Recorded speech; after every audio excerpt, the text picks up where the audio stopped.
Hey there, YouTube fam! It's your buddy Chronos, back with another mind-blowing video that's going to take your imagination on a wild ride.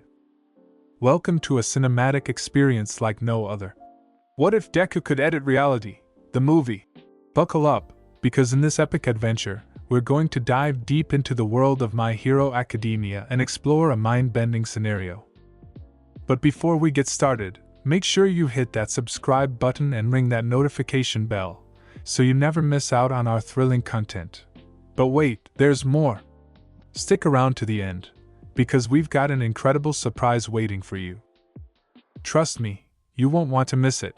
Alright, without further ado, grab your popcorn, get cozy, and let's jump right into the movie you've all been waiting for. Izuku POV. Hello? Hi, I'm the coded conscious of Izuku Midoriya. If you're reading this, my flesh body has been destroyed or one of my cores was sent into another reality or place in time. I'm here to tell you of the life of my original vessel. In my world, almost everyone had superpowers we all called quirks. Take note of the word almost. I was in the unfortunate 20% that was seen as quirkless. People like me were bullied, killed without consequences, and sometimes sold as slaves. My best friend Bagugo Katsuki, aka Kaken, became my worst bully when I was deemed quirkless. From the age of 4 to 14 I was bullied almost endlessly. Broken arms, legs, cuts, burns, and hundreds of black eyes with any time I stood up for myself I would get punished. In that world, the better your quirk, the closer to a god you were. There were other views of quirks too. Villainous quirks, heroic quirks, useless quirks, and a few others I don't remember. Anyways, I think this is enough of a backstory which I can fill in more later. Let's get to the day I forced my quirk to manifest. It was the last day of middle school and everyone was talking about which hero school they will try to attend. Of course, my egotistical ex-friend, Katsuki, jumped onto his desk and yelled, "Yo teach, don't lump me in with all of these extras. I'm going to UA and I will become the #1 hero. You do know Midoriya is going to apply to go there too." That teacher pretty much signed an order for my grave saying that. Everyone laughed at me saying no quirkless has ever been in UA. I'm just going to the support class. I have no desire to be a hero, I said, hoping to keep Katsuki from attacking me later. Once class was over, I was attacked anyways. He burned my blueprint book of devices I was creating, had his lackeys break my left arm, and blasted me across the room with his flashy explosive quirk. Did a teacher come? No. Did anyone check to see if I was alive? No, I'm just a worthless person without a quirk. Deku, you better avoid UA or I will kill you. Oh yeah, I know a way for you to get a quirk. Take a swan dive off the roof and pray you get one in the next life, Katsuki said before leaving me there. Him and his goons laughed at his encouragement for me to commit suicide. I slowly collected my stuff and used an emergency sling I made because of how often this happens. I sighed and used some blast cream I created just for nitroglycerin burns. Once I put the cream away, I realized where I was. I was on the roof of the school. No clue why I walked up here, but I decided just to follow his advice. I wrote a note apologizing to my mom that I do this and blaming the quirk-obsessed world and Katsuki for my death. After placing my backpack down with the note tied to it, I jumped. My timing was perfect cause I was going to land and splatter right in front of Katsuki. I flipped him off and glared at him as I fell. That's when my quirk decided to intervene. It froze time and made a prompt appear in front of me. Continue with suicide as your quirk forms or use quirk to make Katsuki suffer? This surprised me greatly. I could only move my head and arms as a keyboard formed under the prompt. I smirked as I typed, "Let me splatter close to death before my body recalls, similar to Tracer from Overwatch." I hoped it would work as I hit enter. Time resumed and I felt all my bones break, my skin and muscles flatten before bursting out, and my blood coating the arrogant jerk and his lackeys. The pain is something I hope to never feel again as the breaking stopped, and I got rewinded back. In a few seconds I was suddenly back in the classroom before my book was burned. My body was fine, no broken arm, no burns, nothing. I quickly ran out of the school and saw the puddle of my blood and all my blood-spotted classmates. Thank you for the idea, Katsuki. I now have a quirk. Is that how you got yours to manifest a month before it should have? I said as I skipped by him, happy as I could be. Police and a couple of heroes stopped me from leaving the school lot. They asked everyone what they saw and I admitted what happened, except I said my quirk appeared right before I would have died. Katsuki and his friends were scolded and that was it. Their parents were called and I was allowed to go home since I was fine. On my way home I decided to take a shortcut to get home faster to tell my mom. This wasn't the best idea as I was attacked by a slime creature. As he tried to grab me, my keyboard and screen popped up again. I quickly hit the pause button, freezing time. As time slowed to a halt I looked at the slime and moved to the side. He could see my quirk interface, as I called it, as he had a tendril close to grabbing it. I moved my stuff and typed, "Sludge attacker gets put into an unbreakable jar and arrested." Once that was entered he was suddenly forced into a jar and time resumed. I picked up the jar and tapped it to piss him off as All Might popped out of the sewers where I'm guessing my Jared sludge came from. "Young man, have you? Is that the villain in your jar?" I nodded and handed it to him. "I'm sorry about using my quirk without a license. I literally just manifested it an hour ago and he attacked me. The jar is unbreakable, but it's best you hold it when you go turn him in. The jar won't fit your pockets that well." All Might was stunned. "Wait, you just manifested your quirk today, and you were able to catch a villain?" I nodded and showed him the QI. He looked at it stunned and tried to touch it only for his fingers to go through. "Guess I can only let people see it. That's a good thing. I've paused time and undid my death with this." I told him the story as he began to smoke. Once I noticed the smoke, I instinctively summoned a fire extinguisher and a set of clothes for All Might, only for him to become a skeletal version of himself. "You will tell no one of this, understood? Also, can this villain see out of the jar?" I held up a finger and made the jar black and tested to see if I could erase memories using a video editing software on my screen. Needless to say, it worked. "Now he can't see out, and I erased him seeing you transform. I cut it out so he just goes from you listening to my story to his jar going black and soundproof." Skill Might was impressed. "Such an awesome quirk. I hope you become a hero and not a villain. Can I ask you another small favor?" I nodded as I made QI show up again, ready to type or use any other program that might work. Skill Might sighed. "Can you undo the damage caused 6 years ago? It's why I powered down suddenly."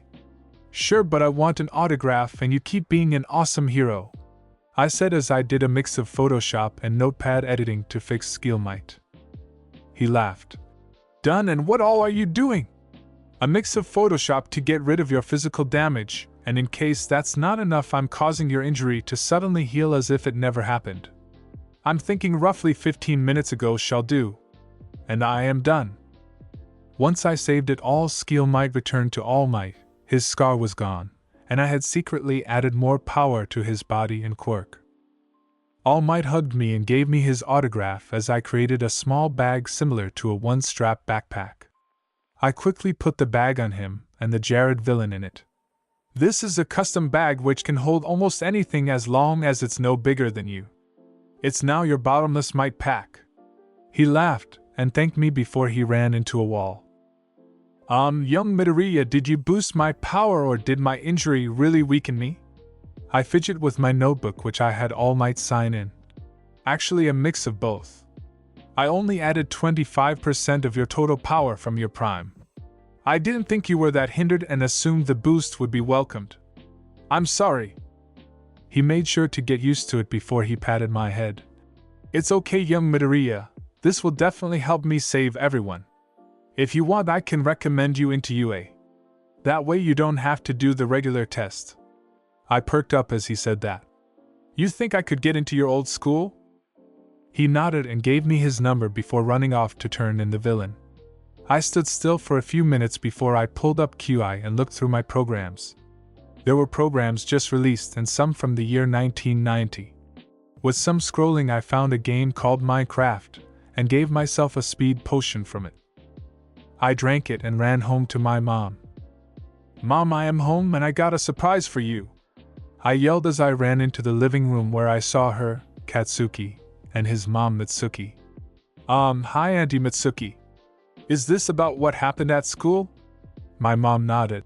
"Why didn't you tell me that, Casey?" "Wait, when did you stop calling him Kakin?" I freeze in place. I don't know actually. I think a few years ago after the 10th broken arm and the 4th broken leg. Auntie Mitsuki hit Katsuki. "You really broke his legs?" "I swear if I knew you were doing this I would have beat your ass like a drum." "Auntie, don't. You can't really blame him. The teachers did nothing to stop it cause quirks are everything. Plus without his latest beating I would not be able to do this." I summon QI and make glasses of tea pour themselves and add sugar or milk to everyone's taste. Once that is done I turn the plastic teacups into pure china teacups and saucers. I now have my own quirk and helped All Might earlier. Bullshit. I bet you're making that shit up. That outburst from Katsuki made his mom hit him hard. I then showed the autograph to them, and showed them a bit of my meeting of All Might, making sure not to show his deactivation. "My Izuku already helped a hero. I'm so proud of you, son, but not of how you got your quirk." I hugged my mom and apologized as I left to put my backpack into my room and my blueprint notebook into my small lab. Katsuki noticed the book. "Wait, didn't I scorch that stupid book?" I nodded. "When I undid my jump it went to before you did it. Thank goodness it worked like that. I didn't want to start from scratch." Once I put the book in place for later I returned to the living room with Auntie Mitsuki and Katsuki leaving. Katsuki sighed. "Deku, I was so hard on you because I didn't want you to be a quirkless hero and die. I don't know when I went power crazy, but I am sorry." I nodded. "I understand, but I can't forgive you yet. Please get some anger management classes. I want you to become an awesome hero and not like Endeavor. Something about him is off." He smirked. "I'm not a flaming trash fire." We both laughed. "True, but you're close in attitude." They left and my mom made katsudon for supper. She asked about my quirk and I answered what I could since I literally just got it. Once supper was over I headed downstairs into my lab to work on my creations. Once I got mostly done with my current project did I decide to use my quirk to help speed it along. Using my quirk I bent a few metal plates, welded them on, and double-checked the now covered wiring. Once I was satisfied I colored it green and tried its storage mode. I pressed a certain button and it became a small bracelet which I put on. "Mom, I'm going out to test my solar surfer. Its storage mode is flawless, but now to try it out." She yelled at me from the kitchen. "Fine, but be back before dark. We are seeing the quirk doctors tomorrow and I want you to be fully rested." I nodded as I rushed out and removed the bracelet. After I hit the button and tossed it in front of me it returned to full size and floated in front of me. I hopped on and put QI in follow and note mode. Note that hover mode works. Testing thruster. I tried it out and flew around easily. After about an hour of flying around I went home and began to mess with QI. I learned about what I now had. My quirk is called the code. It allows me to mess with reality as if it was a computer program or a book. It also increased my intelligence from birth, which explains a lot about why I always get A in every class and can create such interesting ideas. That also explains how I was able to repair anything that breaks with stuff around the house. Now I will spend some time messing with my quirk as I train to get into UA. Hopefully I don't get sidelined by something random. I woke up the next morning and headed downstairs to talk to my mom. "Mom, is it okay if I mess with my quirk today? I'll head to the middle of the woods so that I don't destroy any buildings." She laughed as he gave me my breakfast. "Go ahead, Izuku, just don't strain yourself, okay? You just got it yesterday." I nodded as I eat my breakfast. Once I finished and washed my dishes I hugged my mom and rushed off using my solar sail to get there. Of course my luck got me pulled over. Officer was kinda rude. "Okay kid, where did you steal this flying surfboard?" I looked at him a bit stunned. "I built it, officer." I've been working on it for a few months and just finished it yesterday. He scoffed. I've heard that before. Do you have any proof? I nodded. I have the blueprints, and if I may use my quirk, I can show you my memories of working on it. He smirked. Sure, but if I see you do anything hostile, I will arrest you. I pulled up QI and showed him a little memory montage of my building it and using my quirk on the last bit. That is when he tried to arrest me for illegal quirk usage. I let him take me to the police station after I turned my solar surfer back into its bracelet form. At the station, I sat in an interrogation room. I waited patiently as the detective came in. You are being held for illegal quirk usage. What do you say about that? I sighed. I just got my quirk yesterday. I used it to finish my solar surfer in my mom's basement, and to prove to the officer that I didn't steal my creation. If I may use my quirk, I can show where I asked if I could use my quirk to prove I didn't steal. He allowed me, and I showed him the same stuff and me asking the officer permission. Detective apologized. I'm sorry that he arrested you for no reason. May I ask what you mean by you got your quirk yesterday? I rubbed the back of my neck as I told him about what happened. He visibly paled as I finished the story. You're that kid? The officer that took the case called you Blood Bomb. Can you wait in the lobby for a little bit? I nodded as he let me leave the interrogation room. After roughly 20 minutes of waiting, All Might showed up and said hello. That's when I found out why I had to wait. Young Midoriya, I heard about the officer arresting you and the interrogation. The detective asked me to take you to UA to train your quirk. I quickly nodded as I jumped up. He laughed. I heard you made something. Think we can use it to get to UA? I smiled. Most likely, but I've not weight tested it much. I just finished it last night. I pulled him outside before making the solar surfer unfold itself. Impressive, young Midoriya. From that to a bracelet is incredible compaction. Let's fly this thing. What does it run on? Diesel, ethanol, or normal gas? I pointed to the sun as I hopped on and helped All Might onto the board section. I stomped into the shoe clamps and pointed out the passenger's clamps out to All Might. Once he was hooked up, we took off. He enjoyed it as we got to UA within half an hour. That was incredible. Think you can make me one? I will pay you twice the amount needed for parts and extra for labor. I thought a bit and smiled. I think I can just duplicate it. I did use my quirk to create an unbreakable jar. I tried to make a second one using my quirk, giving the copy All Might's color scheme and the words, Solar Might, along its sides. The way I typed it caused a very sci-fi looking effect. The original got All Might's color, and the words along one side before it began to split, similar to how a cell duplicates. It stretched, forming more and more of itself until it finally split apart, showing two complete boards. Amazing, your quirk is beyond what I expected. Thank you, All Might. I'm glad I got your praise. Now how to use this thing is very easy. I smiled as I told him how to work it. After a bit we raced around Site Gamma, in which we tied. After that and the next few days he gave me various tests to use my quirk on. At first it was doing stuff like trying to move stuff around, create items, and give myself quirks. I was able to do all of that, but I quickly undid the quirks. I didn't want to use something I wasn't born with. Well, with how precise you can be with your quirk, I don't think you need that type of training, but we need to find out your limit. Do you have headaches, pains, or sudden blurry vision while using it? All Might asked while he brought us both lunch from Lunch Rush, the school's cook. I shook my head. Nothing yet, but I do want to try something. I want to see if I can see other dimensions like the old TV series Sliders. After we ate lunch, he let me try it. Needless to say, it worked. I visited two different realities, one where I was a walking emerald and another where I was a vampire. Honestly, I could have ended up somewhere worse. I told All Might and yawned as it was getting late. He gave me a lift on his Solar Might and told my mom what happened at today's training. When he told her of me sliding into other realities, she yelled at how careless I was. I was grounded for a week, which means no inventing, no training, and no TV. After supper I went to bed and slept peacefully. What I didn't know until later was that Mom called my father. "Hisashi, it's time you come home. Izuku has gotten a quirk and All Might is training him." Hisashi scoffed. "I am not coming home unless he gets into UA.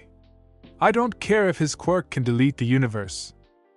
Until I see him on national television, I won't come back to you." With that, he hung up and changed to the news, where he saw me and All Might racing our surfers to and from different places since it was part of my training. The newscaster: "All Might has been seen with a young man who seems to be the creator of his current form of transport. The device runs completely off of solar power yet can fly over 100 miles per hour easily. The creator is a young teenager called Izuku Midoriya, and according to some of our sources plans to be a support hero and enter UA this year. I must say, if All Might already trusts him this much, he will most likely be let in by recommendation and possibly into the hero course as its third ever cross-class student. I wish the boy luck and hope his dreams come true." With that, my father planned to return and make sure I supported him from now on. "My dear boy, it's time you met me again. Thank goodness I can finally retire. I'm sick of being a hero. I have been training with All Might and tinkering with my items for the past few months since my quirk appeared. All Might and I have been almost like father and son. He takes me fishing, the park, and we race a ton. He has become a bloody speed demon on his surfer. Trust me, he's worse than the kid from Treasure Planet. He weaves through traffic, though he can easily fly over it. While I was learning about my quirk, I discovered I can rewrite how my body works. As a joke, I became Gem Izuku for a bit. Mom was not happy when I sneezed and destroyed the window with an emerald booger. Of course, I fixed it and undid my modifications. With some small experiments that would make some people blush, I made my body nearly perfect in my opinion. I have pink muscle all throughout my body, which is the perfect balance of strength and endurance. Though I boosted both, I removed the need for sleep, eating, and water. And my eyes can change their strength similar to a microscope or binoculars. Of course, there were some personal changes, but mostly it was removing most of my scars. Today is the entrance exam to get into UA, and I had to do 2 different tests. One for the support class and the other for the hero course. I left home early for the test, and I had packed a few of my creations for both tests. Since I was applying for 2, I got to do the written section early. Once I got it done, I headed to the support test. I was pretty close to the front of the line, but I still had to wait. But luckily I saw my world has a MHA, and she was 2 people behind me. What's stupid is I formed a crush on her when I saw a double in another reality. When it was my turn, I didn't even show anything when Power Loader, head of the support class, instantly said passed. I stopped him. "How could I pass? I didn't show you anything." He laughed and pointed to my watch. "That's your solar surfer. That is what passed. If you want, you can show me one creation." With a smile, I pulled out an energy shield from the same watch. I compacted my shield tech and fused it with my surfer bracelet, making it into a watch. "How strong is it?" I paled, then thought up something. I used my quirk to call up Gem Izuku. Gem was on his bed but sat up when he saw me through the portal. "Hey Cyber, what's up, bud?" I smiled. "Have you built anything from my design booklet I gave you?" Power Loader got mad. "You design but can't build, and why does he look like you?" Gem laughed. "Sorry Power Loader, but he can build stuff. He's just asking Hero Course version of him if I tested anything he designed. Trust me, interdimensional stuff is confusing. I did build the shield, took a 10% SSB without even a glitch. I then used it in a fight and no problems. Guy was easily a filled garbage truck going at 100 miles per hour as power for each punch.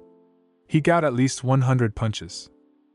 Anyways, good luck Cyber. Is your crush in that world or do you want mine?" I quickly closed the portal with a major blush, making everyone close laugh. Power Loader was the first to calm down. "Okay, so what's an SSB?" I reach into my pocket and pull out what looks like a spiked watch battery. It's the Solar Surfer battery. I use them in all of my tech that requires energy. It stores roughly 200 yattajoules of energy before it's maxed out. Unfortunately, the battery is very explosive, so it requires VTN alloy of a certain mixture to surround it. 70% vibranium, 26% tritanium, and 4% naquadah. The naquadah spreads out the energy, tritanium replaces the lost strength, and the vibranium does the rest. Power Loader was impressed. That's a very specific blend, and your shield survived a 20 yatajoule blast. That's very impressive. I shook my head as I grumble. He didn't say if the blast was focused or not, and how close he was. Each one would have different results. Power Loader nodded. Very true. How about you test it in Site Alpha? It's the only one with that alloy throughout its walls, though it's 2N and 28T. I nodded and flew off on my surfer. Once I landed at the center of it, I put down a VTN box with one side open, knowing the blast would mostly hit me. Once it's level, I put a fully charged SSB inside with a destruction trigger on it. I then created cameras that can't be destroyed around me, so they get all the angles needed.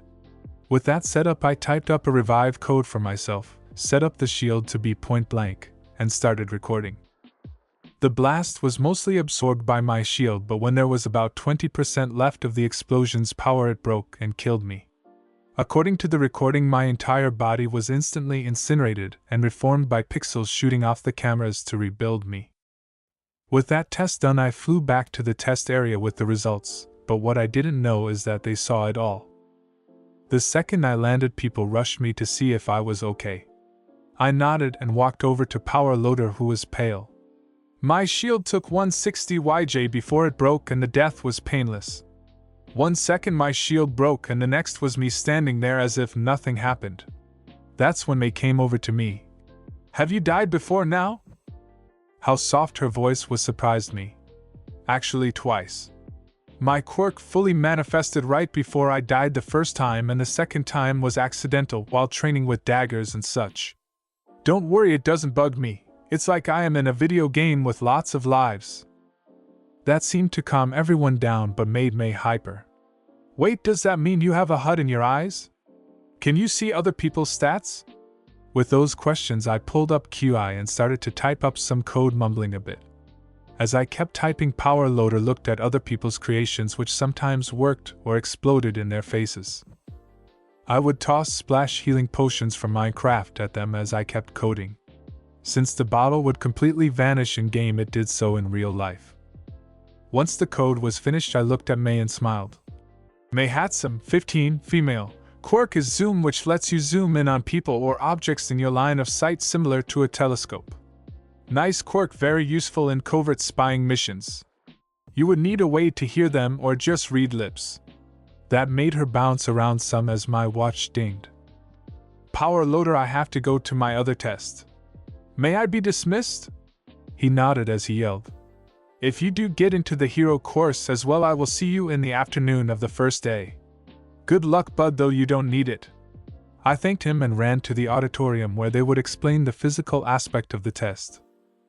I got to the room a bit late, unfortunately, so the first thing I hear as I enter the room is some blue-haired guy in glasses yelling at Present Mike because he didn't get to a part yet, or there was a misprint. He quickly turned to me as the door opened and pushed his glasses onto his face as May crashed into me, causing us both to hit the floor. I helped her up and closed the door as the kid started yelling. You should drop out now if you're going to be late to every meeting.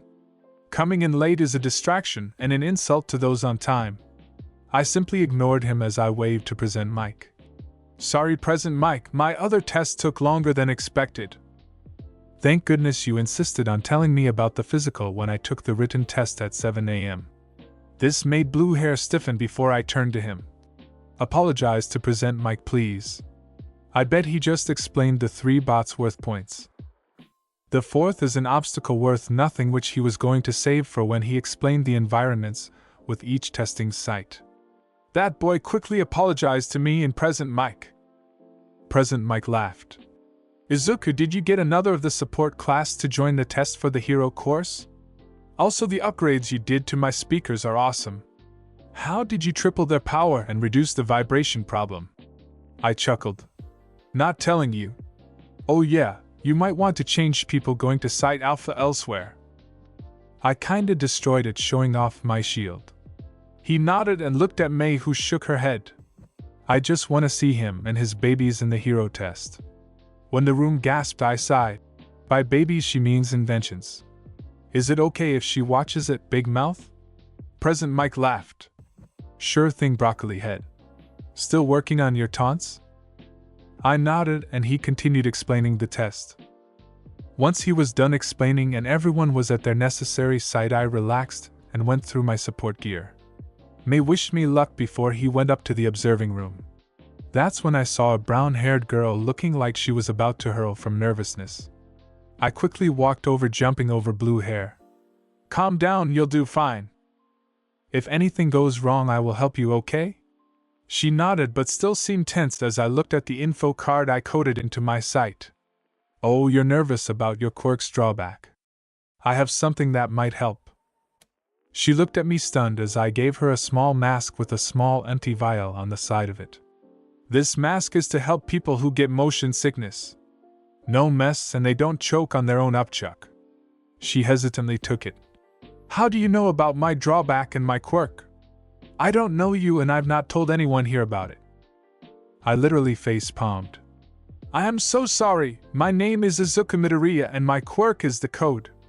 It basically makes me into a video game character and makes me able to interact with the world like it's a game. A support class applicant gave me an idea to try data cards on people. I forgot to undo the code for it. She smiled. Your quirk is amazing, much better than mine. I shook my head. Your quirk is awesome too, Uraraka. You just need to train it some. After that I walked away wishing her luck. Then the test started and I rushed in, confusing everyone. Present Mike screamed. There's no countdown in battle. Follow that broccoli-headed shrimp. The rest then followed. The test was fun to do. I fought using a laser sword to cut up the bots, and used my shield to protect people who were about to be hurt, while we were all just started. As we all spread out, I decided to try an ability called Code Clones. Soon pixelated versions of me with only shields began to help people only when needed. Unfortunately, this is when I met my quirk's first drawback. I saw through all their eyes and controlled them similar to a hive mind, but it gave me a splitting headache. Soon everyone began to suddenly clump back together, and I realized why. The 0-pointer was easily 10 stories tall. I had my clones help people get away until I saw Uraraka under some rubble. I quickly ran over and used my shield to protect her as I had clones get her out, and help me keep the robot's foot up. We succeeded in getting her free, but most of my clones and my main body was destroyed as the foot was too much for us. My mind instantly went into a clone near her, and I started to cough some as I took in some air. Note to self, next time code my clones to actually use their lungs. That hurt like hell. Everyone was stunned as my clone went from pixels to flesh and blood. Is everyone okay? Is anyone hurt? Most shook their heads, but a girl with headphone jacks on her ears walked over. How are you alive? We just saw you get crushed by the 0-pointer. My clones and I began to heal people with healing items from different games as I answered her. My quirk is the code. Basically, I am a video game character in a video game world because of it. Basically, my clones were like lives in Mario or the respawn button in Dark Souls. When the time was up, I depixelated the clones and drank a healing potion, ending my headache. That's when I got a new one from Recovery Girl. Izuku, I told you it is my job to heal people. Are you trying to take my job? Even though she was very short and old, I knew if she got mad she could easily beat All Might right now. I'm sorry, Recovery Girl, I didn't mean to. I just don't like to see people hurt. Please don't kill me. She gave everyone some gummy bears and sighed. It's okay, I know your heart is in the right place. Also, I am out of the burn cream you gave me.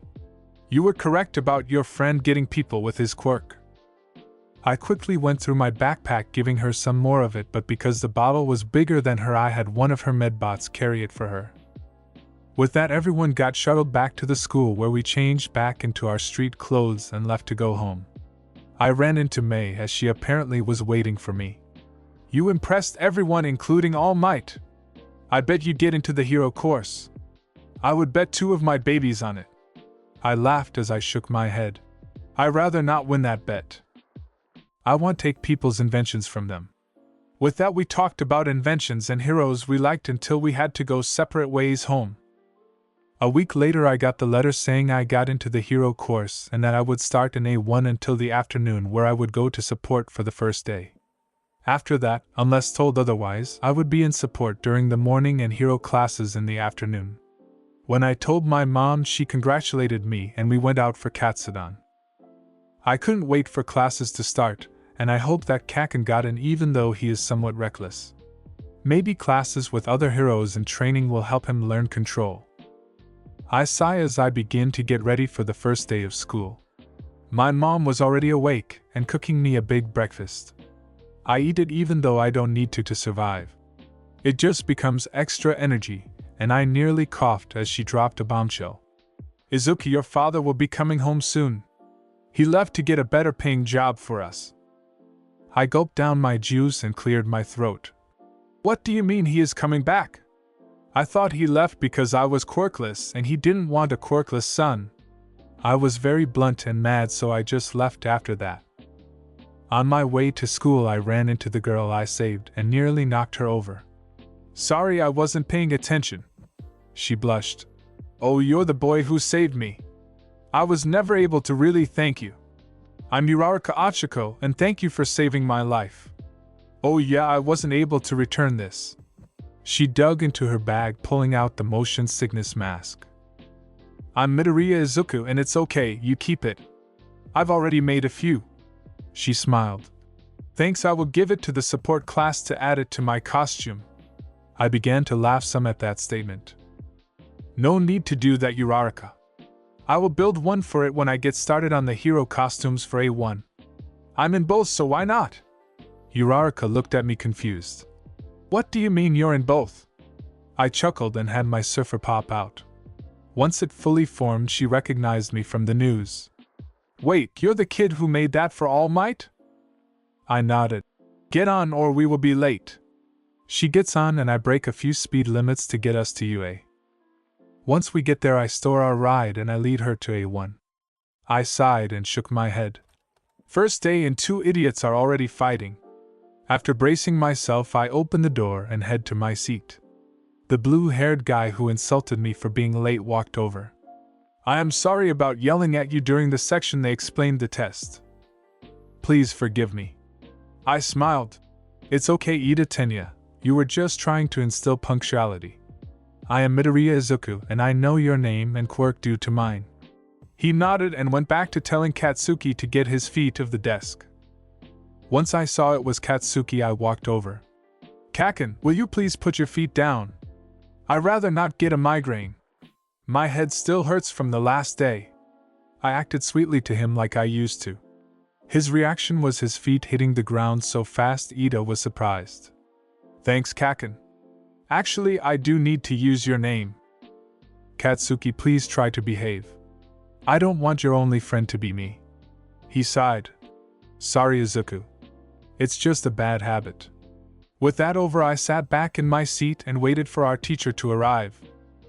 After a little bit, I noticed a bug-like thing crawl in. I stayed quiet until I got a clear angle of his little tab thing I coded during the exam. Good morning, Aizawa-sensei. This made the entire class shut up and sit down. How did you notice me? He asked as he got out of his sleeping bag behind his desk. Info cards that only I can see. I coded it during the exam. He sighed. You're the dual class kid, aren't you? I nodded. Yes, sensei. Today I'm in here for the morning, then I'll be afternoon here only. Aizawa sighed and tossed everyone gym uniforms and told us where to find him after changing. We all went to the respective changing rooms and got changed. I had to drag out one kid. His name is Mineta and he is a major pervert. He found a peephole and was about to check out the girls when I sealed off the hole and dragged him away. Aizawa was shocked to see me be the first one changed and dragging a classmate. Why are you dragging that kid? I growled slightly. He found a hole and was trying to look at the girls changing. I sealed the hole and dragged him so it will be able to dry before he tries again. After about 10 minutes everyone else comes out, and Aizawa explained what we were doing. He was letting us use our quirks to do basic physical tests. He called me up. Izuku, you got over 300 points, so you start. Throw this ball as hard as you can. He tossed me the ball and I got into the tossing circle. I threw it and got infinity as a score. After that I broke the record for every test he had us do. I broke a hand grip device, teleported to the end of the print getting 0.000001 seconds. I flew up for a bit using potions from Minecraft. Side-to-side jumps were really easy thanks to Bouncy Gel from Portal 2. The one I loved the most was sit-ups and push-ups till I couldn't do them anymore. After an hour of me doing 30 push-ups or sit-ups a minute, Aizawa gave up. Izuku, just get changed and go to support class. All Might training you gave you a big edge. I nodded and left yelling. Mineta, I'll make sure that the peephole is completely sealed. I don't want you being a pervert on school grounds. I changed and walked into the support classroom where everyone was already tinkering. Power Loader noticed me. Wow, you're earlier than expected. Did Aizawa remove you from his class? I shook my head. Nope, just dismissed me because an hour of push-ups and sit-ups broke him. Power Loader laughed and handed me A1 costume designs. Once I looked them all over, I started making them all. The first was easy for Uraraka. I based it roughly on a space suit with compression and a smaller version of the motion sickness device in its hood. Next was Katsuki's. He literally wanted to be a walking bomb in appearance. I make it as he wanted, but I removed the grenade gauntlets, changing them to look like dynamite is wrapped around his wrists with multiple fuses, so he gets multiple shots of focused explosions. They would be less powerful for each one, but together would be more powerful than the original if all are used at the same time. When I saw the invisible girl's gloves and shoes, I shook my head. I made her an outfit that looked shiny, and when it's activated it becomes invisible and hides her heat signature. That's when May interrupted me. Nice fabric, what's it made of? Think I can use it in my babies? I laughed. May, it's invisibility fabric, and I'm working on making her goggles that do the same. That'll be metal and such. May nods as she poked Katsuki's wrist dynamite. Are these useful? I nodded. Just be glad it doesn't have any of his explosive sweat in it. Better put some nitroglycerin burn cream in a pouch. I then put some of the special burn cream into a pouch on his outfit. Need help with the outfits? I nodded. I need night armor for Ida Tenya. I think some dry ice or colder should be used on his leg engine's cooling system. Best metal would be titanium mixed with vibranium. I then told her a few others as I moved on to Tokiyami Fumikage's outfit. His costume was pretty much what he wanted, but I add a bulletproof shawl and make his entire outfit the blackest black possible, making him look somewhat like an error in a simulation. This should help boost Dark Shadow's power in the day, and the shawl can be used to glide around similar to a hang glider. I do smaller changes to others' outfits, but that's about it. By the time school is over we have all but my suit done. Izuku, want me to make your outfit? I can see her gears turning as Power Loader looks over the finished outfits. I'm sorry, but I've not designed an outfit yet. I was just going to pixelate myself for now. She got to drawing as I finished what I was saying. Power Loader walked over and congratulated us on our awesome work for our first day. He tried to talk to May, but she waved him off. Up until the bell rang, I helped other students. After packing my stuff, I headed up to Niza's office. I knocked on the door, then walked in when he said enter. Hi Nizu, ready to play some checkers? Niza nodded. I heard you nearly choked a classmate to death. May I know why? Mineta is a pervert. He found a peephole that lets the locker rooms see into each other, but it looked like it was made from the male's side. I dragged him out after I sealed the hole. Niza's eyes widened. I am glad you sealed it, but dragging him may have been overkill. I sigh. Maybe, but if he touches the girl I am interested in, he will be embarrassed and hurt. That's when Power Loader and Aizawa come in. Aizawa instantly recommends I get boosted to A2 at least, and Power Loader wants me to get a workshop already. I was stunned by it, and Nizu agrees. If he wants to skip a grade he can. Leave him be if he says no. I shake my head. I want to stay in A1. I don't want more people to hate me for skipping grades. Also, what do you mean by workshop? I already have one at home. May not have the best stuff, but it works. Power Loader laughed as he explained that usually he gives second years workshops that are near indestructible for more dangerous creations and to store their creations between working on them or doing a new one altogether. I think May needs that more than me. I can shrink stuff or store it in a pocket dimension. No clue how I do it yet, but I can. Also, I can create unbreakable boxes. You saw how strong the blast was during the test. He nodded and left as I packed up. During this chat I had beat Niza at checkers without them noticing. When I got home I saw a note on the door stating that Mom went to pick up my father from the airport. I destroyed the note and went to my room, switching to some shorts and a t-shirt before I leave her a note. It said, "Don't bug me, I'm inventing. Make sure he understands I don't him in my room or my lab." He had over 10 years to come back or contact us. I'm not forgiving him yet. Might one day, but not this month. I could hear them when Mom came home.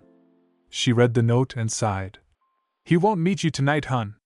He is in his lab, which is off limits even to me. He has some dangerous devices in there." That's when I heard my father's voice, which hasn't changed in 10 years. "Fuck that shit. I've been gone working my ass off for him and he won't even see me?" I then heard stomping and him open my bedroom door. Of course he loves all jerk. "Where's his lab? Hisashi, calm down, you're just tired. Let's go to bed and you can see him in the morning." That's when I heard a slap. He hit my mom. I don't remember what happened next. 1 second I'm working on metal and glass I can turn invisible, and the next I'm at the front door glaring at my beat-up father who has fear in his eyes and is backing away down the sidewalk. I slam the door shut and walk over to my mom, who also is afraid of me. "What did I do? I was just in my lab and heard him hit you." As I put cream and ice on Mom's face, she told me. If it wasn't her telling me, I wouldn't believe her. Apparently I teleported in front of Hisashi and yelled at him for hitting her. He said he only did it to get me out here to meet him. Those words made me go into something called Enrage Defender mode, according to a digital sounding voice that came from my QI. I beat Hisashi up without any serious damage, and each time he would breath fire I ate it like it was candy. Once I got him out the door I yelled, "Next time I see you, you better be apologizing to me and my mom. You owe 10 years of apologies and an extra year thanks to you hitting her." Mom was proud of how strong I am and that I protected her, but she also is afraid of how strong I am and how she might not be able to pay the bills now. I told her I would get a part-time job to help, since if he doesn't help anymore it's my fault. It wasn't until I went to bed did what she said hit me. I ate fire, my QI spoke, and I beat a pro hero. How much more power is hidden within my quirk? Damn it, I'm going to have to talk to All Might later, since his quirk is a strength-based quirk. I yawn as I headed to school on my surfer. It's been a few days since the first day, and honestly May was draining to contain at times. Literally in the past 4 days she has blown up 25 gadgets, injured 10 people, nearly killed me twice, and actually killed me once. After the third explosion she was assigned a big blast-proof hangar to test in. I was assigned the same one, but there was big rule we had. She could not test her babies unless I made the area completely unbreakable. As I walked past the classroom I waved to Power Loader. "Hey Teach. You enjoyed the improved digging suit I gave you?" He nodded and laughed as I headed to the hangar. "Make sure May stops working on the dangerous stuff when you leave. She gets really impatient." I stop and walk backwards. If I can talk her, Nizu, and Aizawa into it, can she join the hero course like I am? He shrugged and sent me along. I quickly rushed to Niza's office with my plan. Niza somehow was expecting me. "Hello Izuku, let me guess you want May to be a cross lesson like you." I nodded. "It may help reduce her more dangerous stuff, give her babies a better focus, and keep her out of Funding's hair." I want to, and I already talked to Aizawa. Now it's up to her. Please make her agree. I don't want another funder to scream at me to throw her out. I smiled. Will do. Thanks, Nizu. We can play chess tomorrow with Solar Surfers as a bet. By the time I had gotten to the hangar, May was tapping her foot near the door. About time, I need to test my babies and you're late. I sighed. May, I was talking to the principal. He wants you to become a cross-study student like me. That way your creations can be made for people in particular. Think of it, all of A1 using devices we create when they go hero. The reason is because we know their quirks and understand how to make them stronger with support items. I may have laid it on a bit too much as she nodded furiously. Should I tell Nizu you'll do it? Of course I will do it, Izuku, but you must become my boyfriend, May said as she hugged me. I was stunned as I didn't know my crush liked me. Wait, boyfriend, may I ask why that popped up? She giggled and kissed me. You're smart but dumb. I got a crush on you during the entrance exams. Now don't deny you like me. I saw you drawing me in a wedding dress. Honestly, more gears on the left and laser shooting flowers in the bouquet, and it would be perfect. I blushed darkly and kissed her back. You got me, but please take better care of yourself. I know your goals, but your health comes before the techno babies. Deal? She agreed, and I sent a small robot to tell Nizu. Once I sent it out, I set up a monitor so May and I could watch what would happen. I smirked and spoke through the small mouse-like bot after Nizu saw it. Message for Principal Nizu. For safety reasons, there is a riddle as a password. Are you ready? Nizu chuckled. Very clever, Izuku. Alright, give me the riddle. He who knows does not speak. He who speaks does not know. Do you know the answer? I muted the mic as I began to laugh. Nizu had me repeat the riddle. May asked for the answer, but I ignored her for a second. After Nizu thought of the answer in complete silence for about 15 seconds, I spoke. Answer correct, as you are wise. Messages, May will cross-study like me. Have a good day, Principal Nizu. Once I finished the message, I had the robot return with Nizu looking confused. I didn't give an answer though. Meanwhile, I was laughing my ass off as May matched Nizu's look. I'm sorry, but I finally beat Nizu in a riddle. If I know him, he will either chase the robot or have a teacher carry him here. The second those words left my mouth, Nizu kicked open the door and glared at me. Okay, wise guy, what was with the nonsense riddle? What could the answer possibly been? Nizu yelled as he climbed onto my desk to get close to eye level. The answer was for you to not speak. He who knows does not speak. He who speaks does not know. Do you know the answer? The answer is in the riddle. I burst out laughing again as May and Nizu looked even more confused. It took them a few minutes for them to understand it. Nizu laughed and left. I will remember that riddle and use it to confuse people. You are devious, Izuku. The bet is a surfer and Imperial Tips tea. Of course, Nizu, it's worth the bet raised to finally stump you. I say as the laughing continues. May eventually slapped me. Snap out of it, Izu. Get up and reinforce the room for me. I have tests to do. I sigh and stand up, typing the reinforcement code. You're no fun. There, it's reinforced. While she tested some explosive resistant material, I created a switch on the wall labeled coded reinforcement. I tested by switching it to off, causing a huge wall in the hangar. I quickly fixed it and turned it back on, and it worked. Of course, May didn't notice at all, but I tell her once she finishes testing. She was overjoyed but quickly went back to testing.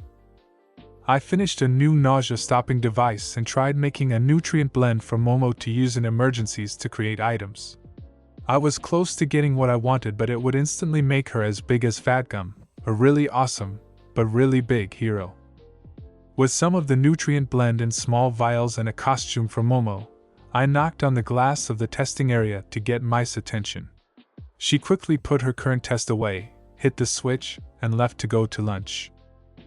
I gave the better costume to Power Loader along with a note to explain the vials. We then went to the cafeteria where May and I ate with A1. They all were stunned when she said she is joining the hero course. Momo leaned over and whispered something into her ear, to which Mei nodded and caused Momo to shake some. Before I could ask why Momo was flustered, lunch ended, and we all went to class. Mei sat on my lap, causing glares from girls and one grape-headed pervert. When All Might came in yelling, "I am entering the room as a normal person," I couldn't help but yell over the normal person bit with silly buffoon. The entire class gasped, but All Might laughed. I guess I deserved it. "Hey, young Midoriya, still learning insults with Mike?" I shook my head. "No, I did stump knees earlier though." That stunned him, but he smiled. "You record it? I will send it to you later, it's class time." "Deku, how the fuck do you know All Might?" Katsuki yelled as he grabbed me by my shirt's collar, sending me to the floor. I stated, "Apologize or I will activate defender mode." I looked at my quirk interface, which instead of its nice green was now a deep red similar to blood. Let's save that for training. I'm sure Bakugo will enjoy it whether he apologizes or not." I said, my voice with so much venom in it All Might backed away. Katsuki let me go but glared. I meet young Midoriya when his quirk manifested. So this is the one who caused it. Anyways, everyone, let's get to battle training. Change into your costumes and meet me at Site Gamma. The suits popped out of the wall as he left. I helped Mei up and grabbed my box before everyone else did. In the locker room, Kirishima noticed my scars. "Whoa, where did you get all those scars, Midoriya bro?" I sighed as I put on my outfit, which was basically a green Tron outfit with extra padding and the ride/weapon sticks on my arms. "I'd rather not say, but you already met the cause." With that, I left, meeting everyone who already changed.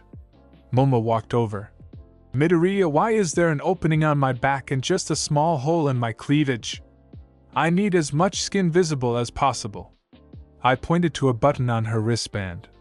"That activates a shield to cover your back and give you the items created to whichever hand is open. Plus the less skin in front is because of Mineta. It's also made for if you use the nutrient blend. That should only be a last resort if you need to make something really big, or a whole ton." She sighed and shook her head. "I will try this design, but how will it know where I want the item?" I tapped the back of my neck. "Your outfit has a mind-reading chip right there, so it'll know." I pull a disc off my back and begin to toss into the air before catching it. After waiting a bit, I activate the helmet on my suit and check it out. When everyone was out, All Might explained the lesson. Basically, we have two teams, villains and heroes, and the heroes must catch the villains or the weapon before time runs out. If the heroes are caught or time runs out, villains win. All teams and matches were done by lottery except one match. Just me against Katsuki, and I am the villain. Now, since young Bakugo offended young Midoriya, I think they should get the bad blood out of their systems. Especially young Midoriya. All Might stated. Their match will happen now and they will hopefully participate again later in team matches. I nodded and ran down the street to the chosen building. After placing the weapon on the middle floor with a very strong shield, I headed to the door on the first floor. When the timer started, I walked out the door and created another giant shield over the entire building. "Let's start." I activate Defender, Battle, and God modes. I beeped loudly as light temporarily covered my body before I got into a fighting stance.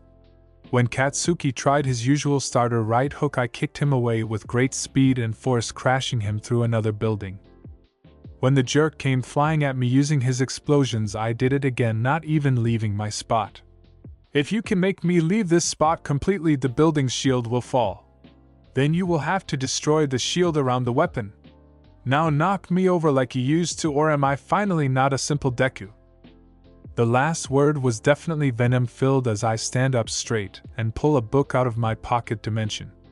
As I begin to read it, I simply bend, punch, kick, or slap Katsuki away until he destroyed my book. My suit then changed from green to red as I blacked out again. I regained control when time was up and Katsuki was unconscious and beaten to a pulp. After dusting the soot from my outfit, I healed Katsuki and carried him to the observation room as I reformed the book. When I arrived, everyone took a couple of steps back away from me except for Mei, who hugged me. She whispered, "Please never use whatever mode made you go crazy, you nearly killed him." I watched the tape, which was of me summoning my pixel clones and using them to fight Katsuki. He deserved it for what he put me through and shoving me earlier. At least I didn't leave any proof other than this tape. I put Katsuki in a chair as I sat in a corner of the room and put my head on my knees. Kaminari put what I said in the locker together with what I just said. Wait, Bakubro was the one who gave you all of those scars. Why isn't he in jail? Some look like they were deep. I nodded to All Might as I stayed quiet. He sighed and got everyone's attention. Young Midoriya was bullied since he was deemed quirkless. Even his teachers encouraged the mistreatment. One day, young Bakugo told him to, and I quote, "Take a swan dive off the roof and hope for a quirk in your next life." Young Midoriya did just that. His timing was that he fell to the ground right in front of the entire school. Heroes and first responders were called as his body suddenly vanished, but the blood stayed. Young Midoriya got his quirk as he died, and he then met me after he trapped a villain for me. After that, I helped train him use his very adaptable quirk. After that was done, I slowly stood up. Also, my father is back in town. The first thing he did was hit my mom. That's when I found out about Defender mode. Basically, I fight till they give up, though the power is weaker. Battle mode is more strength, but I get hurt much easier. God mode is the ultimate regenerative and power reflective mode, but it has a time limit. Everyone relaxed some after this, but not a whole lot. That's when Katsuki woke up, looked around, then launched himself at me screaming Deku. Right before he got to me, Siro, Tsuyu, and Momo restrained him. I was stunned as Mei slapped him. "You are a big jerk. Aiza made your costume, forgave you, and even healed you, and you still attack him? Be glad I don't want my boyfriend to hate me, or I would use my acid thrower on you." She hugged me and pulled me back to my corner as Siro tied him to a chair. Everyone did their battle tests with Mei, Momo, and Mineta against Todoroki and Ojiro being a hectic one. Mai's team was villains and they won quite easily, with Mineta being kicked out a window sticking the heroes together. Of course, I warned Mineta not to try anything. Mei and Momo had anti-pervert gear on which automatically would kick perverts away. They kicked him back and forth until he was sent through the window. The girls were cheering it on as the guys winced. I told him not to try. Every girl's outfit has anti-pervert tech. The girls then thanked me and asked if they can add it to their school uniforms. When everyone was done, I gave All Might the clip of Niza confused and changed. As I began to unfurl my surfer to go home, All Might flew up on his. "Want a race today, young Midoriya? I want anti-perv gear if I win. There are some crazy fans who want me." I laughed as my classmates came out and saw me getting on my surfer. "You're on All Might, but if I win you have to give up Solar Might for a week." He nodded and we raced to my place where he was invited for supper. The next day I was given lots of orders of solar surfers from my classmates, and All Might took his little moped to school. I still made All Might some anti-pervert stuff. I may have one, but he definitely could use it. I was in the basement of my house using my quirk to play Minecraft on the surface of my desk.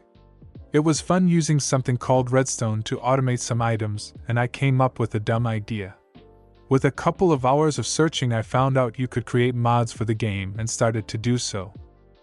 When I finished a couple of hours later, I had a factory in Minecraft to build surfers for me. There were robots made to mine the resources needed, machines to process the materials, and finally a big machine to make the surfers. Once I saw it work a while, I picked up the digital factory and bring it up to my mom. I showed it to her, and when I open the chest holding the finished product and pull out a watch, it becomes real. "Look, I made a factory!" Of course, my mom was proud and pointed at an ore I had laying around my factory as decoration. I told her what it was and she tilted her head. "Hun, I know it's just a game, but there is no such thing as green gold." I showed her the recipe for green gold. She apologized. That's when there was a knock on the door, and it was Mei. I could tell because her knock is a machine gun.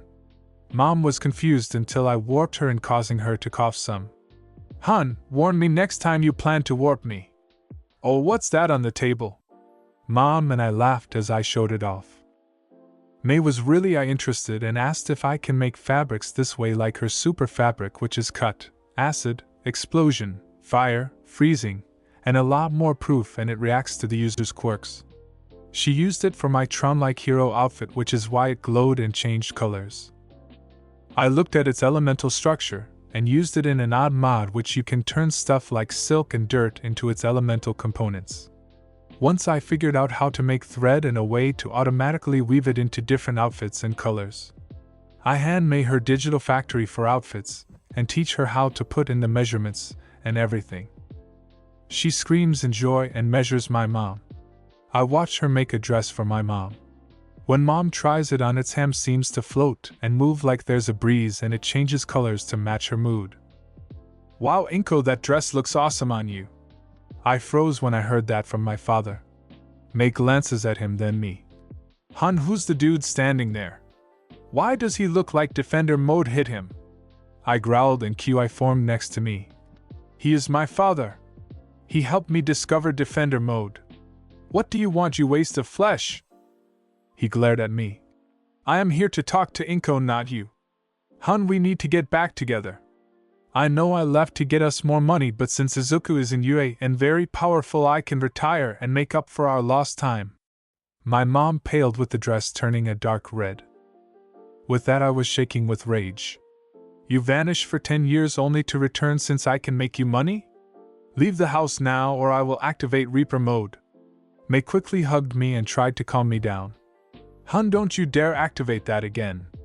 You literally ate the souls of the last target. I don't want you expelled from the school. Father fell for the big lie and ran as QI created Reaper mode and one called Ghost Rider. I guess I will try them later. Mom, get a restraining order please. I'm getting one tomorrow since I don't want to kill him.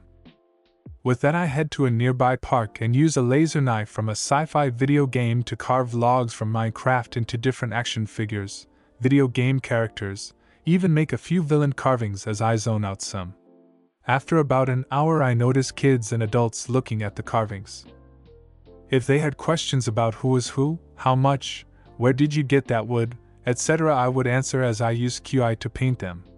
Most were shocked that I had a very flexible quirk and I had such fine control of it. I spent the rest of the day carving items and selling them as a way to pass the time. After that, I spent an hour creating a bank account to store all my money and any I would get later. When I finally got home, I was instantly enraged. My piece of shit father was beating my mother. He was mad I didn't respect him and that she didn't stand up for him. The sight of my mom bloody made me black out again. When I regained my consciousness, I quickly called the police and healed my mom. At first, mom was afraid of me and I didn't know why. That's when I looked at a nearby mirror and panicked a bit. I was scared of myself as I was now nightmare fuel. I wanted to test out the modes later, but not at the same time. I kept the form as I glared at my still alive father. Sitting in a chair, I look at the recording of what happened. When I blacked out, I yelled, "Hell, Reaper mode safe edition." My father attacked me, calling me a worthless piece of shit son. That I should be taking care of him finally since I know All Might and will be a strong hero. All I did was pin him to the wall and look into his eyes. Your soul is stained by the blood of the innocent. Have a taste of their pain. I rewatched him hurting innocent people for no reason. He only passed out from mental pain, and that's when I woke up.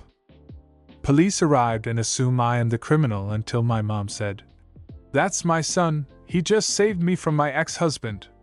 His quirk activated to defend me. Izuku, please deactivate whatever mode this is and show the police what happened with QI." A cop snickered.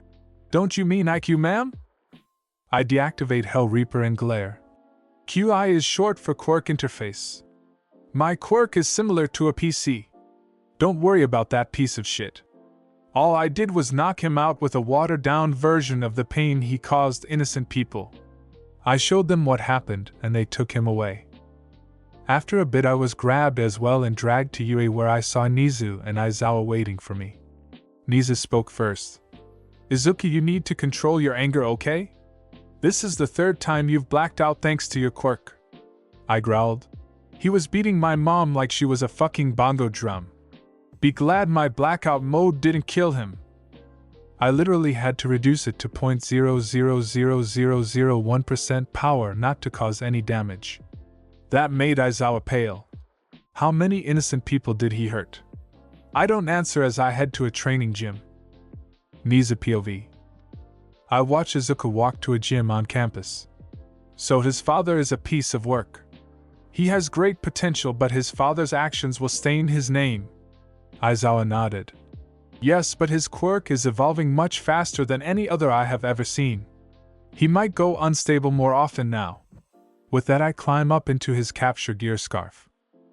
True, but I think his drive to protect others will make him the next symbol of peace before he even graduates. I just finished training for a couple of hours after beating the crap out of my father. Aizawa was asleep near the door, Ectoplasm was tired as his clones fought mine, and I was using Hell Reaper to cut up some food and perfectly cook it. Once I finished cooking the stew I made, I brought it over to the two teachers. They ate it and actually enjoyed it. Incredible! I didn't think Hellfire could cook food like this. If I had more strength I'd have some clones eat this. Unfortunately, lunch rush, the school's cook, heard and got upset until he tried it. He now wants me to help make lunch from now on. That's when some random woman walked into the gym. I offered her a bowl which she took happily. That's when Niza showed himself. What, don't I get a bowl? I laughed. Sorry, Niza didn't see you. He eagerly ate his stew and got seconds before he told me what's going on. Izuku, this is our school's therapist, Elvira. She will hopefully be able to help you with your rage blackouts. I smiled. It's nice to meet you, Elvira. I'm sorry about getting you dragged out here during the weekend. She laughed. It's okay, if you didn't I would most likely be eating ramen right now. After we all had our fill, Elvira led me to her office where she sat me in a chair. I heard today was the third time you've blacked out. Can you tell me what caused all of them? I sighed and leaned back in my chair. First and third was my father, if you can even call the sperm donor that, hitting my mom. First time it was one slap, but this time he nearly killed her. If I didn't heal her she would be gone.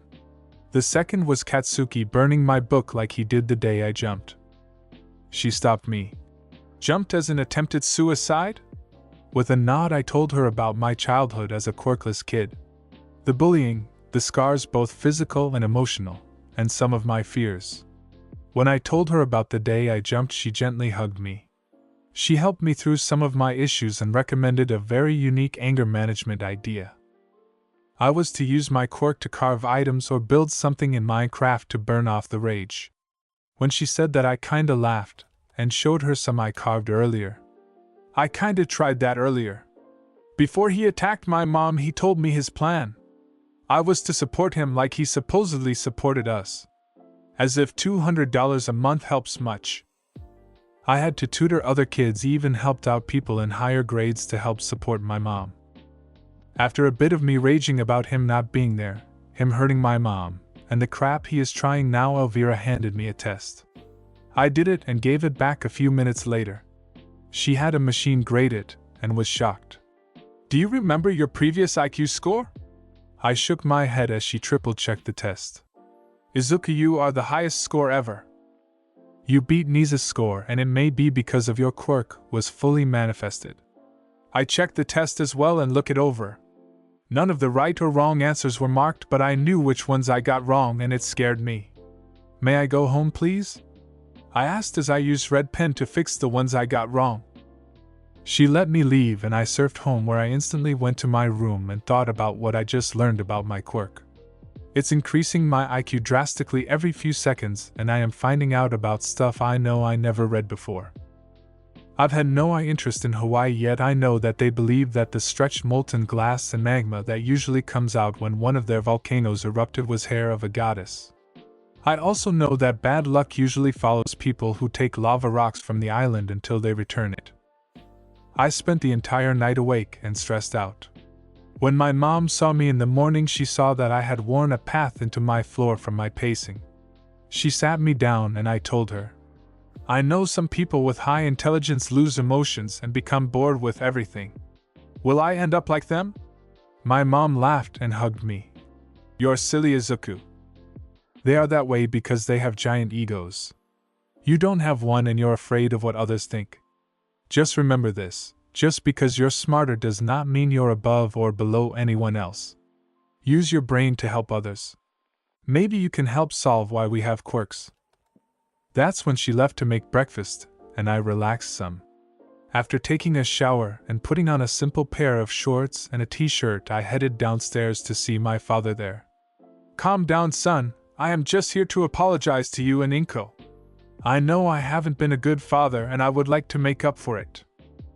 Mom was trying to hide a mark on her arm as I walked over to him. I grabbed him in the same place and dragged him out. You've hurt Mom again and I will make sure you fear me. He drove off and I locked the door. Izuku, he won't give up. He's hard-headed and I told him now so many times I lost count before I married him. I healed the hand-shaped bruise before I ate breakfast with Mom. Once breakfast was over, I walked to the police station. I got a restraining order on him and another type of order that also keeps him out of the house, which is in Mom's name. With that done, I told Mom and went back to the park where I started to carve again. After a couple of hours of carving, I saw my father again. I accidentally burned the carving I was working on as he got out of his car. Do not come any closer, sir. I have a restraining order on you. If you get too close, you will be arrested. Also, stay away from my home or you'll get arrested. He sighed. Son, we need to talk. Sir, you lost the ability to call me son when you beat my mom. Leave now. He got closer and a cop who was nearby arrested him instantly. With him gone, I got back to carving and joking with some people nearby. When it became lunchtime, May flew in on a surfer. Hey Izu, you hungry? I nodded. Yeah, I am. You bring lunch or are we going out for lunch? She helped me onto her surfer, and we had McDonald's for lunch. When we returned to the park, there was a bag of money and a few carvings left next to where I was carving. I smiled and pocketed the money and got back to carving, showing May how to do it. Hers were pretty bad at first, but I smoothed them out some. When it became supper time, she could carve as well as I could. We left the carvings there with a note saying they were free. May took me to my place and joined us for supper. We enjoyed it, joking, talking about future creations, and such. When I gave Mom the money I got from the carvings, she tried to refuse it, but I wouldn't let her, saying I kept a good amount of it for personal use and May kept hers. She took it but wasn't really happy about it. May went home soon after and I got a phone call from an unknown number. Is this the wood carver from the park? I told him yes and asked if a carving broke. The guy laughed and said no. He wanted to see how big, detailed, and how many different items I could carve. When I told him I was unsure, he asked to meet me tomorrow after school at the park. I agreed and I told Mom what just happened. She told me to be careful and I went to my room to surf the internet. That's when a cop bodycam recording caught my eye. It was from yesterday when I was in Hell Reaper mode, and the comments on it was about how I was a villain, I should be jailed, killed, or worse. A few said I should be the judge, jury, and executioner if I really am death, or my quirk can see if someone did a crime. Sounds like fun, but since the cops know it's me, I can't do it. That's also when I got messages from all of my classmates. They were all scared they would have to face me. Well, all except May and Katsuki. Katsuki asked if I used it to defend my mom like it looked like. I told him what happened and he tested back. I know I treated you like shit, and I know if it wasn't me to cause it, you might have died by the slime. I'm glad you're a better person with an awesome quirk, but I will become #1 hero. That way, no matter what, you'll have to look up to me knowing I'm better. I chuckled at his attempted apology and sent him a message saying I know why he's always angry. It's a quirk drawback, and if he allows me to, I can remove it. After that, I went to sleep and had a dream with me as hero number 0. The hero code, Hell Reaper. His main battle tactics will mostly be Hell Reaper for a while, but he will use other modes and code different abilities for himself. After all, he is the code. I woke up early and made Mom and I breakfast. Today had some dread in it, and for some reason I felt like I was being called. Once I was done eating, I headed to school and avoided a few flying grapes from my Netta. He was mad at me because all the girls had anti-magnetic gear, causing him to go flying every single time he tried. When he tried to grope me, I grabbed him by his grapes and lifted him up with a glare. Now, what did I say about you trying to grope my girlfriend? Don't do it with you around? I used Hellfire, tossed him into the air and kicked him, yelling, "Never try it again, you grape-headed idiot!" When he finally landed in a river that was nearby, Elvira had already dragged me to her office. I was scolded until I told her that he groped May, tried to grope 50 other girls, and if he had seen her she would have been targeted. She didn't believe me until he walked in and his eyes instantly focused on her tits. She instantly let me go to class and Mineta was scolded, given multiple detentions, and has to go through special classes to end his perverted ways. Midway through the morning, Katsuki walked into the hangar I share with May. "Nerd, what did you mean in that text last night?" I quickly sat up and backed away out of habit.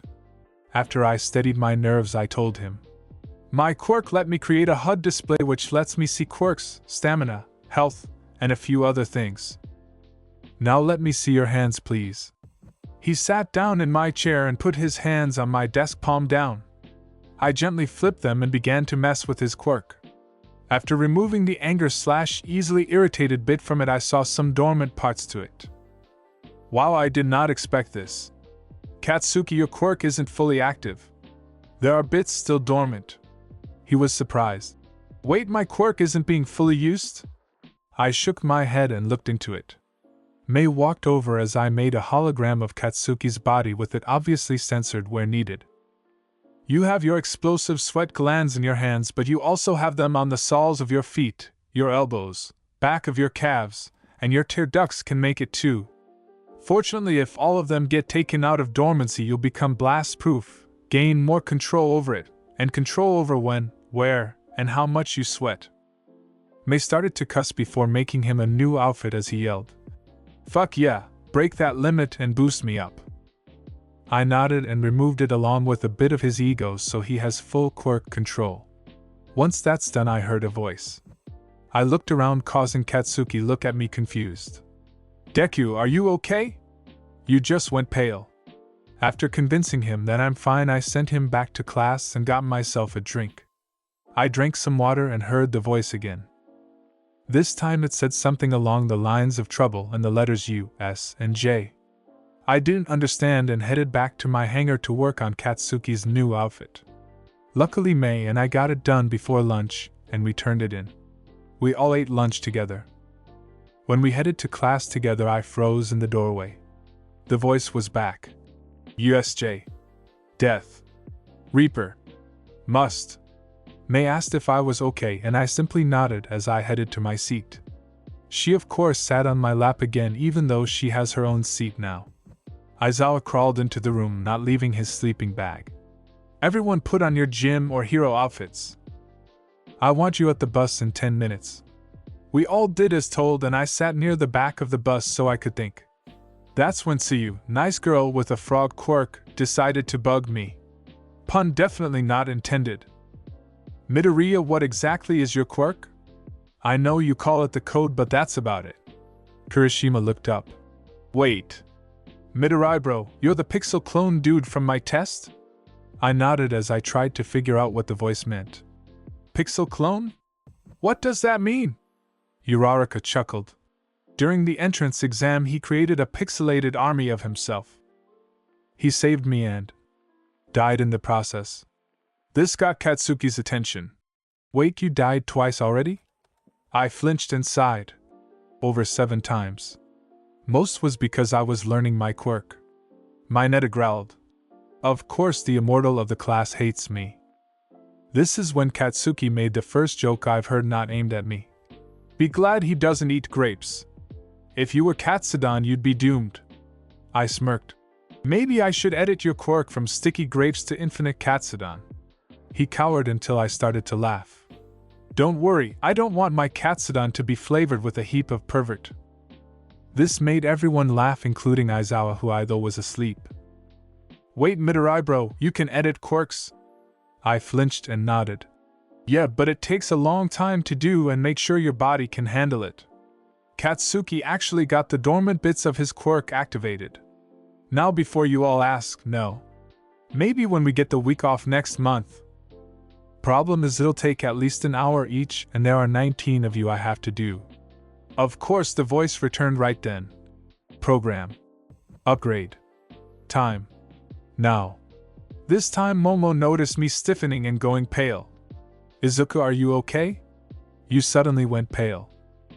Guys, I apologize, but this will feel weird. With that I scanned everyone except Katsuki and upgraded their quirk the best I could. Aizawa was easy to change. Remove his need to blink and his chronic dry eye and he's good to go. Once everyone was upgraded I dozed off for the rest of the trip. I don't have any clue what they did while I was unconscious, but Katsuki and Mei woke me up when we arrived.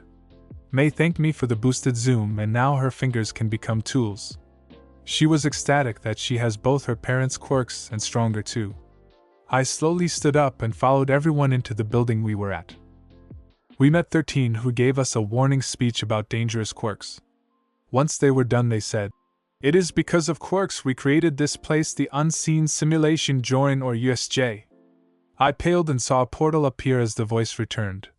"Now Hell Reaper, save your friends." I growled and moved in front of everyone as the villains appeared through the portal along with the thing called Noma. That's when a guy covered in hands began his stupid monologue. "We are the League of Villains, now where is All Might? We are here to kill him. Well, since he isn't here I guess we can kill the students." Of course that last sentence sealed his fate. "Shigaraki Tomura, Quirk Decay, student of All for One. Go back now or suffer." He laughed. "What are you going to do, game wannabe?" I smirked. "You asked, you shall learn." My body caught on fire, burning away all of my flesh. While this startled everyone, my outfit changed to a Reaper's robe and I got my scythe. "I am hero in training, Hell Reaper. Turn back now or your souls will be my afternoon snack." Kurajiri, the warp cloud entity, walked forward a few steps.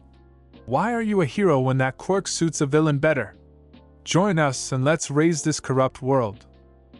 I began to laugh as I looked at him, my voice beginning to become deep and ancient sounding. "Why would I become a villain when I follow the hero's code? Noma, kill him!" The poor creature attacked me only for his fist to go through me as I touched its head. "You suffered greatly, I free you of the mortal coil, young one." With that it collapsed and became a young child about 8 with blackish purple goo flowing off them. I picked up the child and walked over to Aizawa, handing him over. "Keep the body safe. I will get his soul back once it's safe." Aizawa nodded as rage filled his eyes. "Go all out, Hell Reaper. You have permission to use your quirk as you wish to defend your classmates." I quickly rushed at the villains and cut them down by temporarily cutting their souls so they can't move their limbs yet stay alive. When all but Kurajiri, Shigaraki, and another Noma which came out through a portal a few seconds after I started my attack. "Cheater! Hacker! This is not possible! Noma killed that skeleton!" This one actually hit me. I wasn't moved an inch, but his soul was that of a very murderous man. "Your soul is stained by the blood of the innocent. Feel their pain!" Every murder the guy did before and after becoming a Noma hit him, burning away his soul which I ate. Souls of murderers always fill me up. "Now Shigaraki, Kurajiri, surrender now or else." Shigaraki was then warped behind me by Kurajiri where he grabbed me. "Goodbye, Hell Reaper." "Wait, why aren't you decaying?" I laughed again as my mental stability began to crumble. "You should know something about decay. It always comes after death." "Unfortunately for you, I can't die." I knocked him out, then motioned for Kurajiri to lay down. He quickly did and I immobilized him. While I was fighting, Ida had gotten the police and more teachers. Everyone was arrested, but I stopped them when they tried to arrest Kurajiri. "Your soul is pure. You should have been a hero if it wasn't for the fact you were created to follow orders. If you want, I can remove that bit from you." His yellow smoke, which acted like his eyes, widened. "You can free me of his control? Please do it." I quickly did it, and right then Shigaraki yelled as he woke up. "Get me out of here, you stupid fart cloud! Kurojiri seemed to smirk as he yelled back. "Shut up, you overgrown baby." That made him throw a tantrum as he was put in a cop car with special gloves made by Momo so he can't decay anything. I laughed as I reverted back to my regular body. "Kurojiri, you must go to jail for a bit, but I will try to get you free. I will use my contacts if needed." He bowed to me. "Thank you, Hell Reaper. I am definitely in your debt." With that, he was put in a car and drove off. After statements were made, I gave the kid back his soul and activated his dormant quirk. When he woke up, I talked to him for a bit. I talked to the police and called my mom, asking that if they can't find his parents, if my mom and I can be his foster family. They all agreed and the kid was happy. I sent him off as he told me his name. I quickly rushed to the bus but collapsed in the doorway of USJ, falling unconscious. Instead of me just waking up later, I had another dream. In it, I met a female with what I thought was skeletal paint until I realized she was Lady Death. "I'm sorry to mess with your life, Izuku. I had to stop many unneeded deaths." I slowly walked over to her. "Why me? Why give me a quirk before I died?" She laughed, sounding like bells and music. "I chose you because you were the first in a very long time willing to meet me. Usually people who die have regrets and are not truly accepting their death." I sat in a nearby chair as she continued speaking. "Also, you have all the quirks possible in the past, present, and future. Each ability, mode, and code you write is actually another quirk added to your collection. You are very special for current times. You are the first Reaper, agent of death in many, many centuries. You are my immortal Hell Reaper. Don't worry should your physical body die like it just did. We will talk for a minute and you'll be revived in a special way. Now revive my Reaper. You have work to do." I then watched as my body turned into dust and my soul was sucked into the dust as it reformed into my body and outfit I had on. In real time, I was only dead for a couple of seconds, but I spent a few hours in Lady Death's castle. I got to the bus and shivered a little bit, prompting Momo to make me a thick weighted blanket. "Midori bro, why did you just pull a phoenix? I didn't cause it. My body died and Lady Death talked to me." My Netta was next to me before I could finish my sentence. "Death is a female? Is there a way to meet her without having to die?" What I didn't expect was Lady Death grabbing and picking him up by his neck. "How did you survive that? You were supposed to die, pervert. I'll take care of him." I gently grabbed her arm. "Lady Death, maybe the pervert can change. Please drop him before he becomes a skeleton like you." She drops him and hears a thud. "Wait, I'm solid? I thought I took his soul out of his body. That's new." With that, she vanished and I curled up in my blanket. We all went to school and then home for the rest of the day except me. I went to the park after changing to meet the guy who wanted to see my carving skills more. I met the guy and quickly turned down his offer. He wanted me to carve him 500 All Mights to sell at his store. With his cussing me out, I went home and went to sleep for the rest of the day and most of the next since we had a few days off. I got messages asking what I did to their quirks and such. I'd answer and go back to what I was due. I swear if I end up like Deadpool and loving Lady Death, I will kill myself. During one of the boring days off, I decided to travel between towns and areas. I ended up in a city where I felt really safe walking around. After a while of walking around, I feel something bump into me. When I saw it was a little girl, I knelt down and helped her up. "Are you okay? I'm sorry about knocking you down." I wasn't looking where I was walking. She instantly grips me and whispers, "Help me." I couldn't see her name or data because of how close she was, but I could see overhauls. I didn't even have to have the data HUD to know he was evil. "Eri, I told you you couldn't come out until after supper. Come on, let's go home." She shook her head as I slowly stood up and picked her up. "Overhaul, it's best you turn around and walk away. I know she is in no way related to you." I was ready for anything as I sent an SOS to the police through my special watch. When Overhaul created spikes on the ground and walls of the buildings, I jumped up and landed on my solar surfer, which took a few seconds to form behind me. "Hold on, Eri, I'm going to go fast." She gripped me harder before I took off. I barely got to the corner as more spikes tried to hit us. With a quick roll to the side we barely avoid them, but it scratched up my surfer. For the next half hour he chased us, destroying different buildings and some cars before I slammed him with my surfer, knocking him out. The police ignored my SOS until their department building got destroyed by overhaul. They arrested him once I knocked him out, and I took Eri to the hospital. After lots of questions and tests they find out she was very badly malnourished. She had the mentality of a toddler when she was obviously 6 years old, and she has scars all over her body. I called Mom about Eri, and she says that since they found the other kid's family we can take care of Eri when she is able to leave.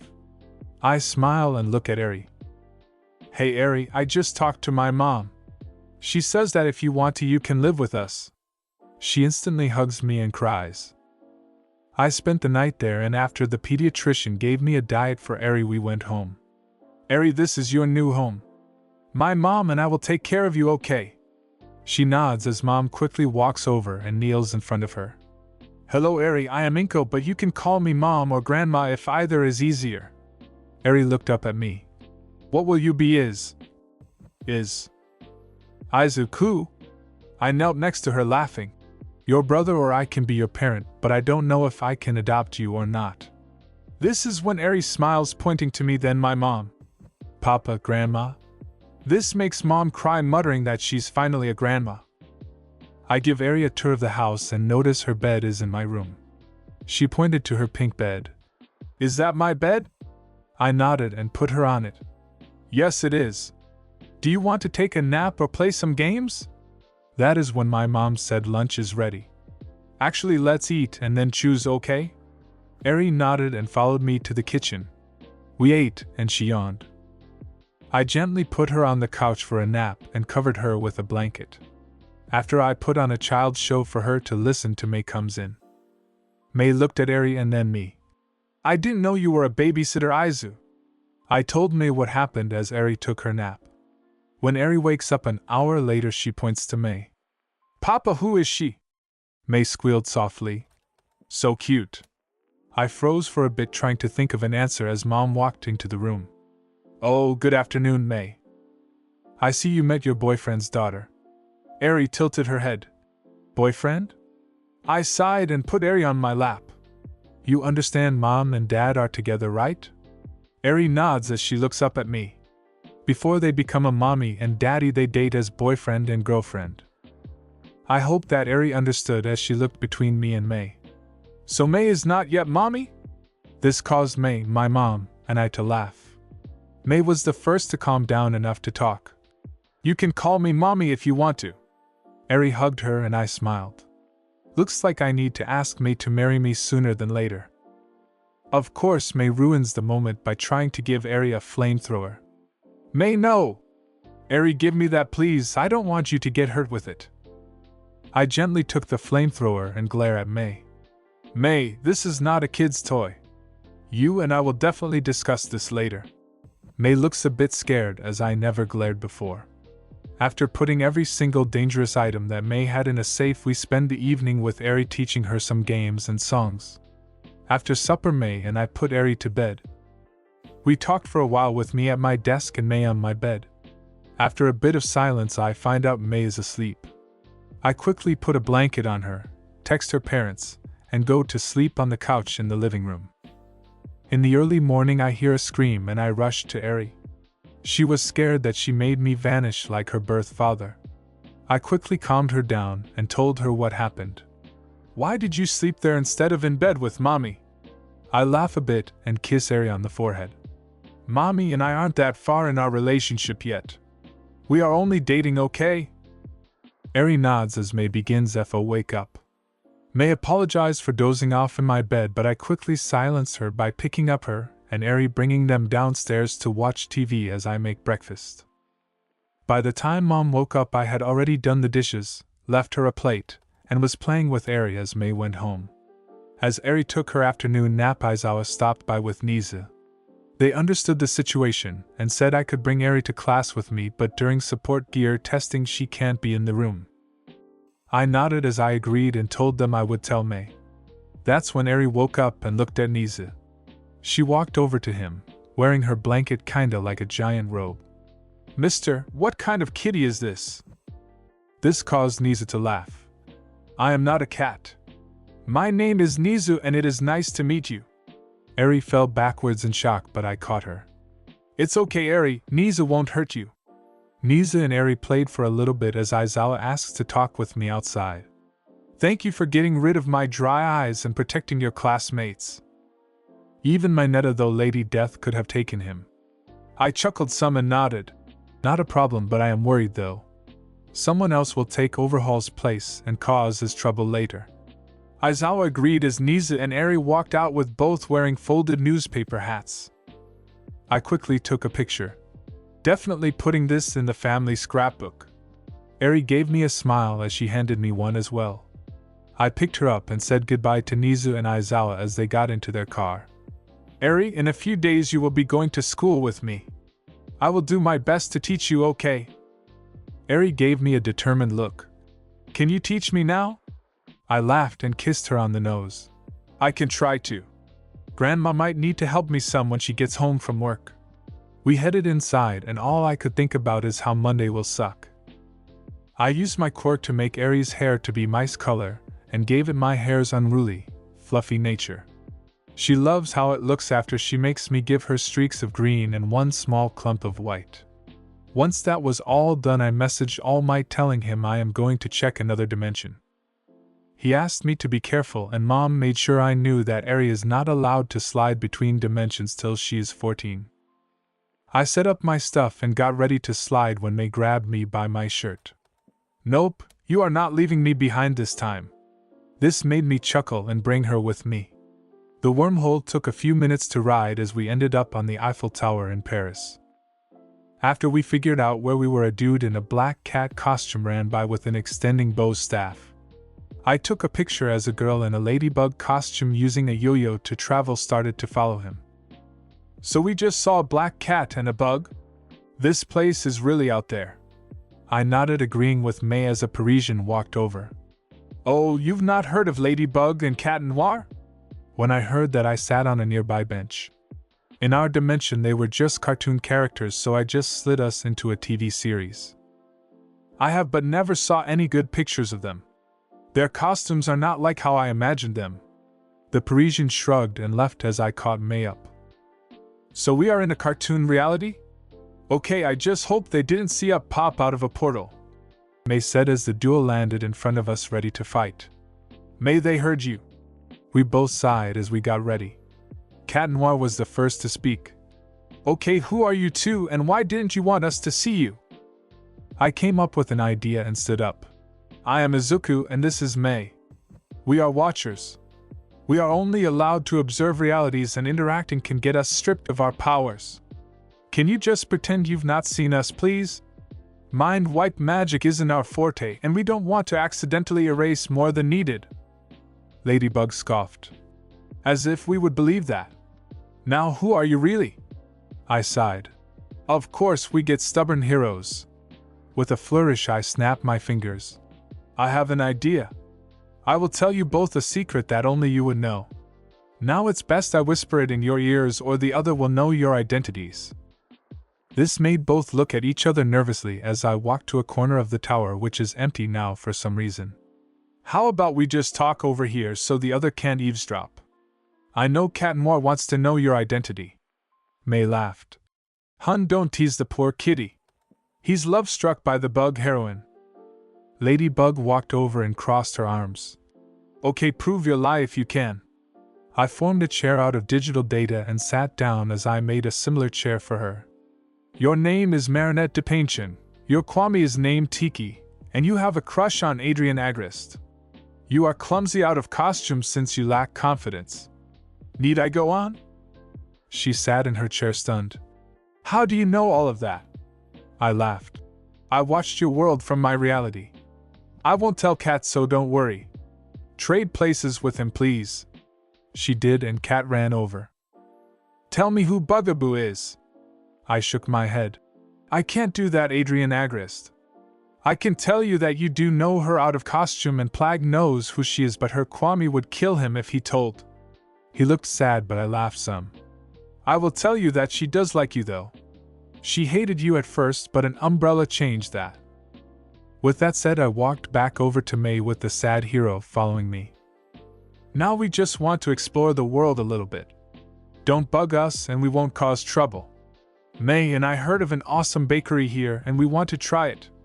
Ladybug pointed us in the right direction, and as we started walking I created a ladybug patterned umbrella. I kept walking as I laughed, with both getting flustered for different yet similar reasons. We got close to the Depainting bakery and I slapped my forehead. I don't have money for here. Crud. I looked up as Ladybug landed on its roof. Actually, we might have a chance now. Marinette is home. We entered and looked around the bakery as Marinette spotted us. She walked over to us and smiled. I'm guessing you forgot to grab currency for our world? May laughed. Unfortunately, yes. We may be more advanced, but being forgetful is in our DNA. I dug into my bag and pulled out a big emerald and a sapphire in the shape of a heart. We can pay with gems though. They are still worth a lot. I gave the gems to Marinette, and we grabbed a good amount of items. May was happy as I got her some chocolate. When she saw candy apples she screamed, Eri would love those! Let's get her some. That's when Adrian Agrist walked in. Hey Marinette, who are your friends and who is Eri? I pretended to introduce myself, and May trying to hold back my laughter. Eri is my adopted daughter, and even though May is just my girlfriend, she calls her mom. May nodded as she grabbed a couple of the apples. What do you think your mom would like, Izuku? I grabbed some breads and more chocolates before I said goodbye to Marinette and Adrian. I made sure to leave the umbrella there as I formed a portal. Once it formed, I shoved May through it, and quickly followed, speeding us through much faster than earlier. We popped out on the couch and May hit me asking why I shoved. Another wormhole was forming. For some reason it scared me. If that was a supervillain, we could have lead them to our world. I just hope I am wrong and it is a good person. I started to put stuff from the bakery away as Eri tackled me. Welcome back, Papa. Did you have fun? I pet her head as I gave her a candy apple. Yes, May and I met two heroes that are actually a TV show from a long time ago. She ate her apple as I set up the TV to watch Miraculous Ladybug. After a few shows we ate supper and went to bed. Luckily May went home this time, so I wasn't on the couch. After the few days off from the USJ incident, the school had us do training for the sports festival. May and I worked together on our fighting skills when we met up after school. As a little joke and to keep Eri involved, we let her fight with mini clones of May and I. It was so cute as the minis and her played and fought. Though she was hesitant, we did have her train with her quirk. It wasn't long until she could use it easily and stop it when she got the result she wanted. As a reward, I gave her a boost to her quirk and renamed it VCR. She can rewind and fast forward stuff she touches. We had her train that aspect, and she got May and I by surprise. I told her about the quirk test Aizawa, or Sleepy as she calls him, had us do. Then that little snowflake tossed a softball and at the last second used her quirk on it. It went from no speed to lots of speed, even though it still went the same distance. If you decide to play baseball instead of being a hero, you'll have a killer fastball. She laughed and hugged me as May wondered what just happened. That's when the day came for the festival. I was called up as the first year's spokesperson. I just want everyone to do their best and try to prove to the heroes and civilians watching one major thing. It's not the quirk that determines a hero, it's the person who is trying to be a hero with what they have. I stepped down and kicked Mineta. I saw what you were about to do, Mineta. Touch May and I'll make you into a kickball. He quickly backed away as we all got ready to do the obstacle course. I literally got into a sleeping bag as everyone else started running the course. Aizawa yelled through the mic. Midoriya, get out of that sleeping bag and take this seriously. In retaliation, I stood up in the sleeping bag and randomly warped through the course to the end before laying back down. President Mike started to laugh as Aizawa's jaw dropped. Guess he beat you at your own game. With my already crossing the line, I just took a nap for the next 10 minutes for everyone to cross. The next challenge was the cavalry battle. I got teamed up with Mei, Uraraka, and Momo. Mei made a joke. "How about we just carry this sleepy Izuku and have him float us or something?" The second she finished saying that, I pull out a splash potion of levitation and slow falling from my craft. "Momo, can you make us ropes and you guys sleeping bags? You can all nap once we get into the air." Momo flicked my nose. "Okay, Midoriya, why are you being so lazy today?" I sighed.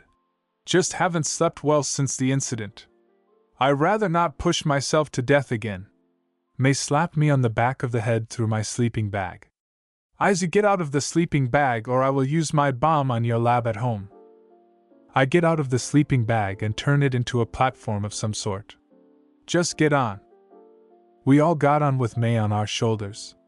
When the match started, the platform just flew up into the air. Of course, Kaken tried to use his explosions to get to us. Simple dodge left or right each time got us to the 1v1 battle tournament.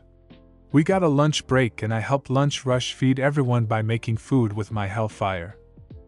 Everyone was enjoying the kebabs and burgers I was making as I tried to figure out how to use my flames to air fry food. Next round started and I headed into the arena with a yawn. I was against a purple-haired kid named Shinso. The round started with him asking questions like, "What's it like to be blessed with a powerful quirk?" I nearly decked him, but instead I walked over to him and said, "Death is never a fair trade for a quirk." Apparently my answer disturbed him as he backed away and out of the ring. Aizawa was mad. "Okay, Midoriya, what did you say to him?" I repeated myself, yelling louder than present mic, then walked away to get my lunch since I didn't eat yet. I didn't watch the battles or return to the arena until I was against Todoroki. When the match was started, Todoroki used his fire and ice on me. I would just break the ice and eat the fire as I tried to figure out what to do to attack him. Unfortunately, that's when I remembered the emerald booger and decided to shoot them from my hands. The first one whizzed by Todoroki's legs, distracting him some. When he saw the emerald in the arena, he realized what I was doing a second too late. His ice wall did protect him, but it also sent him out of the ring as the emeralds broke it off the floor and made it move. After that match, I was cornered by Endeavor and my father. I secretly sent an SOS to the police as he talked. "Son, you were awesome. Now the restraining order is made null with a fellow hero being next to me, so don't try it. I want you to lift the restraining order or else I will make sure you never see the light of day again." Endeavor nodded. "A son's job is to carry on their father's desires. Shoto will become number one cause I want him to. Now you must listen to your father or else." I sighed and shook my head. "Hisashi, the restraining order is not made null and I will never lift it if you keep this shit up. Also, your son is the newest agent of death," Lady Death stated, interrupting me. "Lady Death, what are you doing here in the mortal realm?" She smiled at me softly, then glared at my father and Endeavor. "I was here enjoying the tournament until these two idiots offended you and, by extension, me." Endeavor growled. "Lady Death is a villain's name. Leave now or you will be arrested." I couldn't help but laugh. "Endeavor, you can't arrest Lady Death. She is literally death. If it was time for you to cross over, she would take your soul right now." That seemed to enrage the walking trash fire as he tried to incinerate Lady Death. I just watched as she just stood there looking at her non-existent nails. "You call that hell flames? Hell's fire is much hotter than that." His jaw dropped, and I knocked him and my father out. Police arrived, arrested both flaming idiots, took my statement, then left. My next match was against Ida, who came at me as fast as he could. I spent most of the match narrowly dodging him, even though I could move much faster. After about 5 minutes, I activated Hell Reaper mode and sliced Ida's soul slightly. All it did was remove his balance just long enough for him to accidentally fall out of the arena. I helped Ida up after turning off my flames when I was suddenly teleported to an alleyway. There I saw Stain, the hero killer, and Ingenium, Ida's older brother. "Stain, just drop your weapons, please," As you can see, I have no blood and Lady Death doesn't want you to hurt him. Ingenium instantly recognized me. Hell Reaper? I thought the sports festival was still going on. This really pissed off Stain. You call yourself a hero but you know villains? Die villain and fake hero. He tried to stab me but I grabbed his wrist. I am not a villain, I am a Reaper for Lady Death. The goddess of death, written in every culture and religion. You have insulted her, prepare to get hurt. I yelled as my hell flames covered my body, melting his blades without hurting him. Once all of the metal was gone, I gave him a taste of my penance stare, knocking him out. Cuff and take him in, please. I have a tournament to finish. I returned to the stadium and caught the tail end of Kachan's last battle before he has to fight me. To make the battle simple, I won after an hour of fighting. Using his increased firepower, and where he can explode, he was all over the arena and above it. I just had Hell Reaper active so I wouldn't burn at all from his explosions. He did send my head flying, but I caught it before it left the arena. That really stunned him, and that is the only reason I won. Distraction by dismembered skeleton let me finally knock him out. Award ceremony was boring. When it was all done, I went home, played with Eri, and then went to sleep. Next morning I was yelled at by Aizawa for not taking it seriously, played chess with Nizu, and nearly blew up the lab when Mei suddenly kissed me. I swear, why can't I have a good day? I walked downstairs with Eri on my shoulders. Mom was already up and was holding a letter. Morning, Izuku. Hey Eri, did you sleep well? We both nodded as she handed me the letter. I opened it and smiled as I set Eri on her chair. Guess what, Eri? What? As of yesterday, you are officially my daughter, Eri Midoriya. She screamed and hugged me, happy as she could be. After we both ate, I brought Eri outside and showed her a custom solar surfer I made just for her. The surfer was streaked with pink, green, and white, had a car seat with buckles and a helmet, a cute flower steering wheel, and it had stabilizers so that she can't ever flip it. I was getting sick of the bus. You ready to try OT out, hun? I wasn't even done before Eri was in the seat and buckling up. With a laugh, I helped her seat up and put her helmet on before we set off to pick up Mei. When we got there, Eri was proud. Look, mommy, I got a surfer too. Snowball Express. We both laughed as Mei hopped onto hers. I see that, honey. I'll paint the name onto it later. After I talk to your dad about being a hypocrite. Daddy, what's a hypogryph? The people around awed at the question as I kissed her nose. Hun, your mommy called me a hypocrite, not a hypogryph. Remember the big pink thing she tried to give you? Well, it and the surfers are dangerous if misused. Yours, though, has a ton of safety features along with anti-villain gear. I don't want my snowball getting hurt. She smiled and then smirked. Daddy won a race to school today? Mei left the second the word race was said. I had to hop onto my surfer to catch up to her, and Eri, who left right after Mei. With Mei winning because she cheated, we all get off our surfers and I show Eri how hers becomes a little cap for her horn so it doesn't accidentally prod people. Once we get that fitted onto her horn and tightened so it won't accidentally fall off, we head to Niza's since he wanted to watch over Eri this morning. When lunchtime came, Eri, Mei, and I ate in the cafeteria with all of A1 looking at her confused. Deku, why is there a girl with a metal horn on your lap? I laugh.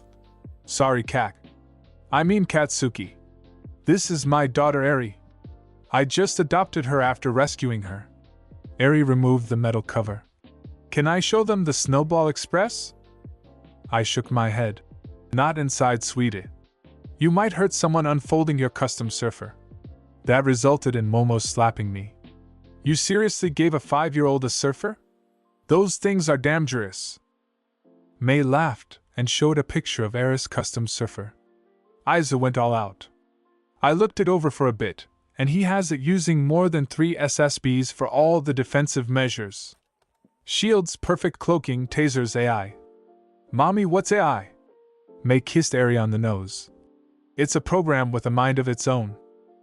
Aiza has it set to protect you without killing anyone. Eri hugged me. Thanks, Daddy. The class awed as I put her folded surfer back over her horn.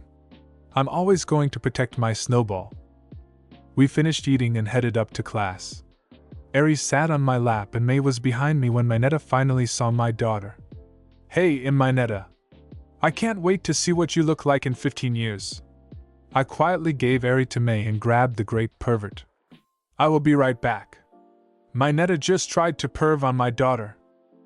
I dragged him out with a very mad class glaring at Mineta and a scheming Aizawa smirking. I gently knocked on Elvira's door, but when she said come in I threw Grapus through the door and marched after him. I'm sorry to give you more work, but I want permission to turn this grape into a grapette. He perved out on my daughter. Elvira glared at him. What did he say?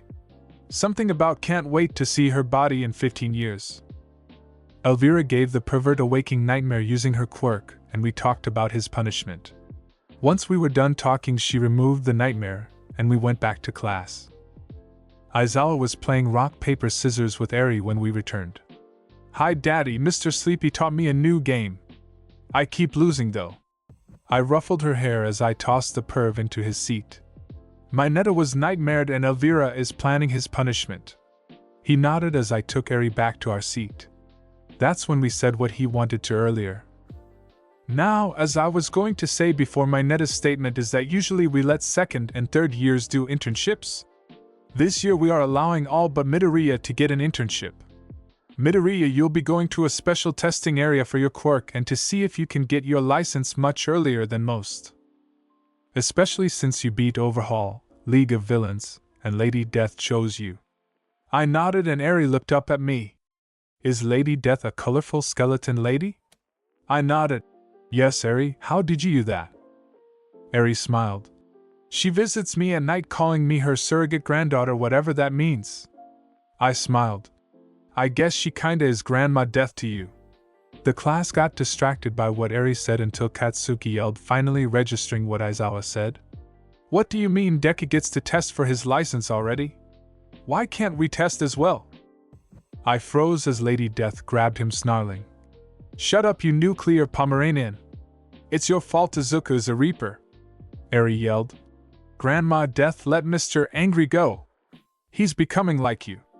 Lady Death instantly obeyed and hugged Eri. Hey Snowflake. I didn't know you'd be here. Eri hugged her back and gave her a drawing of her, me, May, my mom, and Lady Death having a picnic. That's when I came up with an idea. Lady Death, can you temporarily bring a living person to their personal afterlife? She nodded as she set Eri down. That is a very specific question, my dear Reaper. Who deserves to see it? Ciro caught what I was doing and wrapped Mineta in tape as he tried to escape the classroom. If I am catching what Midoriya is hinting, he is referring to Mineta. Lady Death quickly grabbed the wrapped-up pervert. Okay, what did you do this time? Did you grope my surrogate future daughter-in-law? Speak, grapist. He cries and wets himself. Lady Death, he made a comment about Eri. He can't wait to see what she looks like in 15 years. Momo said as she backed away from her, afraid of what is about to happen. Aizawa, consider him on an internship in my castle.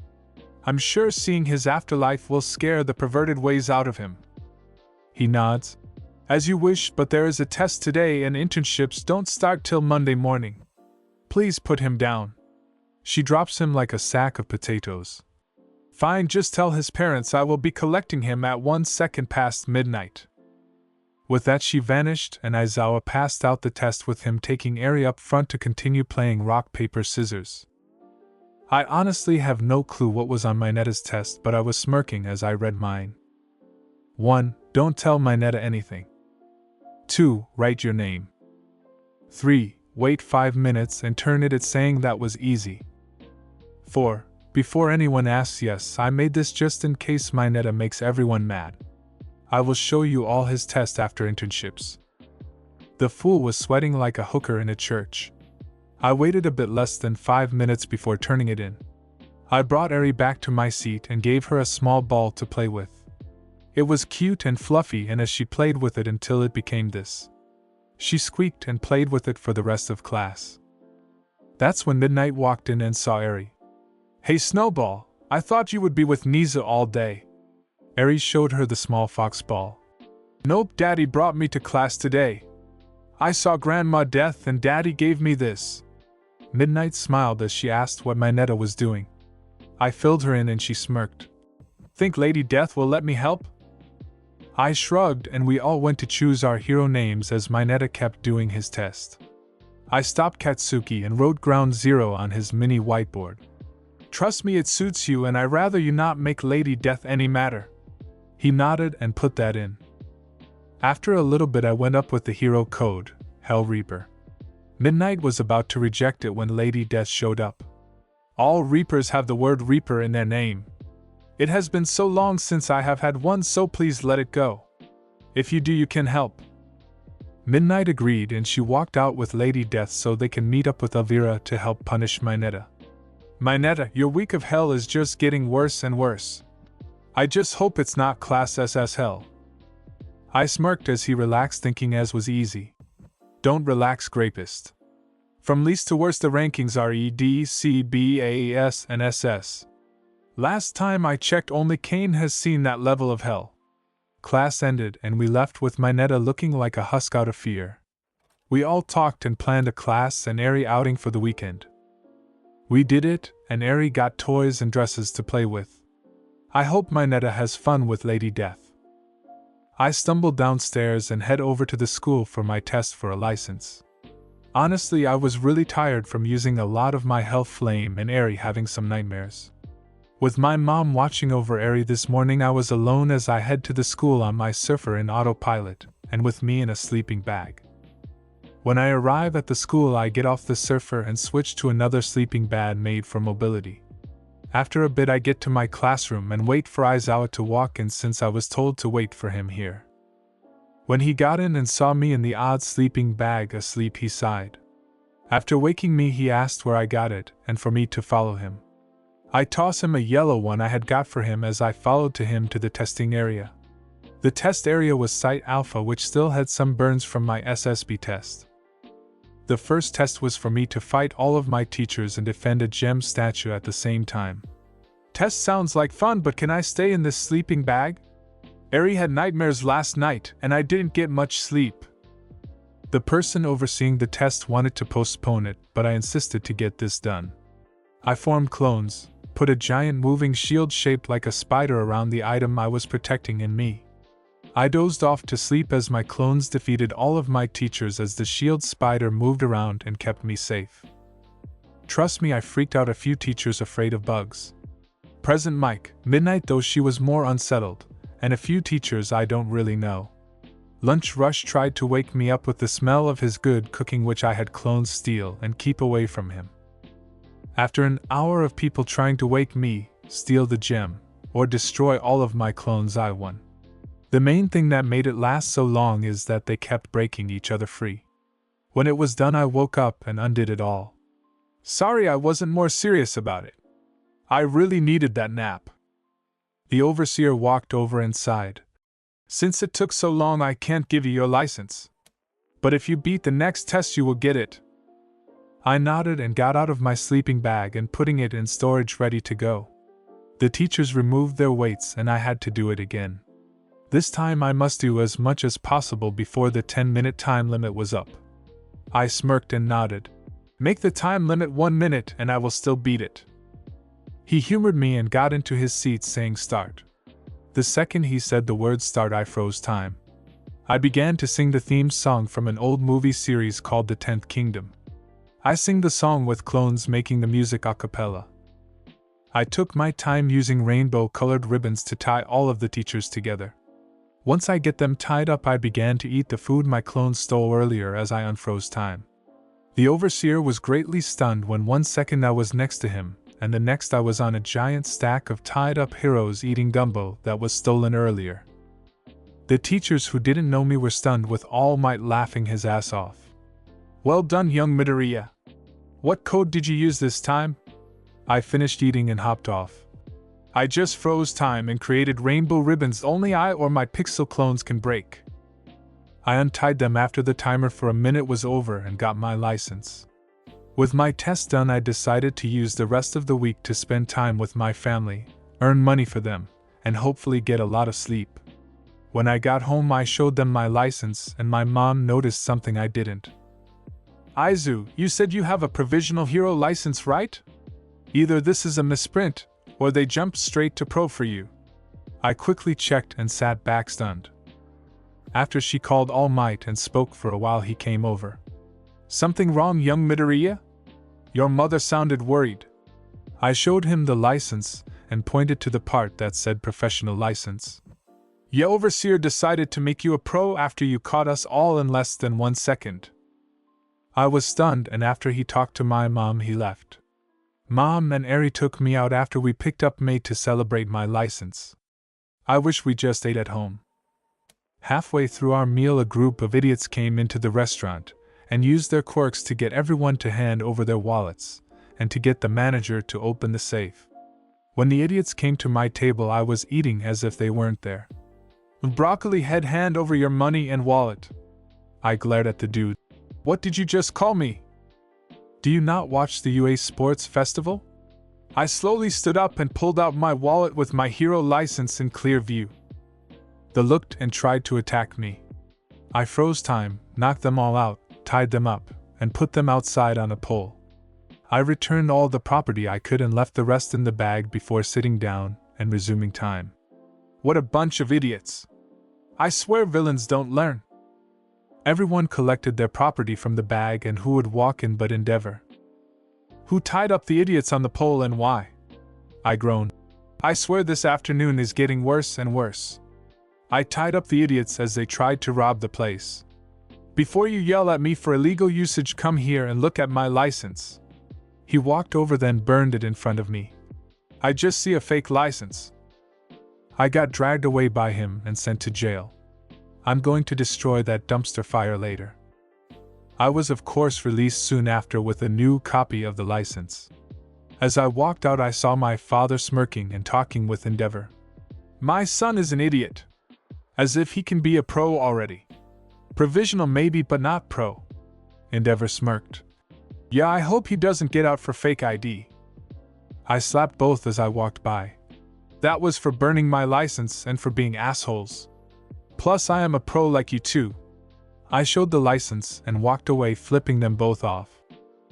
That's when both sent fire at me. I ate both streams of fire and froze time. I tied both up, gagged my father, and put them in a cell made for fire quirks. I resumed time as I walked by the jailer. The two inflamed cell attacked me. I'd say give them a day to cool off before processing the morons. He nodded after I showed him my license, and he checked it. I warped home and waited for my mom, Eri, and May to show up. I was released, got my license reprinted, and rearrested father and his flaming dumpster of a friend. I hope they both lose their licenses. After that, we played some games ranging from board, twister-like games, and video games until supper time. After supper time, we all went to bed with me and May in a bed with Eri between us. Mom laughed and covered us in a blanket. I think I will fully divorce his father and get a new boyfriend. It has been forever since I had a real date. The day after the test, I wake up and head downstairs to see May making breakfast with Mom and Eri playing a small game of patty cake. If you don't know the game, you're really young. I kissed May, hugged my little snowball of a daughter, and have her a small gadget I made for her. With a smile, I put the gloves on her hands. Pretend you're throwing a softball, okay? What she does as told is aim for May. As she tosses, a snowball forms in the glove which hits May in the back. May screams as the cold snow goes down her shirt. I quickly stop Eri from tossing more as I brace myself. Sorry, hun, she didn't let me finish what I was going to say. I poke Eri on the nose. I have a habit of explaining an item's use before I explain what it does. Next time, wait a bit, okay? Now, as you saw, it launches snowballs. Only use them to play with people who know what they do. Not everyone is okay with being hit by a snowball. Now apologize to May. Eri walked over and hugged May. Sorry, mommy. I just wanted to see what it does. May forgave her and finished breakfast. We all eat and I head out with Eri as I put on my own gloves. Anyone want to join the snowball fight? May and Mom laughed, saying after the dishes they will join. I smirked and showed Eri that if she pretended to form and shape a snowball, the gloves will form and make the snowball bigger over time. We had roughly melon-sized snowballs by the time they came out. The second they came out, the snowballs hit them, making May shriek again. After Eri and I finished laughing, I gave Mom and May their gloves, teaching them how to use them. For the next couple of hours we had snowballs flying all over the place. A few neighbors asked why a snowball flew over the fence. They all saw us flinging snowballs and asked since when we had an ice quirk. Sorry neighbor, we are just using a gadget I made. While I showed them the gloves, I got pelted by a lot of snowballs. After a bit, some people asked how much for a few pairs for their kids. I explained I'd need exact measurements, and it'll take a bit to make them. They eagerly agreed and went off to get the measurements and colors. By lunchtime we were all damp, tired, hungry, and I had 50 orders for gloves that each had at least 3 pairs. As Mom and Eri, who was standing on a floating step stool I made for her, made lunch, I set up another mini factory to make the gloves. When lunch was over, I set Eri down for a nap and watched some TV with May as Mom headed off to work. Okay kids, be good and don't do anything I wouldn't do. M.O.M. May and I yelled, making her laugh as she headed out the door. We must watch TV until there was a knock at the door. We both groaned as I got up. I opened the door. Hello, Hal. You need to leave now. Standing there was my father again. Why won't he give up? I won't leave, son. You are to lift the restraining order or else. I adjust my gloves and begin to smirk. Leave or get pelted. Your choice, and I hope you choose pelted. Eri just woke up and walks over to me. Daddy, who is that? This set my father off as I knelt down. Eri, get your gloves on and get May, please. He is an exception to the rule with the gloves. What the fuck are you doing with a kid? When did you even knock up a girl? He grabbed my arm and I pushed him away as May and Eri returned, gloves primed. You have 3 seconds to leave or else. He tried to grab me again. How dare you talk to me that way? He got a mouth full of snow. This stunned him as I laughed. Bullseye, Eri. Now begin the pelting. The 3 of us began to launch so many snowballs at him he was actually knocked back a good amount. By the time the police arrived, he was basically a messed up, fire-breathing Frosty the Snowman. They laughed as they dragged him into the fireproof truck. When will he give up? This is at least the what 7th time. I nodded and of course got their orders of Snow Blaster gloves. I quickly got them from .my mini factory and handed them over to them. Might be useful for riots, huh? They laughed and left as I took Eri to the nearby park. As she played with kids that were there, I carved and managed the factory, bagging up orders with the names and address of who ordered it. After a bit, I just had clones deliver them as I talked to people about my quirk, my side jobs making stuff, trying to support my mom and adoptive daughter, and what it's like at UA. That's when a dude with a metal hand tried to steal a carving. I warped in front of him and knocked him out, calling the cops. Sorry to call you guys twice in one day, but someone tried to steal from me. He's currently unconscious and I'm at the park. A carving? Yes, Yes, I will carve you something. With a sigh, I sat back down and kept carving and watching Eri as she tossed snowballs at kids. Eri, do your friends want gloves too? A round of kids cheering made us all laugh. While measuring kids' hands and getting their colors, the cops arrived and took the dude away. They asked what happened and what I am doing. I told them and they laughed as the kids began to have a big snowball fight. I spent the afternoon carving and making gloves before Eri got tired. After deposit some money into the bank, I carried Eri home and smiled as she dozed off. Who else would be at my door other than Endeavor, the dumpster fire? I sigh and gently wake up Eri as I set her down. Eri, this person is another exemption to the rule. What do you want, dumpster fire? Did my father call you to threaten me? I put on my gloves while Eri instantly wakes up, pulling hers on as well. Yes, he did. He said you attacked him unprovoked and nearly gave him frostbite. I sighed and popped my neck. Endeavor, I have a restraining order, that means he can't be near me at all. If you keep it up, I will get one on you as well. That will be very difficult should we have to work together as professional heroes. Like planned, he lit up like a spark on dry grass. You are not a pro hero, and you never will be unless you support your father. His yelling brought out May, who was wearing an apron and pulling on her gloves. Today is not our day. Two damn hotheads ruining our day off. May, language? Now you walking dumpster fire, you leave willingly or I activate these gloves' true power on you. Your choice. May and Eri see me turn the small bumps in the palm of the gloves and mimic me as Endeavor growls. After about 2 minutes of waiting, he attacked us. The jerk tried to hurt my daughter. I was livid. I warped in front of Eri and let him burn my shirt away as I protected my daughter. Once he was done, I stood up and glared at him. How dare you? How dare you attack my daughter? He backed away as I became a different Reaper form. Instead of being a flaming skeleton, I became a skeleton made of ice. May, Eri, go inside and call an ambulance. This sorry excuse of a hero is about to become a frozen dumpster fire.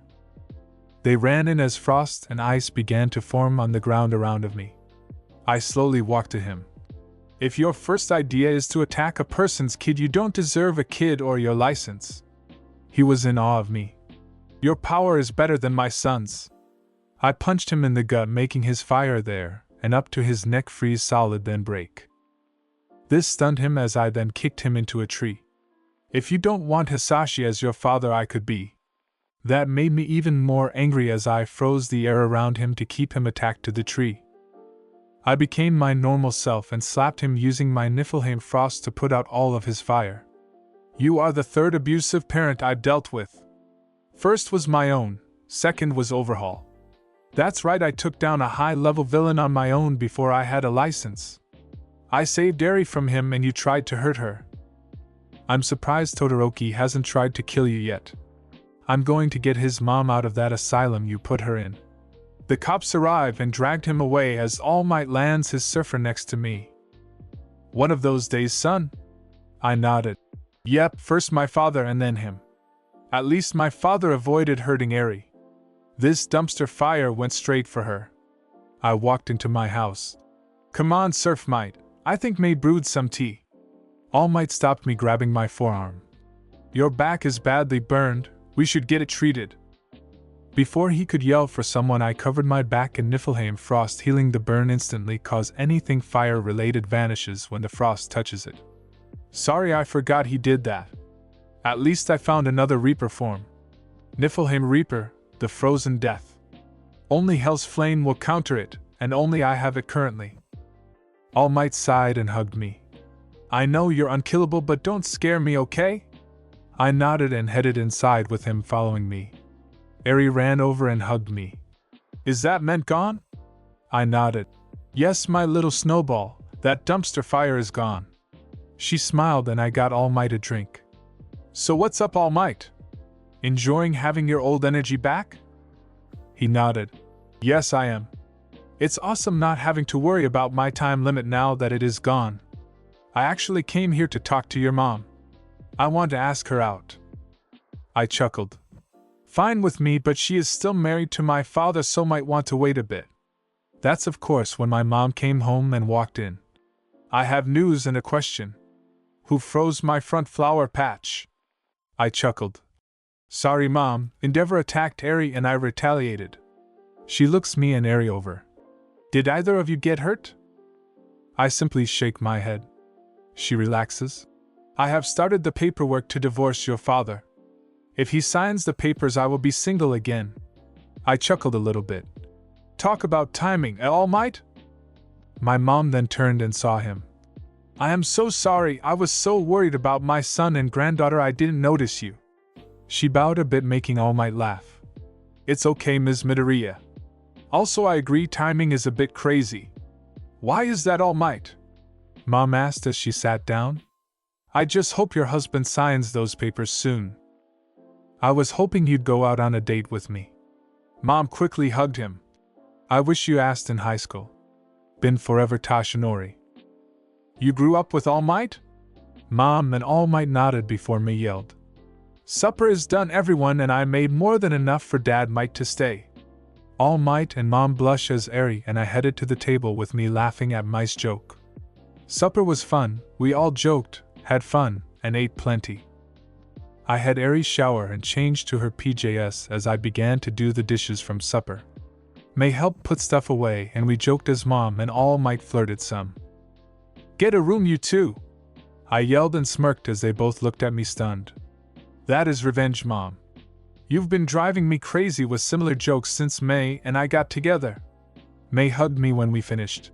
"Hun, don't forget we need to finish designing my wedding dress." "What?" I looked at Mom and All Might. "Yes, I already proposed.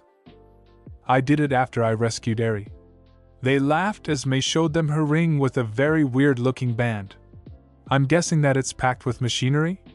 We both nodded as I kissed her and had her check on Eri. May puts Eri to bed, kisses me again, and then goes home. Mom scolds me some for not telling her sooner, as All Might just shakes his head. After defending myself for a bit, I went to bed and chuckled. This will be a roller coaster once Father gets those papers. Now how did I end up on my lap, purring to my heart's content? Oh yeah, stupid interdimensional villain. The day started off quite normally. I gently woke up Eri, we brushed our teeth, and ate breakfast. After we both got dressed, we headed to the park where she and I played with some kids. After a bit, a portal formed over the park's fountain. This one felt artificial, mechanical, compared to the ones I make. Out came Kaken? I looked the person over and realized they had cat ears and a tail. When he stood up, he softly meowed. "Deku, is that you? Please tell me I made it to the past." I shook my head. "No, you're in another reality." What's with the cat bits?" I gently pried his hands off of me as the portal closed. "What do you mean another reality?" I shushed him and lead him away. What I didn't see was Eri following us before she hugged me. "Daddy, why is Mr. Angry part kitty?" "Hun, this isn't our Mr. Angry, this is another from another version of this world." Eri thought for a second. "Oh, like Grandma Death?" I nodded and patted her head. "So Bakugo, what's going on that you had someone create an interdimensional portal?" He growled and created some explosions. "Okay Deku, who's this runt? Did I go to the future?" I punched him and formed fire on my fist afterwards. "Insult my daughter again and I will send you back with broken legs." Bakity calmed down. "Okay, not my world, my Deku only had one for all." "Okay, I am trying to go into my past to stop Kitty Claw. She is making heroes into Nikos, like me, while villains become cats." I chuckled. "Okay Bakity, you want to stop a villain making everyone into cats or half cats?" "I'm sorry, but I can't really help without a date and location in your reality." He growled loudly. "What did you just call me, you?" I covered his mouth and glared. "I called you Bakity to separate you from my Bakugo. Cuss in front of my daughter and I will beat you up." Bakity relaxed, but his tail went stiff and puffy as a new portal showed up. Out of it came a Nico girl with green fur and eyes. I couldn't help but laugh loudly as I looked at her. "I can't believe you didn't recognize her as a female me. I bet she can travel between dimensions using her own tech." She purred as she laughed. "I'm guessing he just said my name?" Eri looked up at her than me. "Daddy, why is she like Mr. Angry Kitty and you?" This stunned Kitty Claw. "Wait, you saved Eri too?" I nodded as I stood up. "Yeah, Overhaul is in prison and I'm guessing you have a grape-headed pervert?" She hissed. "I hate Minerva, she keeps grabbing my tail and the boys, well you know." I nodded. Eri used Snowball Express to head home and watch some TV, okay?" She hugged me. "Okay Daddy." Bye Mr. Angry Kitty. Bye Kitty Lady. She unfolded her surfer and went home. Wow, I think I found a new target reality. Maybe you guys have a better chance to reverse the ray gun. I stiffened. "You are blasting people with a Nikification ray to find the cure?" She nodded and mewed a bit scared. I took the ray gun and scanned it with my quirk before it blew up suddenly. When the dust settled, I was a green cat, and my clothing was on the ground. I didn't think it would explode. Sorry, mail me. Kitty Claw tried to pick me up, but I hissed at her. If my fur could change colors, I would have been a very dark and bloody red. After she recoiled, I grabbed my watch and tapped Bakety on the foot as I messed with the strap. Okay, what do you want, Deku? I growled, hit his foot harder, and then hit my watch. You want me to put the watch on you? I nodded as I hissed at Kitty Claw when she tried to touch my watch. Okay, I get you're mad, but let me help too, okay? I swat at her hand with my claws out, very mad. When Bakety got it on me, I smirked and looked up at them. I hate it when my paranoid ideas are right. Now Bakety, pick me and my clothes up, please. They were stunned as I wasn't meowing or anything, but my watch was speaking using my voice. It's thought translation now, do as I ask please and get me home. I can't use my quirk, and the only other way for me to see the scans is on my PC at home. Bakety instantly did as told and ran to my house with Casey following close behind. When we got to my house, May was already there. Okay, Izu, why are you a Nico girl, and why is Bakugo also a Nico? Casey chuckled. I am not your Izu. I accidentally turned him into the green cat. I nodded. Yeah, she did. She's me from another reality, and this Bakety is from yet another one. I need you to help reverse this. May gently picked me up and snuggled me. You make a really cute cat. I prefer bunnies, but this will do. I couldn't help but purr at the affection. Casey coughed and snapped me out of it. Not now, May, my PC now. She sighed and pouted as she walked through the house holding me. I instructed her on how to activate a special part in my PC that interfaces with my QI. After that, she began to pet me as she began to work on reversing it with my help. I may be unable to use my QI, but I still have my intelligence. While we worked, Bakety and Kitty Claw played with Eri to keep her distracted. We remade the ray gun with an upgrade to reverse its effects. Actually, we made 3. One for each of our realities, though May wanted a bun gun instead. She made me human again, and I made clothes from digital data before walking out. We fixed and reversed it. Now next time you have a problem with a weapon like this, will you do me a favor? Just ask for help instead of using it on others. Casey nods like crazy, takes hers, undoes her ears and tail before heading to her reality. I undid Bakety and told him how to use HIT. He thanked me and said he would apologize to his Deku. He understood that he was a jerk, and when he played with Eri he realized that he should have been a better friend. I sent him back to his reality and May hugged me. Izu, I think you forgot something. I looked up at her since she is taller. What would that be? She removed my watch, turned me back into a cat, and put it on me like a collar. I think Eri should play with you as a cat for a bit. I glared up at her and hit her foot. You're evil. We just undid this. That when Eri made me laugh as she zapped May with the gun. She put my watch on her like a collar. Since mommy wants daddy to be a kitty, so shall she. May started to yell, and I would mentally yell over her and shut her up each time she got close to cussing. After a while she calmed down, and we played with Eri as cats. When Mom got home we had to explain what happened, and we got changed back for supper. While we were eating, Eri asked, "Can I be a kitty tomorrow? Or even a half kitty like Mr. Angry Kitty?" May said no, but I smirked. "Maybe I can do one better, Eri. Come here, please." She quickly ran over to me and looked up at me. I gently picked her up and set her on my lap. After a little bit of forming a new quirk and making it completely compatible with her, I gave it to her. With that done, I set her back in her chair. "Daddy, what did you do?" "Yes, Izu, what did you do to our daughter?" I smiled. "I just gave Eri 2 more quirks.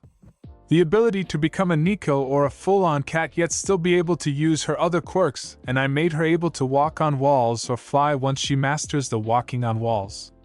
Eri formed cat ears and tail almost instantly, wiggling them. That's when I saw she also formed paws and she struggled to use chopsticks. "Eri, you can keep the ears and tail but no paws at the table, okay?" May said, sounding defeated. Eri listened and we enjoyed the rest of supper. I wonder how my classmates will react when I tell them about today. A few days after the kitty claw event, I gently woke up Eri, who meowed at me. "Come on, my little snowball. It's time for school." She nodded and headed to the bathroom. "Retract your cat bits, hun. I haven't set up a hair catcher in the drain yet." She nodded and did as I asked while I headed to the kitchen for breakfast. Mom was already up and cooking. "Morning, Izuku. I got a court date today and hopefully your father signs the papers. Should he try to fight it, I will fight back with the restraining order, him having Endeavor harass us, and Endeavor trying to attack Eri." Nodded and ate breakfast before Eri finished her shower so I could take mine. Once we were done eating, showering, and getting dressed, we took our surfers to Mice to meet up with her. May smiled. "Finally over being a Nico?" Eri checked and shook her head, forming her ears and tail. When she tried to form paws, I poked her on her nose. "No paws while driving your surfer or I will remove your kitty quirk." Eri stopped herself and nodded as she put her hands on her wheel. "You spoil Eri and you know it, Izu." I laughed softly. "There's the pot calling the kettle black. You spoil her almost as much as me. You keep giving her candy apples, apple-flavored candy, and a few different sodas on a daily basis. You also made her a cat-shaped taser." Eri looked at me. "Is that what Mr. Electro-Whiskers is? A taser?" I nodded and we raced to school with me winning finally. The girls loved to cheat. The morning was simple with Power Loader keeping an eye on Eri. When we came back to get her, she was in a jumpsuit, covered in dirt, and had cat-themed digging gear like Power Loader. She looked so proud of herself. "I helped Uncle Power make a garden." I gently began to wipe her face as I chuckled. "That's good to hear. What all did you plant?" She listed off the usual plants you'd find in the garden, with Power Loader helping her with the harder one's pronunciation. "Can I make a garden at home with Grandma?" May laughed this time. "You'll have to ask her later." With Eri cleaned up, we headed up to the cafeteria where everyone was. We all ate lunch together, with some people giving Eri, Mia, and as some knickknacks from their internship. Eri loved a toy cat phone from Todoroki. "I'm sorry about my jerk of a father. Is it true he tried to?" I nodded as I formed ice on my hand. "Yes, he attacked Eri, and when I fought him with Niflheim Frost, he wanted me to replace you. Looks like we both got horrible dads." Todoroki nodded, and we joked about our dads. As we headed into class, Aizawa stared at Eri. "Why does Eri have cat ears and tail?" Before I could answer, Eri said, "'Cause Daddy fought Mr. Angry Kitty and Kitty Lady." I sighed. "I gave Eri a quirk after a little event that happened. Since this is the first day we are all back from internships, can we tell what happened? I bet my nettas will be interesting." Aizawa sighed and dragged me into the hallway. "You are to go first, tell them you did become a pro, and I want the Nico quirk as payment for delaying hero course stuff for today." I nodded. "Okay, but I need to do that after school, okay?" I walked into the classroom again, and I put Eri back into her seat after getting her off the ceiling. Bakugo had got mad at Karashima and made an explosion in his hand, scaring her. "I will have to remove Cat's instinct to flee later." "Sorry, Eri," she purred as I calmed her down and glared at Bakugo. Once it's done, I walked to the front of the class. "Anyways, I have good news. I am now a fully certified pro hero, but I am staying in class. My mom is trying to divorce my abusive father after what happened a few days ago. Also, I need to explain why Eri is a Nico." I tell the story and show some pictures that Eri took on my phone of Bakity, Kitty Claw, and of May and I as cats. Once I was done, I looked at Mineta. "Your turn, Mineta. Let's hear what you did." He shakily walked to the front of the room as I sat down. "As you know, I was in Lady Death's palace. I saw my personal hell, and I swear to work on my perverted ways. I was in a new class of hell known as Class P. At least I was let out every so often to learn to fight villains, so not completely horrible." I chuckled slightly as I checked on it. Once I checked it, I instantly closed my QI window I was using for it. "Mineta, that is worse than Class SS. I understand how you feel just by reading the description." When people tried to ask what it was, I shook my head. "You don't want to know at all." I regret checking it and I have died multiple times. They shuddered and tell what all they did during their internships. May said she worked with a company that makes self-defense items for civilians like Eris Electro Whiskers. After everyone told what they did, we all went to a big gym to spar for a little bit. I went against Todoroki using toned-down fire and ice so it is a bit more even. After a bit, Eri decided to hit him with a snowball. It stunned him for a bit, and I just laughed. "You gave Eri an ice quirk?" he asked as I melted the next few that came at him. "Eri, we are not really fighting. We are training to get stronger. He is also not Endeavor or my father." She apologized and showed him her gloves. I then came up with my new move.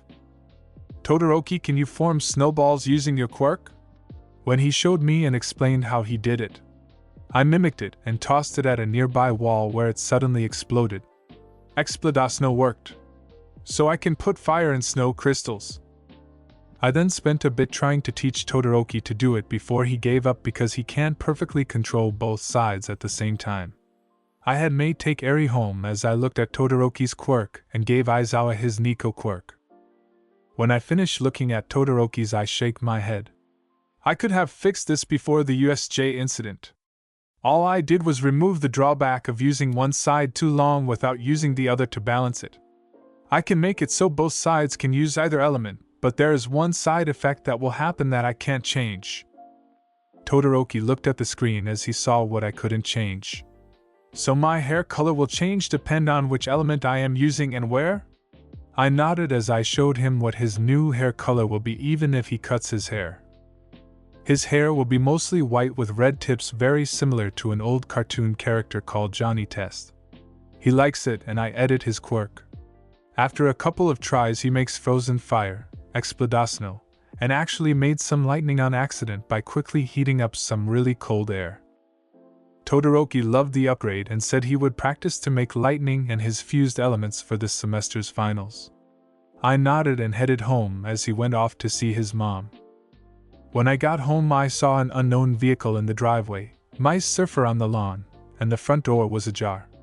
This set off multiple red flags and I warped into my basement and found my mom, Eri, and May tied up. I motioned for them to stay quiet as I untied them. "Okay, what happened?" I whispered to Mom as I untied her. "Your father is what happened. He barely waited 10 seconds after you left to break in and try to raid the house. He broke into your invention safe and broke them all." With her untied, I fixed the shattered creations around them. "Okay guys, when I give the signal you get to fight back since they won't expect it."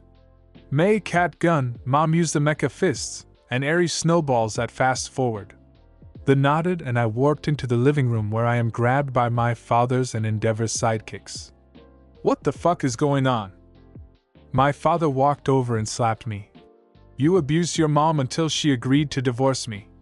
You are under arrest for domestic abuse, lying to the police, providing false witness, attacking heroes, and kidnapping." I smirked as I looked up at him. "Then why did you tie them up in the basement?" He froze for a few seconds and began to head to the basement. When he opened the door, he was sent flying out the front door, knocking out some sidekicks in the process. Once he was sent flying, I made the room very cold.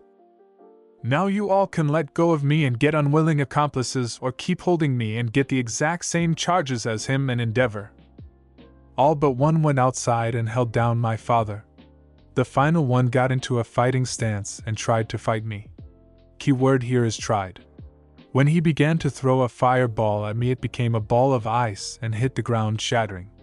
He tried for a couple of minutes as cops arrived and I knocked him out with a single chop to the neck. I dragged him out, we told the cops what happened, and they only took father and the stupid fireball sidekick. Once the duo were taken away, I fixed everything the jerk destroyed and warped into a video game. I fought characters like Kirby, Bowser, Mario, and some demonic piranha plant. Once I was done with that game, I went into Minecraft and began to fight hostile mobs or blow up stuff with TNT. One thing I enjoyed doing was trapping something called creepers in a TNT pit with zombies, husks, and piglins, if I read that correctly, then lighting the creepers, causing them all to explode and cause a chain reaction. When I calmed down, it was midnight. I ate my supper and stayed up the rest of the night. By the time Mom's alarm went off, the house was not the same. The kitchen was upgraded with all kinds of machines to help her cook. The living room has a better TV, the leaky faucets were repaired, the laundry room has an all-in-one washer and dryer, and every room now has a big red button labeled "Emergency Only." As Mom looked everything over, I walked inside with my bag of tools and a small floating drone I made. "Izuku, did you not sleep last night?" I shook my head as I had the drone scan her with multiple devices. "Why is it scanning me?" I yawned as I grabbed a cup of coffee. "So it can tell between you and fakes while protecting you. This is your personal defense drone. You can name and decorate it later." I drink my coffee and start another pot as I begin to build more drones. My mom hugged me. "Honey, you need to sleep. Your father is in jail."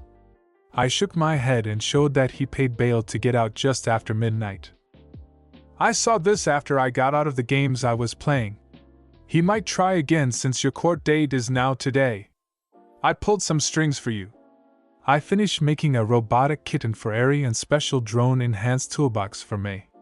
When Eri and May came down later, their respective drones scanned them and Eri played with hers. We eat breakfast and I explain that the drones are to protect them and the house is safer than Fort Knox in America should it be activated. After eating, I called the school saying that I am not coming in today and escorting my mom to the courthouse. I tried to send Eri to school with May, but they both refused, saying that they would be character witnesses today against my father and Endeavor. I nodded and formed an army of pixel clones around the front door as we headed to the car. Mom thought I was going overboard until fire was shot at us. Endeavor wanted a rematch, but he didn't know I was ready for him. I caught him and cuffed him in multiple quirk-canceling objects. I called the cops and stated he has a court date, so I will just take him there. 4 clones tied him to 4 solar surfers prepped with anti-fire gear just in case and flew him to the courthouse. Mom, Mary, and May got into the car and I flew over them with my clones around the car, making sure no one else tried. Even other heroes joined to help. What surprised me was when All Might, Aizawa, and Midnight joined in to help. When we got to the courthouse, all 3 looked ashamed of Endeavor. I escorted my mom, May, Eri, and their drones inside as my clones guided in Endeavor. The judge there was in shock at how many clones I made and thought I was joking when I warned her. When my father walked in a bit later, he tried to talk, but the pixel clones, which I need a better name for, kept him away from us. What got better was when he saw the female judge and demanded a male judge. "I demand a male judge. They don't get emotionally swayed, and if I don't get one, I will ignore the ruling." Judge got mad really quickly. "You will accept my ruling or you will end up in jail for contempt in court." He grumbled but got in his seat. I walked up to the judge. "Judge Judy, I know the docket states that the divorce hearing should happen first, but Endeavor attacked this morning, as you can see." I pointed to the bound hero, and she nodded. "Endeavor to the defendant's stand, and since you are here, Hell Reaper, you take the plaintiff's seat along with your mother." I motioned Eri and May to join us as I sat down. Why are they moving forward?" "Sorry, May and Eri were victims of Endeavor and of my father. They wanted to see them both get their sentences." Judge Judy nodded and started by getting Endeavor's version of events after rereading the case file. He said he was just trying to help his friend with parenting me after a small incident happened, and I always initiated the violence. When it was our turn, I stood up. "Your Honor, may I input my memories as evidence against his statement?" This made Endeavor and my father chuckle a bit. "Hell Reaper, how is it possible for your memories to be added as evidence? Only you can see them," Judge Judy asked as I walked forward. "I create memory modules. Memory type, Endeavor attacks." Once I finished that I created a small sphere with 1 button on it. I handed it to the bailiff, who handed it to Judge Judy. She looked it over and pushed the button. A hologram popped up with a third-person view of each and every single time Endeavor targeted me. The nail in the coffin was when he suddenly attacked Eri for no reason as she formed a snowball. I handed in a set of the snowball gloves and groaned as Endeavor thought of something. How can these be from your memory? I don't see my entire body at any moment in time unless I'm in a mirror box. When he said that, Judge gave me a look that basically said, explain. I pulled up a video game in a hologram as an example. I chose Custom Robo for something called the GameCube. As you can see, most video games are played in third person. My base quirk gives me video game aspects. I see first and third person at the same time. Judge Judy, you can use your I-tap quirk if you desire to see that it's true, or call the detective with the lie detector quirk. What I didn't know was that he was in the balcony, and he signaled I was not lying. She checked anyways and gasped as she turned off her quirk. She then looked at the court stenographer. Let it be noted that I saw third and first person through his eyes. It was very disorienting.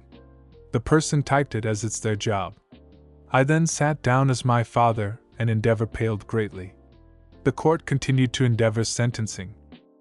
He was found guilty on all accounts, lost his hero's license, and is sentenced to Tartarus prison with no chances of parole. She also stated all closed cases and claims on Endeavor will be reopened and checked just in case. The divorce started next after Endeavor was escorted to a temporary cell before being transferred to prison. Eri was asked what she thought of my father, and she looked up at me. After this, is he still grandpa? When I shook my head, she stunned us all. Good, I don't like him. He tied up me, mommy, and grandma, hit grandma and daddy, and he destroyed my gloves. Daddy made those for me. She glared at him and hissed. Not a small kitten hiss, but a full-on mountain lion hiss. Judge Judy looked at her, then me. She is your daughter? I nodded. I adopted her after I saved her from an abusive guardian. I'm sure you heard of the overhaul case. She nodded, then realized. She was the girl he used to make those bullets? I nodded. He overhauled her using her flesh and blood to make them. I adopted her, and have been taking care of her as I go to UA. If Eri wasn't holding my hand, I would have decked my father because of what he said next. Number 15-year-old boy should be taking care of a toddler. Judge, please lift the restraining order so I can raise my son and granddaughter. My wife has no means to do it properly. That last bit required May and my mom to hold me back. Judge Judy noticed and asked me, what does he mean by restraining order? I showed her the memories of him slapping my mom when I was in my lab, when he beat later after I said I wanted nothing to do with her, and she didn't defend him, when he showed up at the sports festival with Endeavor, when he was outside of the police department hoping I get incarcerated for a while, when we snowballed him for stepping on our property, and him and what he pulled yesterday. I got the restraining order after the second event. I want it made permanent and include my mom, fiancé, and daughter. I will have that done later, as that's not what this court hearing is about. I sat down glaring at my father. The rest of the hearing was swift, with any attempts to lie instantly shot down. He was forced to allow the divorce and to pay the backlog of child support which he was supposed to be, since him and mom were legally separated for 10 years, where he agreed to pay child support, and he barely paid 1/8 of it. She then expanded the restraining order as I wanted and ruled him guilty for all the domestic abuse of my mom, illegal arrest, planning to bear false witness, and so many more I lost track. His sentence was community service until the child support is paid off. Once that's done, he is to be incarcerated for over 40 years. Judge Judy said if he used his fortune from being a top 20 hero to pay it now, his sentence will only last 40 years instead of 50, with the added 10 years of community service. He called his bank and had the money transferred before he was taken away. We were about to leave when I saw Kurojairi get escorted into the courtroom. Stayed and gave my character witness and told them of the part of him I removed. Judge Judy asked what I meant until I pointed to the parasite in a jar. She gave him parole for 2 years and he thanked me. No problem, Kurojairi. I will always reveal the truth. I'm glad you are not being punished for something beyond your control. Kurojairi laughed. Very true, now to find a place to live and a job. My mom beat me to it. If my son trusts you, so do I. You can live with us and work kinda as a butler/bodyguard. No cost for living with us, and you'd get a paycheck with pay stubs every other week." He agreed instantly and asked what all he would do. "Mostly help Mom when needed and maybe deliver stuff that I am selling. You'll get a commission for each item you deliver depending on its cost and how far you had to go." Eri walked over and hugged his leg. "Welcome to the family, Uncle Kiri, Kurogiri."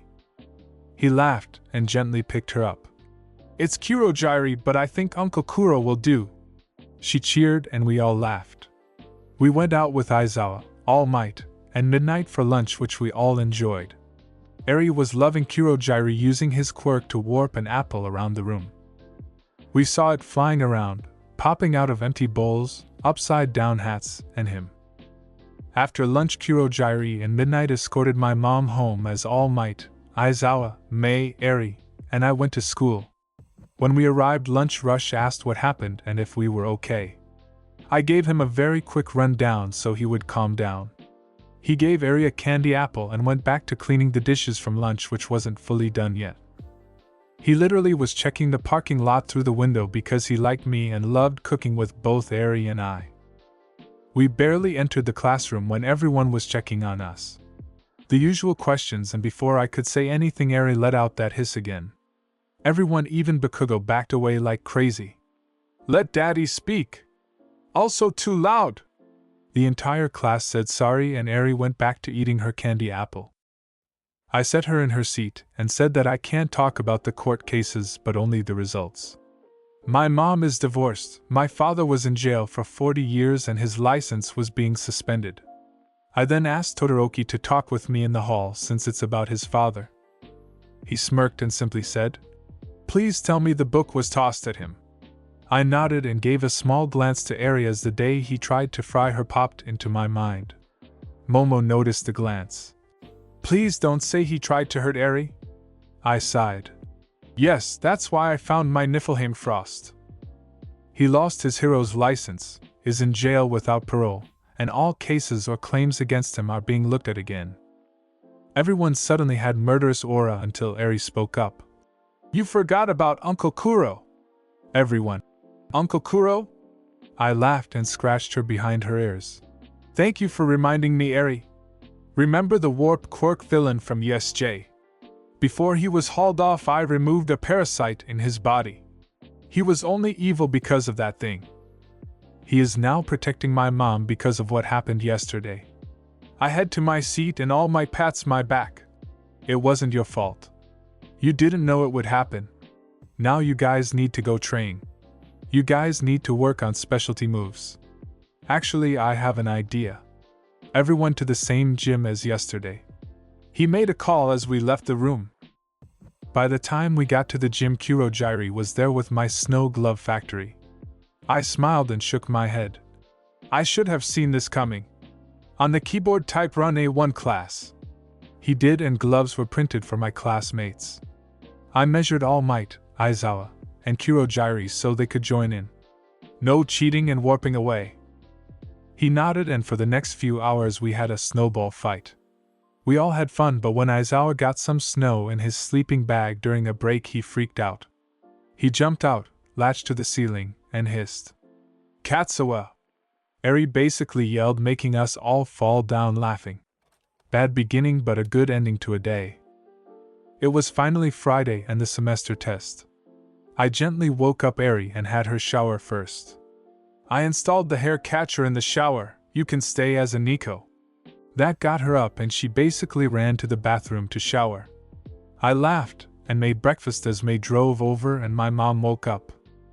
When I finished cooking, Eri walked out brushing her tail. It was different showering with my ears and tail. We laughed and helped her into her seat as I headed off to shower. I came back down to eat. I saw Kurogiri doing the dishes. We spoke for a bit as I ate. Once I finished, I gave him a list of orders I finished for him to deliver. I then went to school with Eri and May. Both cheated during the race and I rescinded their surfer privileges. Especially since both weaved through traffic, which I banned for good reasons. When I saw All Might in the hallway, I slapped him through a wall on my way to class. "You are a reckless surfer!" You are showing everyone who owns a solar surfer it's okay to weave through traffic. You need to stop or I will take back solar might until I think you deserve it. I gave A1 in support the same warning. During support class I didn't have a final because of how much I've done helping everyone.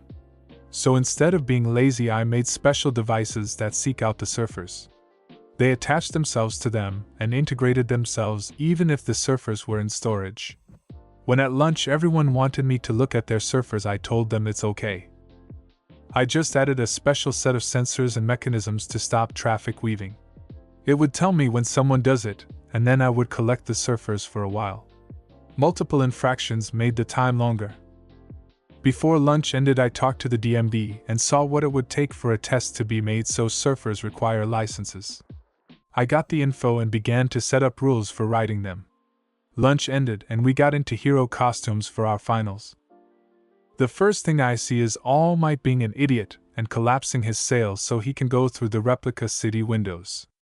I hit a button and his surfer lands against his will. When he saw me forming a stick and running at him he ran. Everyone did their tests as I beat the crap out of All Might for being a really bad example. I finished scolding All Might and took everyone's surfers. You can thank All Might but I'm making it so special licenses are needed for surfers. I was going to wait till summer but I'm speeding up the process. I growled and sat down next to the rest of my class who quickly scooted out of range. Bakugo yelled at me for taking his surfer and I snapped back. If I knew idiocy was contagious I never would have given these out. I've seen too many close calls on these. They are getting uprated, going to require a license, and they will have penalties for breaking the law. Everyone scooted away more, especially Bakugo, who I have never snapped at.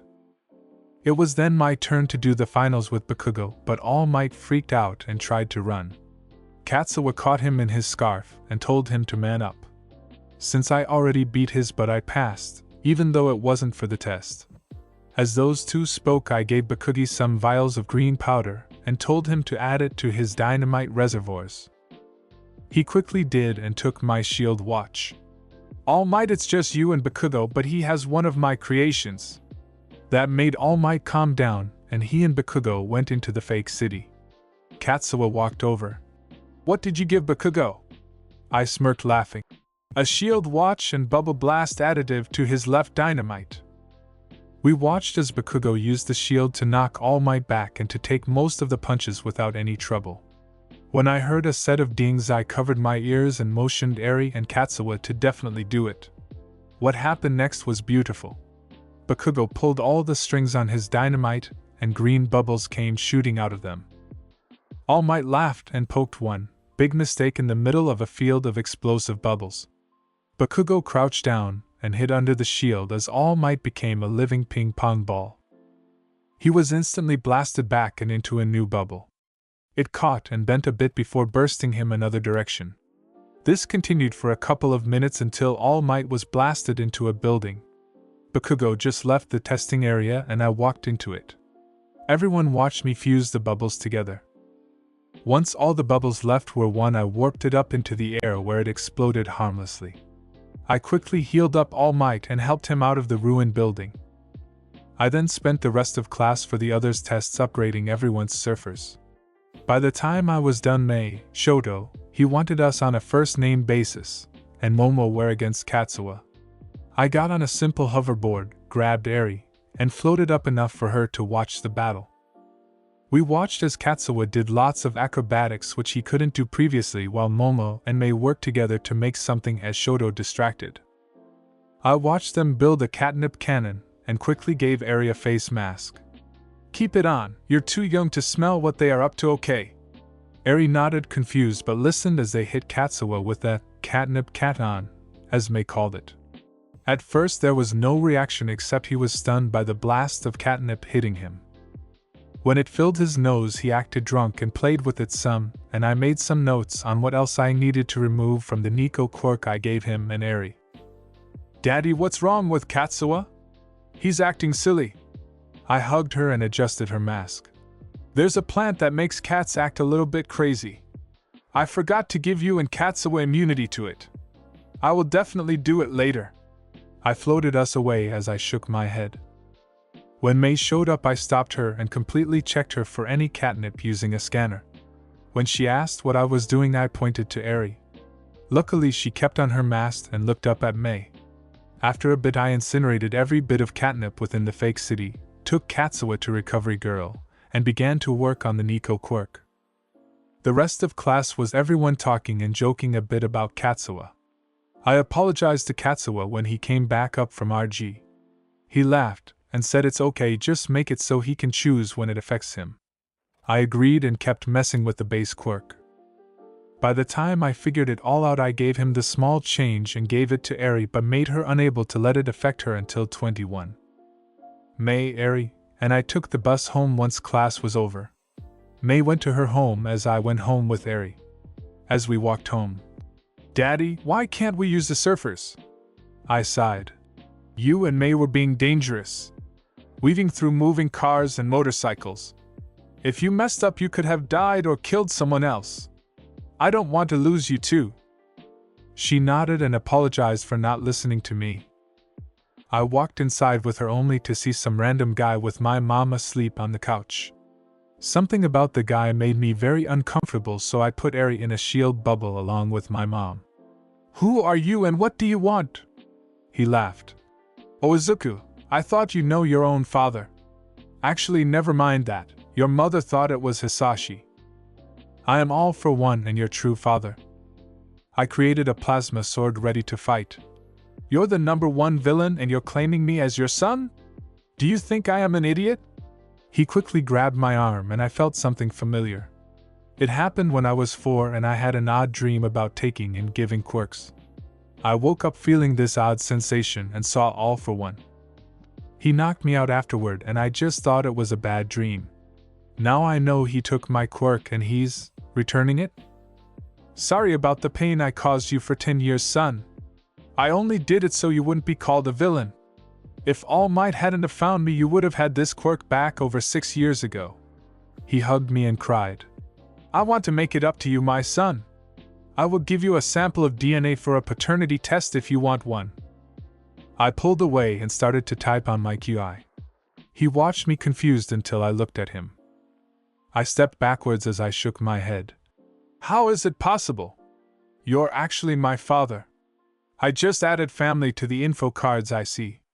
I'm on it along with your parents and brother who have the deceased X on them." My real father looked at me surprised. "You can see stuff like that?" I nodded as I used my quirk to wake up Mom and released Eri. "Mom, remember I told you I had info cards?" She nodded as she saw All for One and covered her mouth. "Please don't tell me a one-night stand is your real father." I nodded as I put Eri down for a nap. "Daddy, is that man my new grandpa?" I sighed. "I don't know, sweetie.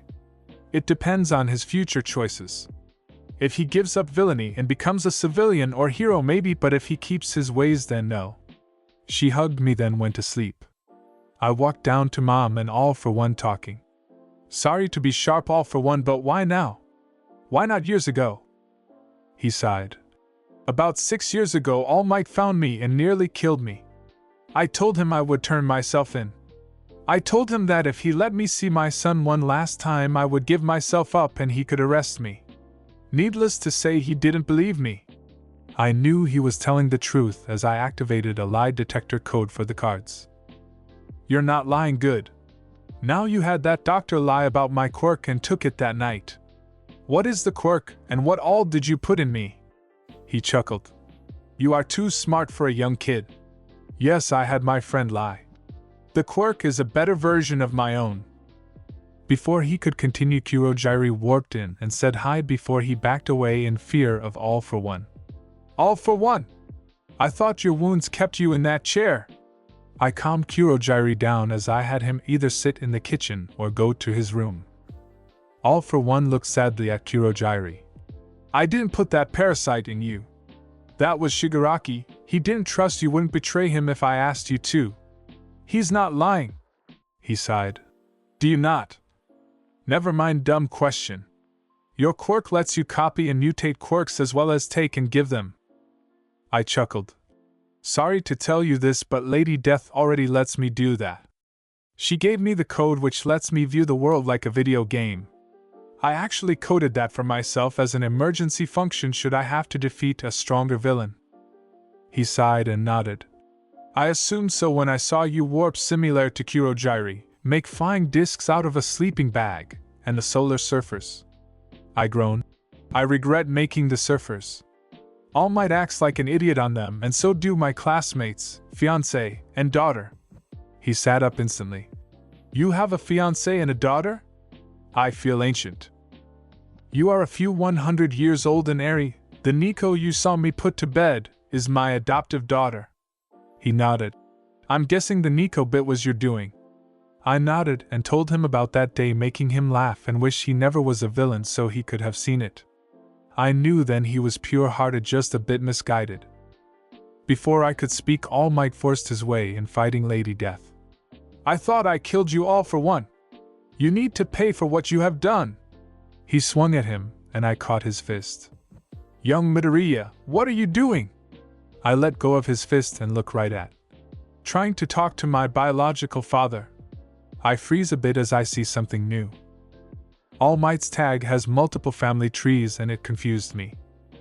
All Might, I see you have 8 family trees on you. One is straight to me, another through my mom, and a lot of others. Who was Nana? That name made my mom kneel and All Might stiffen.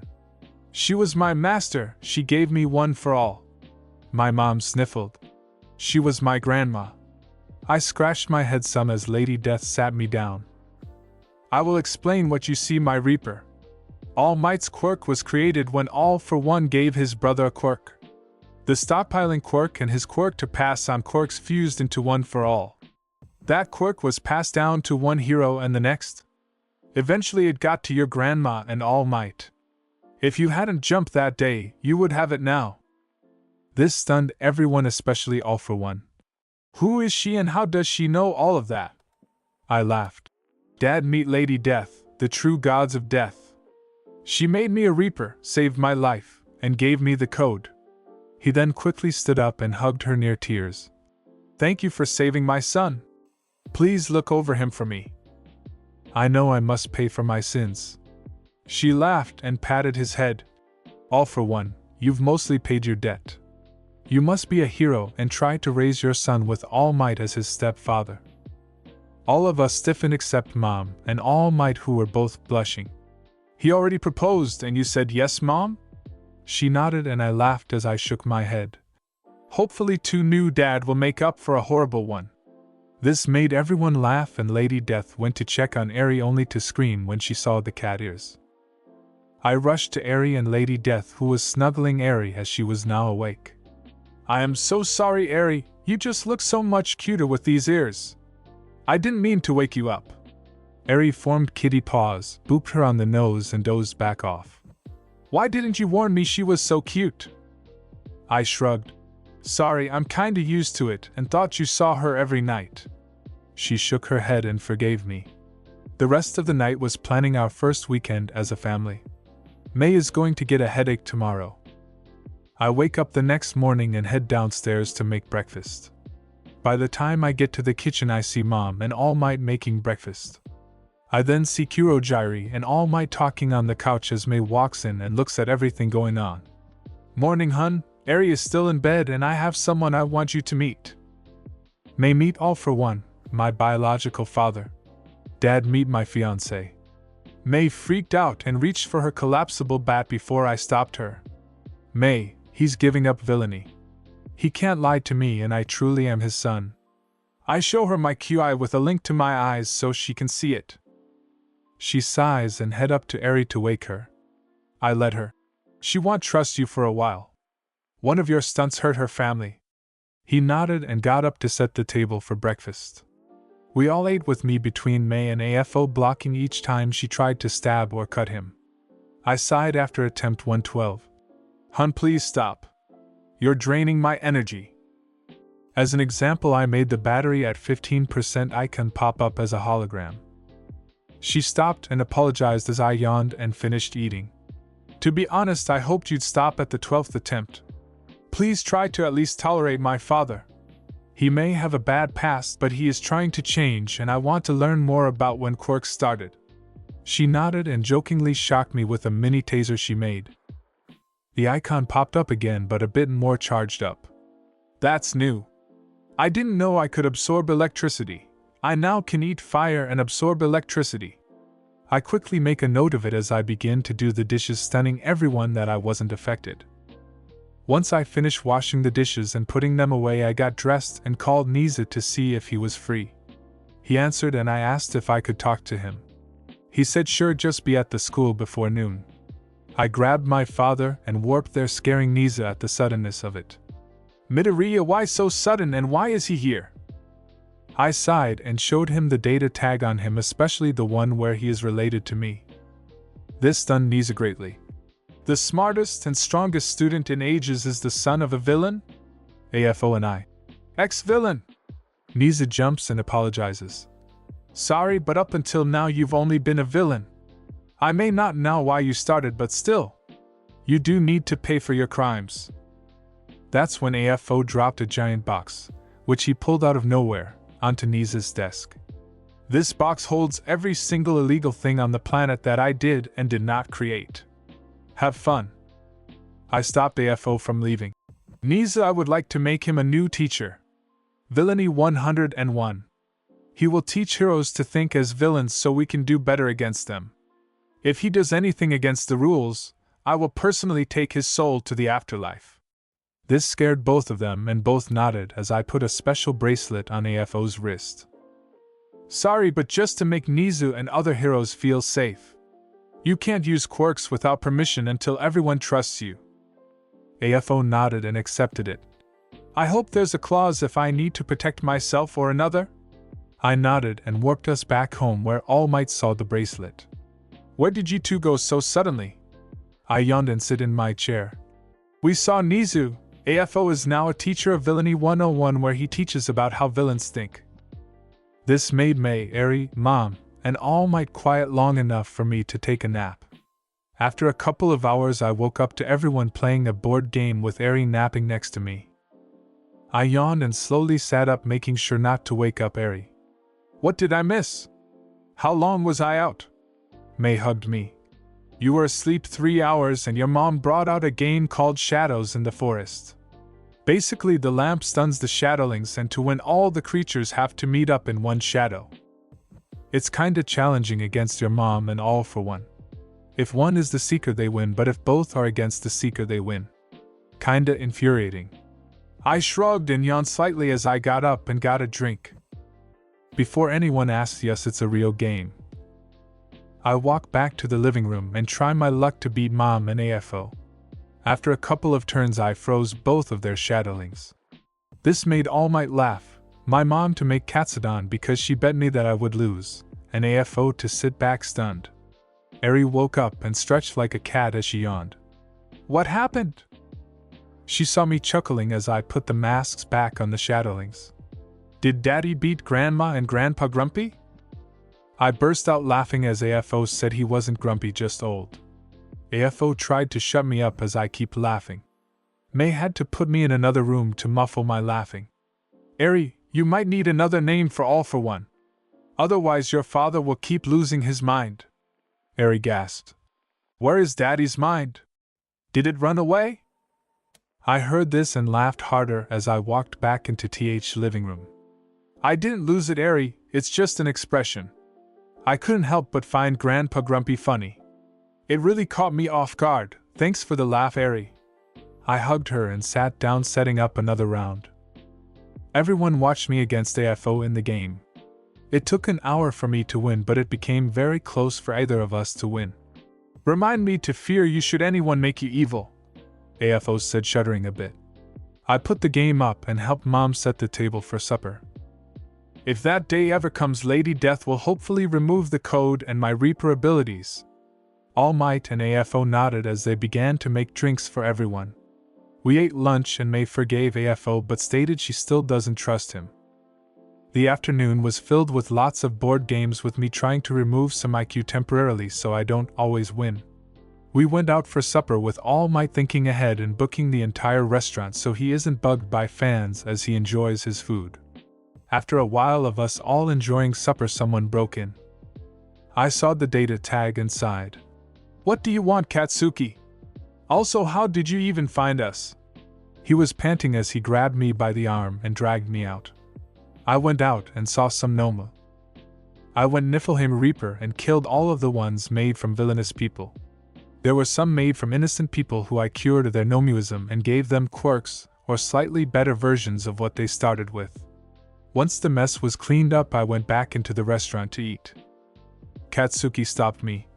"Who was the guy between you and your mom? I've never seen him before." I groaned. "You will find out on Monday.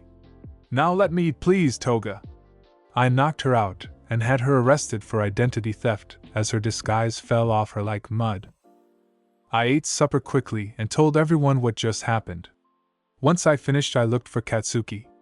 He wasn't home, in the forest where he practices, or near the mall. After a bit, I decided to cheat and just teleport to him.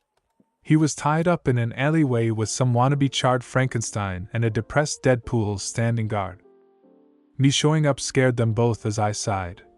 "Okay, what's the scheme this time? Toga was already caught, so come clean, please." Dobby and Twice. As I spoke at them, a mini pixel clone was freeing Katsuki.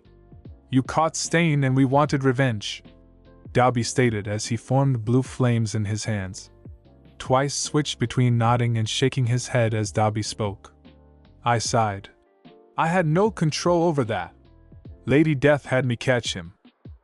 "Before you ask, yes, the literal entity that controls how and when someone dies." I blew some Niflheimer winds at Dobby, freezing the fire in his hands and healing some of the scorched bits on his hands. "Toya Todoroki, I can heal your burns and get you into counseling over what that flaming dumpster fire did to you. I know what he did. I can change your quirk too if you desire." He held the ice fire in his hands and looked them over as he listened to me. I then walked over to Twice. "Jean Bubaigawara, I can get rid of your fears and worry in one move. I can prove that you are the original." With that, I punched him hard. It broke some bones and ribs, which was way more than any of his doubles could take. This stunned Dobby as well until I healed him of his physical damage. "See, you are the original, and I bet with some minor therapy you can become a hero." Twice nodded like crazy and hugged me. "Thank you so much. I am finally whole again, and I know I am not a double." I chuckled and patted his back as I moved the forehead scar to his hand. "Should doubt arise, remember this scar only appears on your hand." He nodded and made a clone as a test. When he saw there was no scar on its hand, he broke down crying and the clone soothed him. I turned to Dobby and held out my hand to him. "Let me help you. With you on the side of good, it'll make your brother happy. He was told you were dead for years and your mother put in a psych ward. I want you to have a perfect family reunion as I get your mom out." He took my hand and cried some. I gently healed him of all of his burned flesh and removed the staples used to keep his skin together. Once I was done, I changed his hair to snow white and gave him a weaker version of Niflheim Frost, which would only put out fires, heal burns, and the usual ice stuff just a lot quicker. He noticed his body getting a bit colder before he regulated his heat some. I had the pixel clone warp Katsuki home as I brought the duo to the police, had them given lesson punishments, and therapy before I headed home at midnight. Once I was home, I crashed on the couch and slept until noon. When I woke up, Mom asked what happened and I filled her in before stretching and heading to the bathroom to shower. After my shower, I headed to the kitchen to eat a lot of snacks and a plate of breakfast Mom saved for me. This afternoon was partly used to do a bit of coding to make a therapy quirk that finds the cause of someone's mental problems and creates a foolproof plan to cure it. I did play with Eri for a couple of hours after she woke up from her nap and wanted a snowball fight. As we walked outside, I decided to spoil her and turn the backyard into a winter wonderland with lots of snow. She loved it and somehow figured out how to use her tail to form and launch snowballs. When supper was ready, we ate, played some video games and headed off to bed. Tomorrow was the start of the summer camp, and luckily I already packed myself and Eri for it. I was glad this weekend was over and I could deal with normal stuff hopefully. I get Eri up and get her going to take a shower as I move our suitcases downstairs. Once she was bathed, she helped Mom cook and I took my shower. The three of us eat breakfast, and I put the suitcases on a small hoverboard. Eri and I walked over to Mai's house, put her suitcase on the board, and we ran to the train to school. Once we got to school, I helped load the bus with the luggage of everyone. When I was finished, Shoto pulled me aside. "Izuku, were you the one to find my brother?" I nodded and yawned slightly. He then began to ask a flood of questions as I motioned him to calm down and shut up. "Yes, I found him. He has to do some community service, serve a year in prison, go to therapy, and I gave him a freezing quirk. Now no more questions."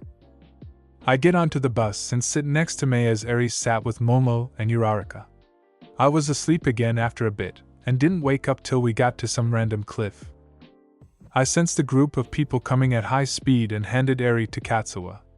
"Eri, have the taser kitty ready and run if needed." She nodded as the wild pussycats landed in front of us. I went from defensive stance to one of a tired kid. When Pixie Bob got too close to me, Mei or my daughter, I formed a pixel barrier. Small tip: be cautious around me, my fiancé or Eri. I know how energetic you are and your lack of boundaries. But I just wanted to feel her ears. I glared. "Maybe I will give you your own if you give us a good distance."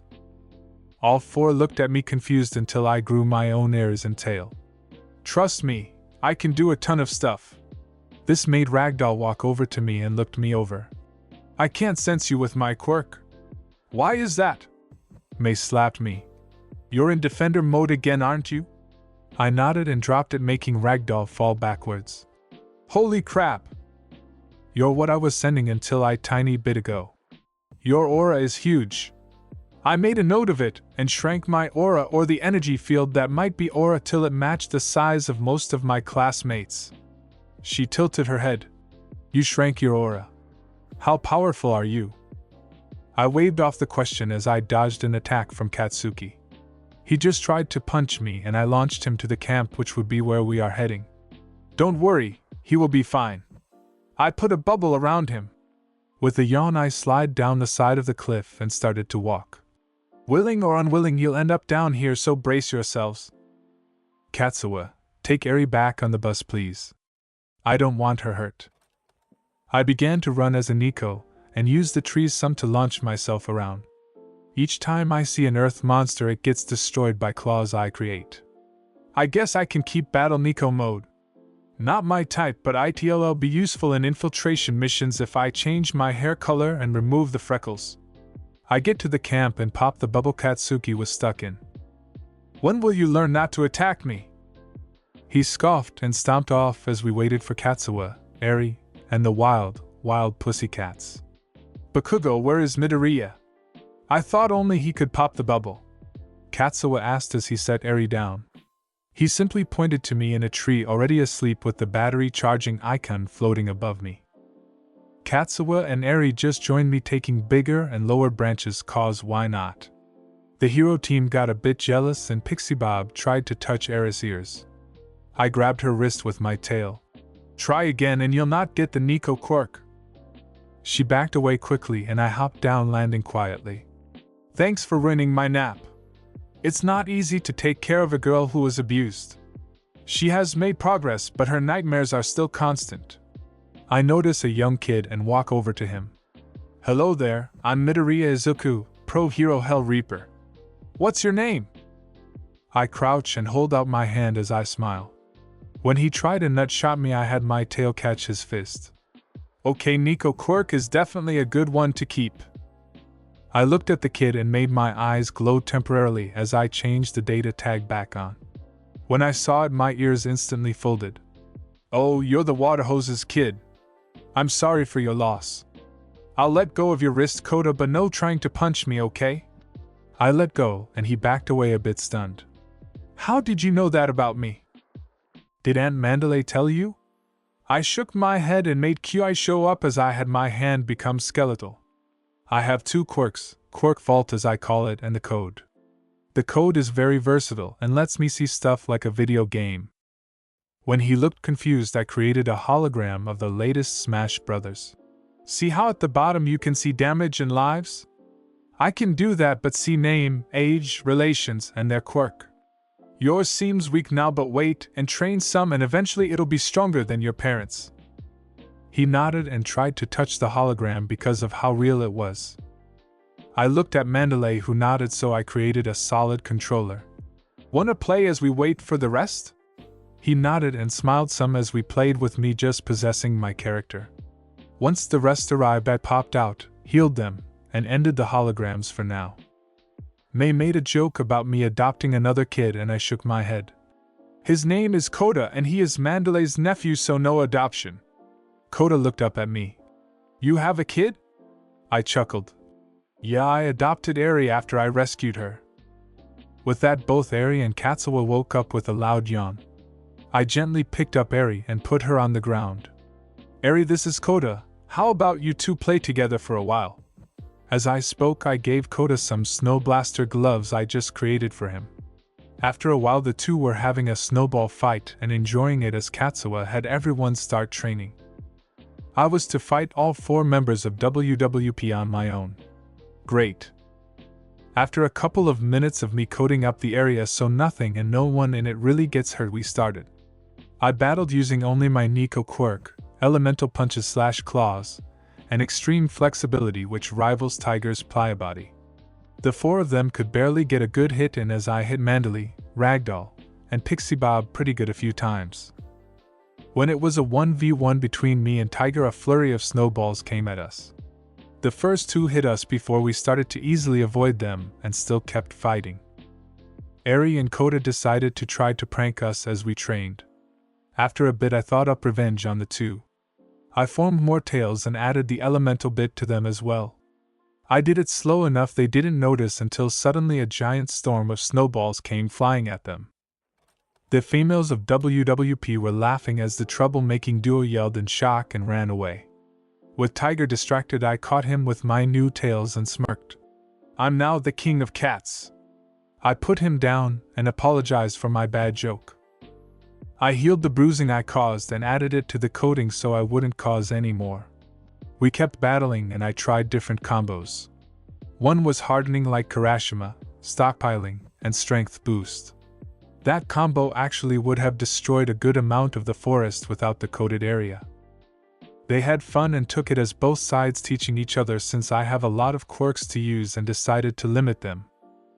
By supper time we were all fired and I made a few calls using my quirk. I had Denki walk up and shock me to charge me up and then help me get the worn down wild pussycats downhill to camp after he was done with his 2 seconds of stupidity. By the time we got down, there was a meal being cooked for us by a team of my clones, Kurogyri, my mom, All Might, and AFO. Once supper was done, everyone asked who AFO was. Here comes the chaos. Eri kinda broke the silence I made as I tried to figure the best way to tell them. Daddy, just tell them who Grandpa All For One is. That made everyone except Eri, May, Katsuwa, Mom, All Might, and Kurogyri to go into defensive stances. I sighed. All For One is my biological father. The jerk in jail is kinda an unknowing stepfather. He gave up villainy, is unable to use his quirks, and when we return to school, we'll begin to teach Villainy 101 to help us better understand villains. Now stand down, please. Everyone did, and Kurogyri warped the 4 of them home along with some leftovers. I yawned and went off to bed, ignoring everyone's questions as I was tired and needed sleep, even with Denki's charge. Tomorrow will be fun. I woke up the next morning and used my tails to carry me out of bed and to the breakfast table after Denki woke me up. It was a bit unsettling for people to see me come to the table that way and slowly eat. Eri hugged me and I patted her head. Morning, Eri. Did you sleep well? She nodded and looked up at me. Daddy, can I get a Snowball Express set but bumper type? I looked at her confused as she motioned Koda over. He rushed over. Eri said you made some sort of flying device that runs off the sun. I asked if you could make bumper cars with the same text so we could have another activity. I think for a little bit, and nod as I keep eating. I can, but it'll take me around an hour to make one. Then it'll take an hour to make them unbreakable, fast, and very safe. I don't need you two destroying the forest. Both cheered until I looked up at Mandalay. That is if you approve of him getting a custom solar surfer made into a bumper car. I will set up a way to keep a radius so they will battle in any clearing you want, and only in there. She nodded and both kids thanked me before finishing their breakfasts. May walked over. You spoil our snowball. I laughed. Yes, but she deserves it for what she went through. We all finished eating and I started to build what they asked of me while the rest went to train. I was done with everything in an hour and I built plenty of them. There was enough for 10 people to play at once and I had showed Mandalay how to set up the ring setter. The cars are only slightly faster than normal bumper cars but much stronger in build, and if the ring limit is removed, chaos. I set them up and came up with an idea for fun after everyone trains. By lunchtime Eri and Kota had played a few rounds and loved them. That's when Class B1 arrived and saw me getting Eri and Kota out of their cars with my tails as I pushed them out of the way and turning them off. Look at this, Class A1 can't live without the luxuries. I sighed and turned to face the idiot. Monoma, I built these myself for a little challenge later. Since you want to badmouth my classmates, I'll set up a special round of a different game between us. He laughed. Challenge accepted, you worthless villain spawn. His entire class backed away as I walked over to him and grabbed him using quirk blocker so he couldn't use his quirk at all. Call me that again and I'll give you a reason to call me a lot more than that. Now shut up and go eat lunch. I already ate and I have to fight the wild pussycats. I drop him and start walking to a nearby clearing where the team of 4 is. He then made a fatal error. As he walked down to the lunch zone, he shoved Eri out of his way. Luckily, she used her tail to grab a nearby branch to keep standing, but he still crossed a major line. I let out my aura without any restrictions at all, causing everyone to freeze in fear as I became a skeleton and grabbed the fool. You will eat and then I will oversee your training. I'm thinking a 10-mile run as a starter. Apologize to Eri and I might lessen the harshness. He slapped me. Go to hell, villain spawn! I laughed and suddenly a portal appeared. Wanna come with me? I'm sure Lady Death would love to meet another idiot that messed with my daughter. Out of the portal came Lady Death. What happened to my granddaughter? Who hurt her? I shook Monoma and growled. This flesh bag did. He pushed her after he insulted A1, and I challenged him to a game after taming. Eri hugged Lady Death. Hi, Grandma. Please don't be too rough on him. Maybe he might just be hungry. Lady Death picked up Eri and hugged her. Okay, my grand kitty. I won't be too rough, but he must apologize or he is going to SS or P rank hell. My Netta, who was coming to get B1, freaked out. Please don't take me back there. I laughed and showed him Monoma.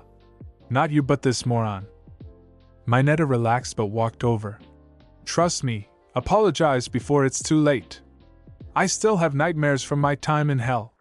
He led the rest away as Monoma tried to break my grip. Eri walked over to punch Monoma in the shin before rushing off for her lunch. I laughed and set him down a bit after. Eat and apologize. Once everyone else is done eating, Lady Death will take you for training. I started to become flesh as he punched me in the back. That was weak. Go eat before I lose my patience. I have a team to fight and a new combo to try out. Now go. I guess idiots never learn as he punched me again, aiming for my kidney. I changed to pure emerald at the last second, breaking his hand. After he cried some, I healed him and sent him down for lunch. He couldn't copy the power. I realized that when he first punched me. Is my ability not a quirk? Lady Death nodded. Correct, yours is more like a seed of magic. Don't worry about it and call me Mom, okay? You are my surrogate son after all. I chuckled. I will try to remember that. Be a bit gentle on him. Make his few hours between lunch and supper a couple of months, not a century like you did my Netta. She smirked and nodded.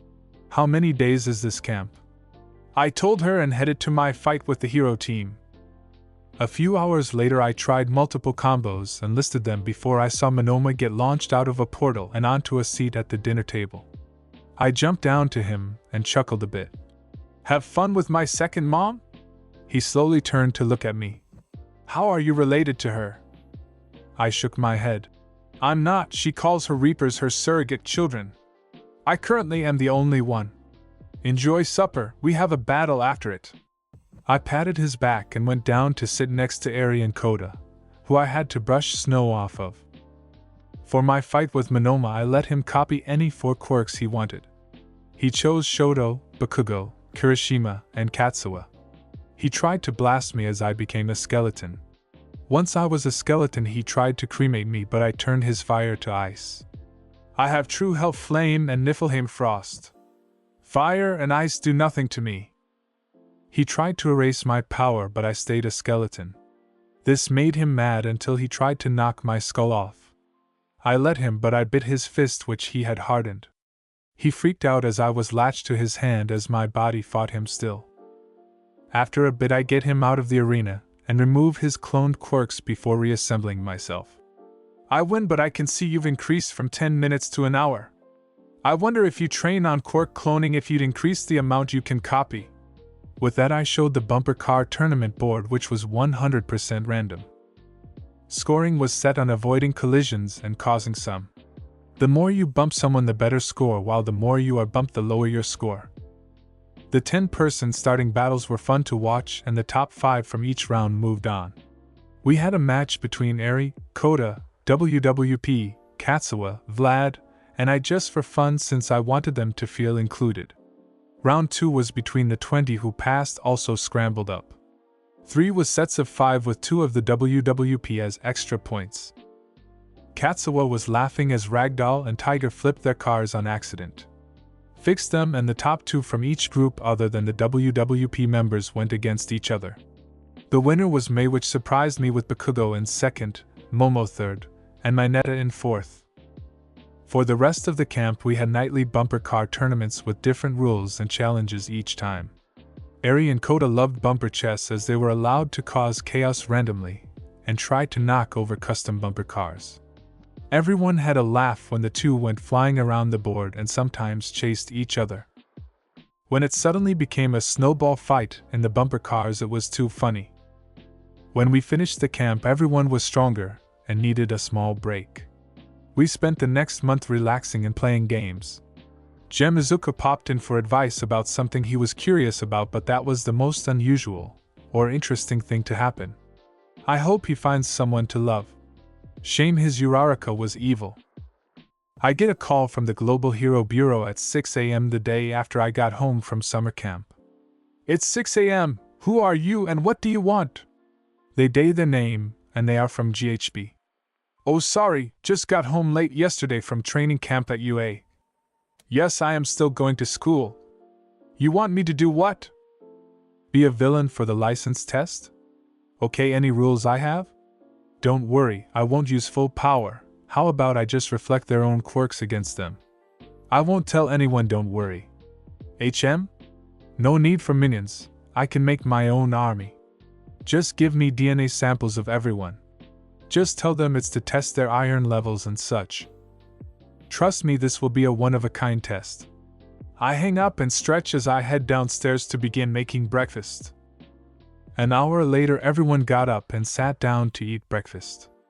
Once everyone was done I got changed into shorts and a tank top and got ready to head out.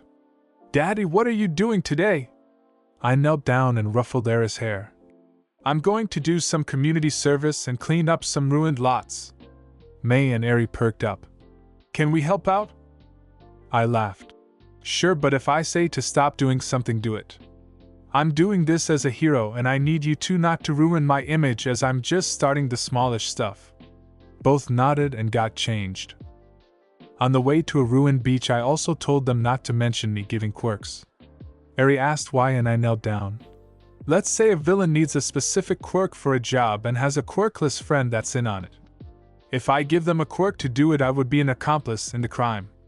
She understood and we got to per first clean up spot. It was a giant beach covered in garbage.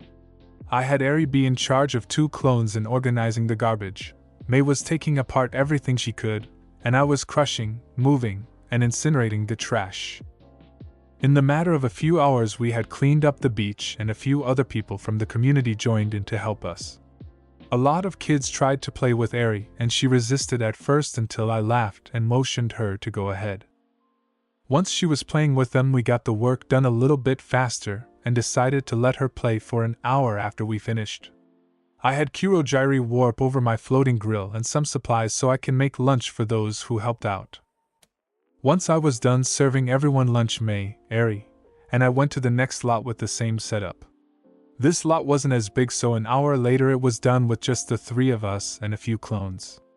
Eri had fun at this one as she corralled some wild cats away from the piles of trash and played with the kittens we found there. There was over a dozen cats and nearly twice that in kittens, and I was prepared for the question that was going to come. "Daddy, can we keep them?" May and I looked at each other and I shrugged. "Let us see if any have owners first, and if they don't I will let you keep a few of them. You will have to help take care of them, okay?" She nodded furiously and started to talk to them. I got curious and activated my Nico ears but made them look like a machine. What I didn't know was that Eri can actually understand cats thanks to the Nico quirk. "May, I think I made a little mix-up making the Nico quirk. Eri and I can speak to cats now." This made the cats look at me stunned before a kitten climbed up a tree and got eye level with me. "Kitten, you can understand me too, human?" Me. "Yes, I'm Midoriya Izuku, but you can just call me Izuku." "What's your name?"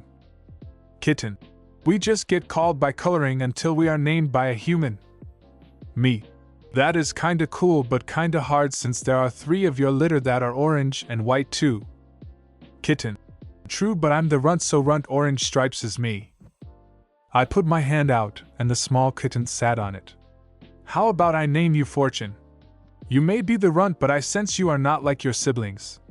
Fortune tilted her head and I scratched her behind her ears. "You can actually climb any surface without your claws. You have a power we humans call a quirk. You are the first animal I have met with one." This caused Fortune to climb a smooth sheet of metal.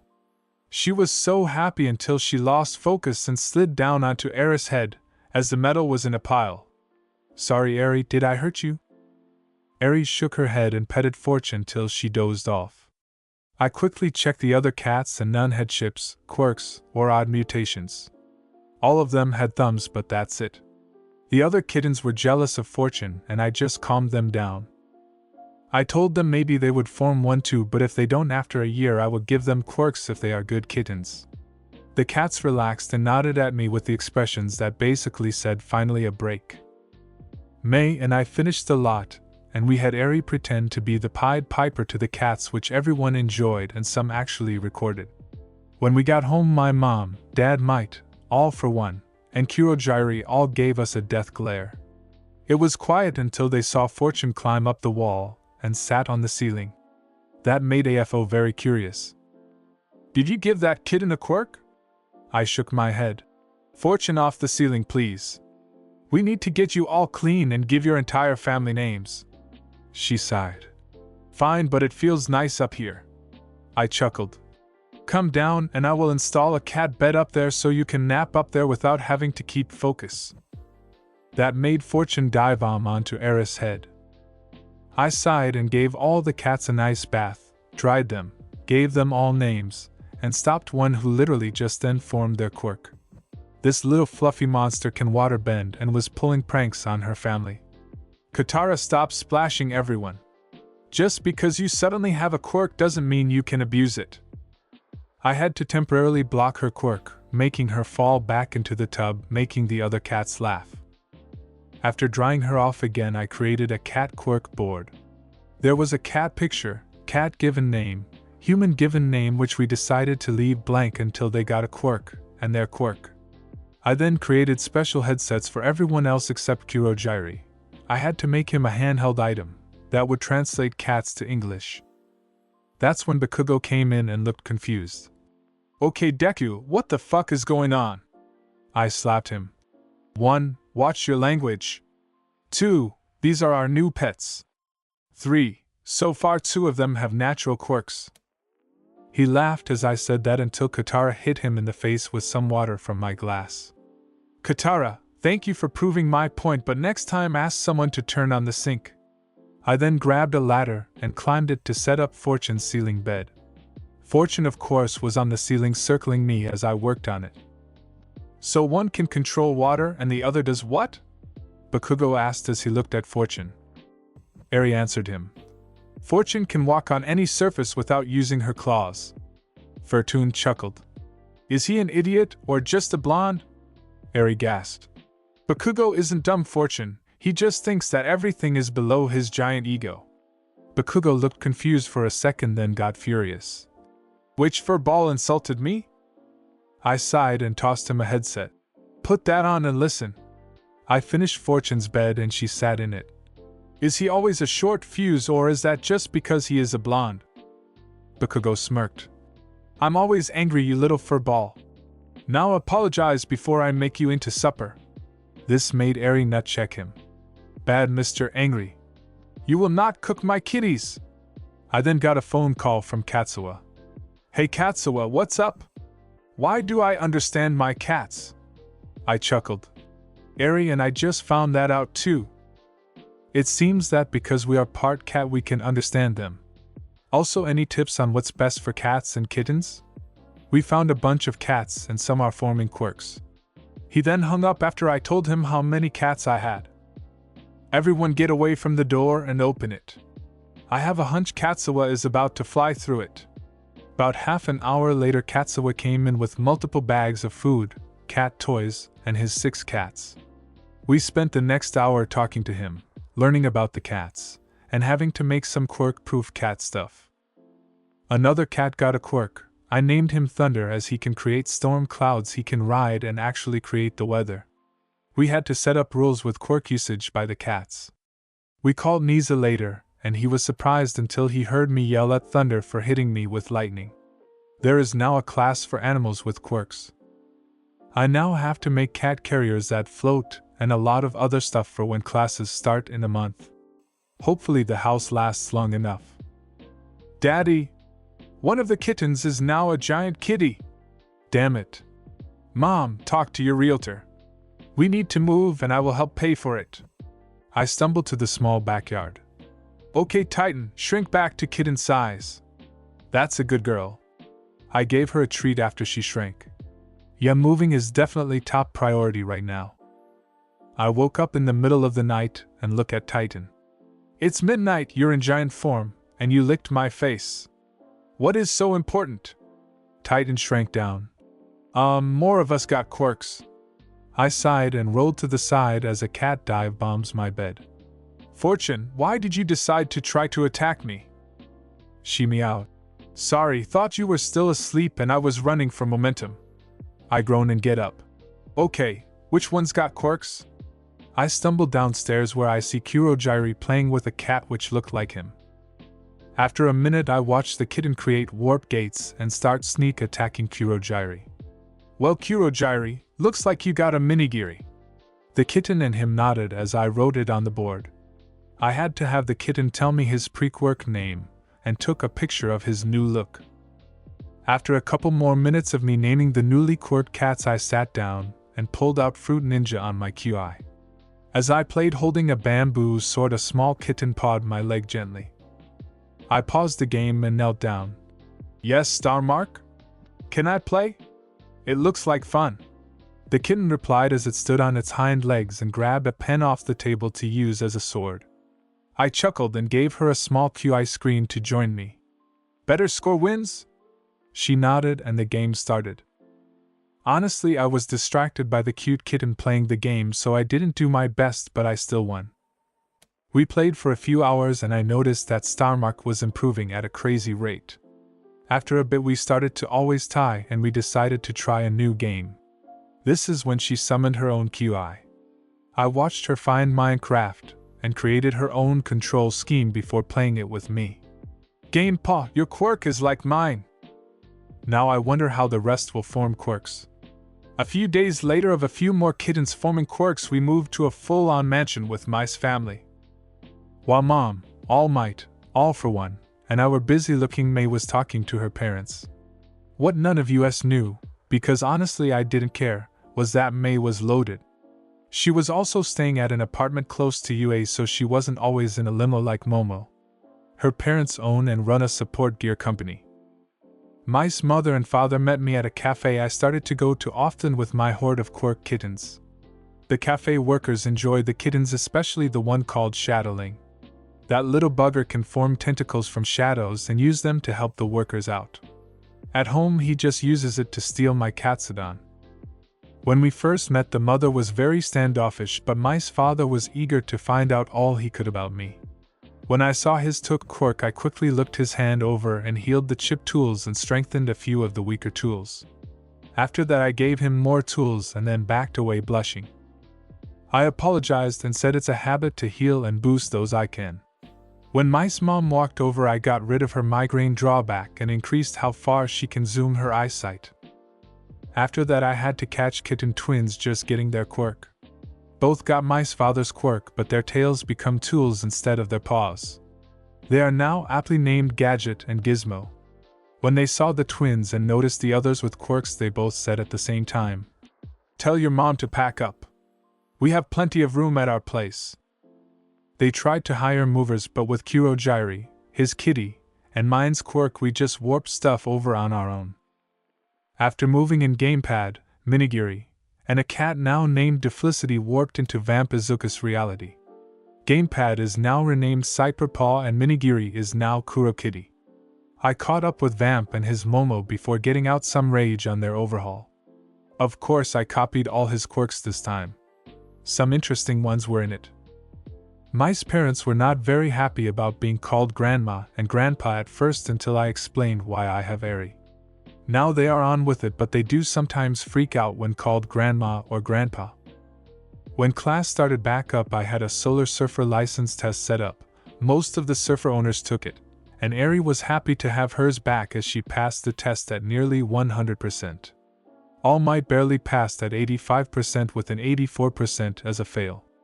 After I handed people back their surfers after they took their tests, they flew home safely. I had to give All Might a warning before he flew off.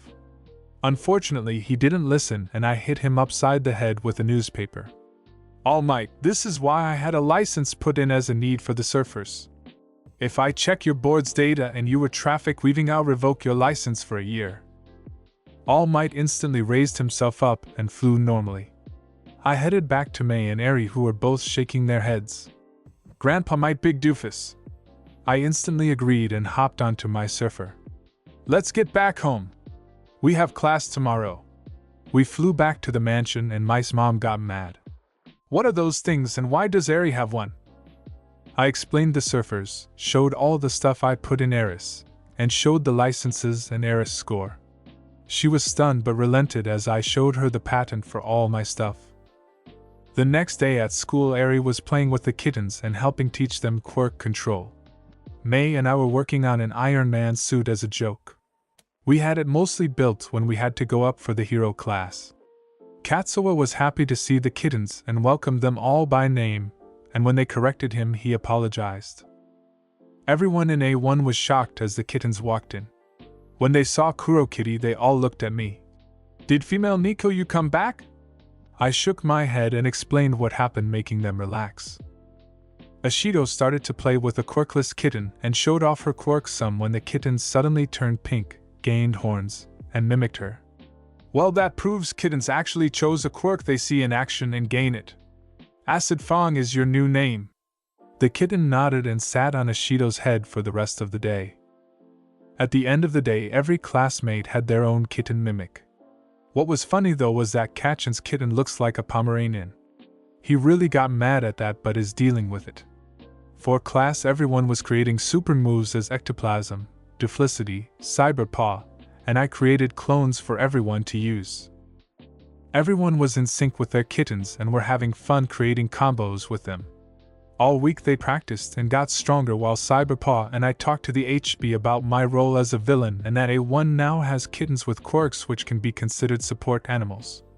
After explaining it, they allowed it and let me have Cyberpaw help me.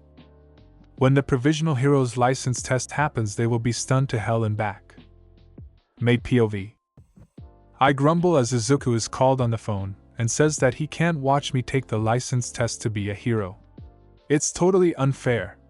He works day and night as a hero and a student. The one day he asks off he doesn't get. So not fair. As I'm raging on the bus ride to the test area, but Momo calms me down. After a bit.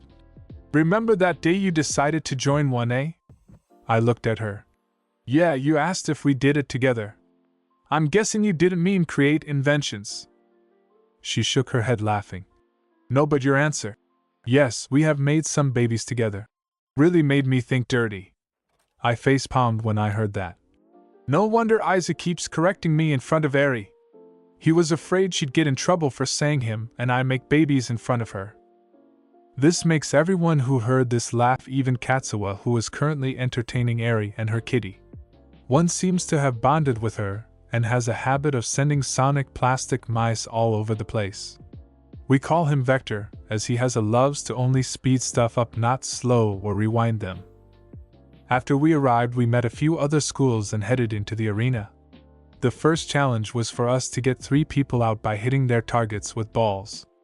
Luckily, Izuku told us to be on guard since everyone would know part of our quirks thanks to the sports festival. It was fun, especially with Gizmo on my side. He and I began to make items and planned our attacks. People were not happy we had kittens on our shoulders or attacking with us. Bakugo and Blast Cat, as I call him, can't remember the dumb name Bakugo gave him, were the most dangerous duo as they would fly around, dive, blast the extras, and even blew up one of my babies on accident. We all passed round 1 and took a small break in the room for those who passed. I yelled at Bakugo while people backed away cause I said baby. Once I calmed down, Izuku suddenly warped in and sighed. By baby she means invention/support gear. She views them as her own children as her sweat and blood go into them, so please calm down, no one was killed in the literal sense. Everyone calmed down and I hugged him. So are you here to watch the second half of the test? He laughed and nodded as Cyberpaw warped into the room as well. Izuku, can we play as we wait? You owe me a rematch in Smash Brothers. Everyone's jaws dropped as she spoke clear English. Blast Cat glared at me out. How come you're speaking English so clearly while we can't? Izuku chuckled. I made a device that looks like a collar for instant translation. I'll make you all collars later, okay? The resounding hiss of "Make them now!" filled the room, scaring everyone.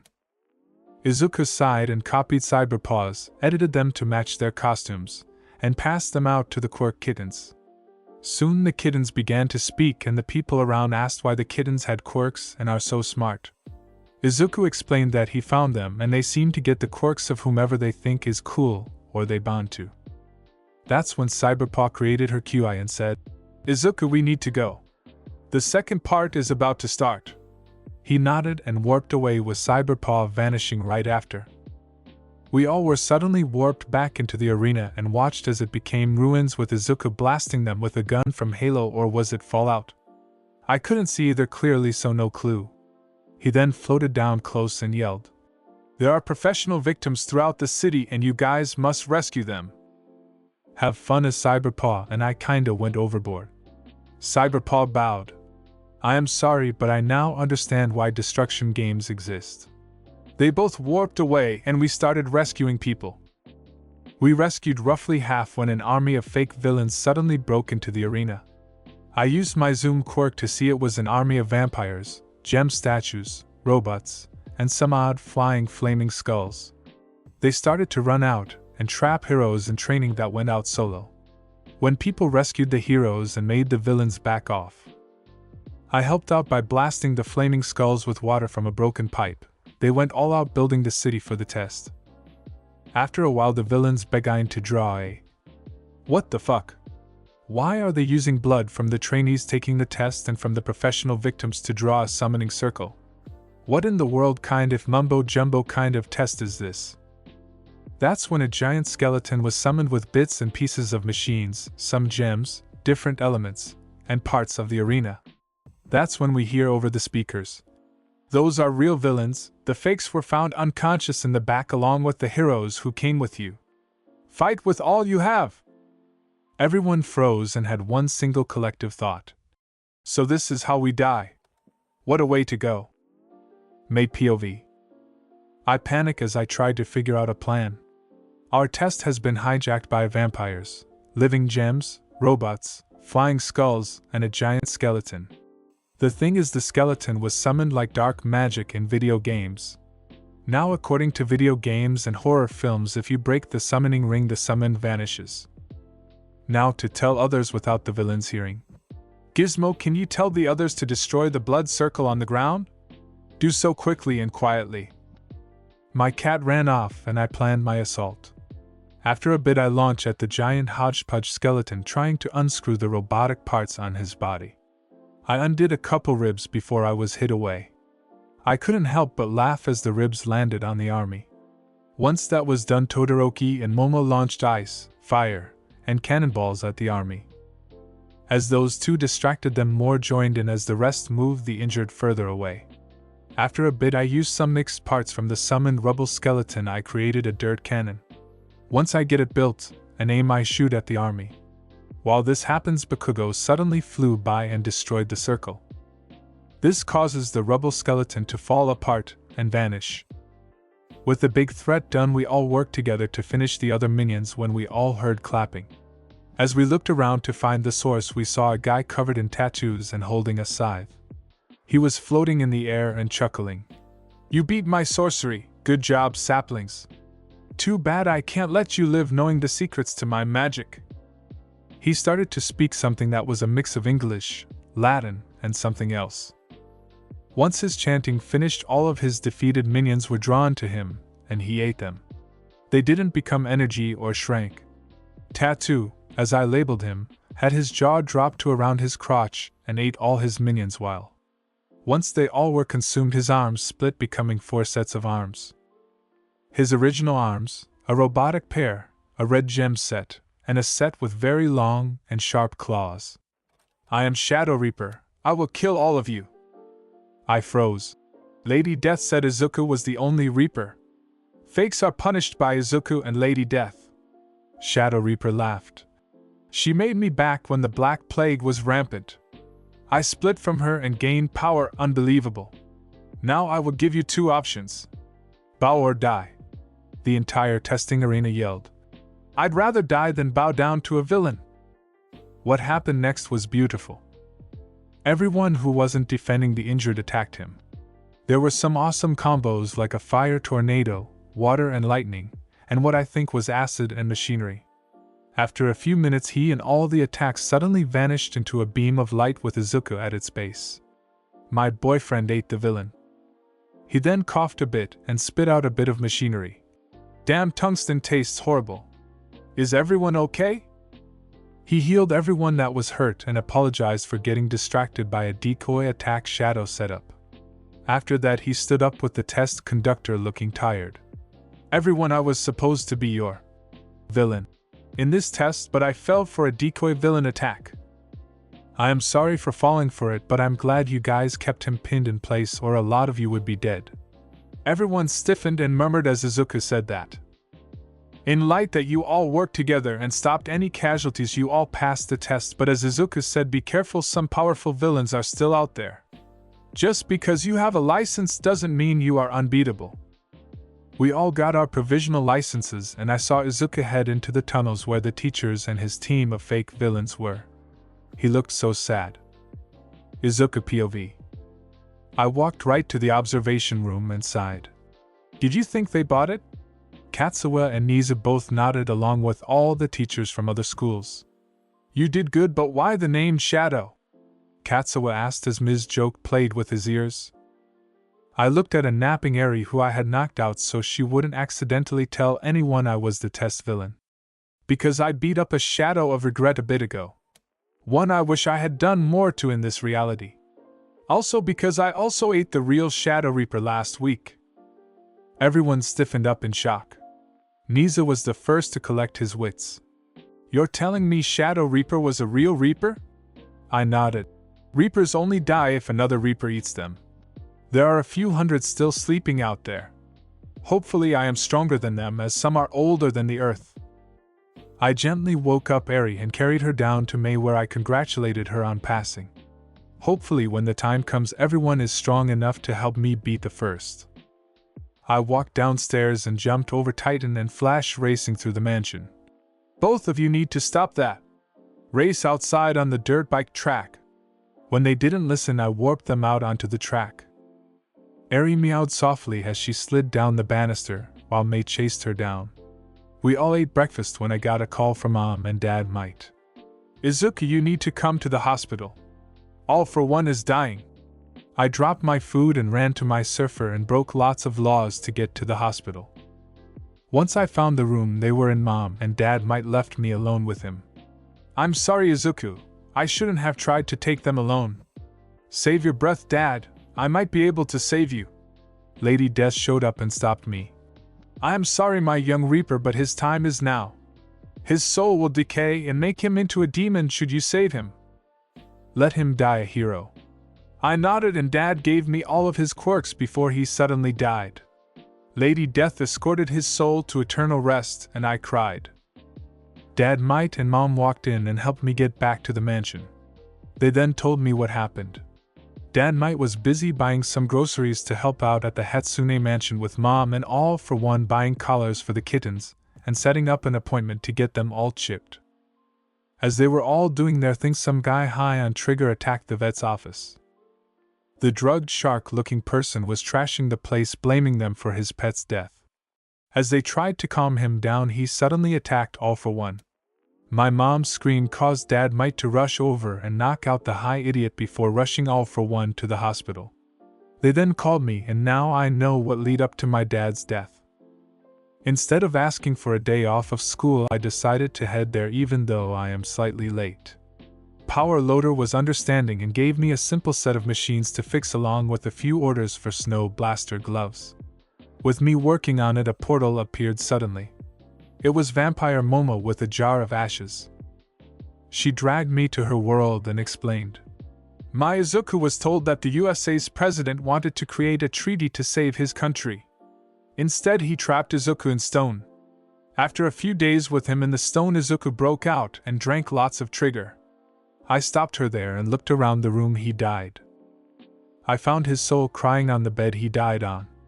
Without warning, I cut my arm and used my blood to rehydrate his ashes, have them form a body, and made sure it was correctly set up for his soul. I then choke-slammed Vamp Izuku's soul into the new body and berated him for being an idiot. With that done, I went back to my reality and got back to work. I felt better having saved him, but I still felt bad about my dad. During lunch, I ate on the roof and sighed some as I didn't eat a lot of it. Katsuwa pulled me to the side before class to ask if I am okay. Of course, I said I was fine and headed in. After the usual hero rule updates, and how trigger exists, and what it is, scared everyone but me. I came up with an idea for later but decided not to tell anyone yet. When school ended, after we all practiced some more ultimate moves, or in my case combos, I disguised myself and warped elsewhere. I snuck around the darker parts of Hosa looking for trigger. I'm going to analyze it and make an anti-trigger bullet. Unfortunately, I couldn't find anyone selling it. While I got irritated, I warped to the USA. I quickly found a place they made trigger, stole a few doses, got them busted, and warped back to the mansion where I got to work. I scanned every aspect of the drug to find a way to reverse the effects and make people unable to use it again.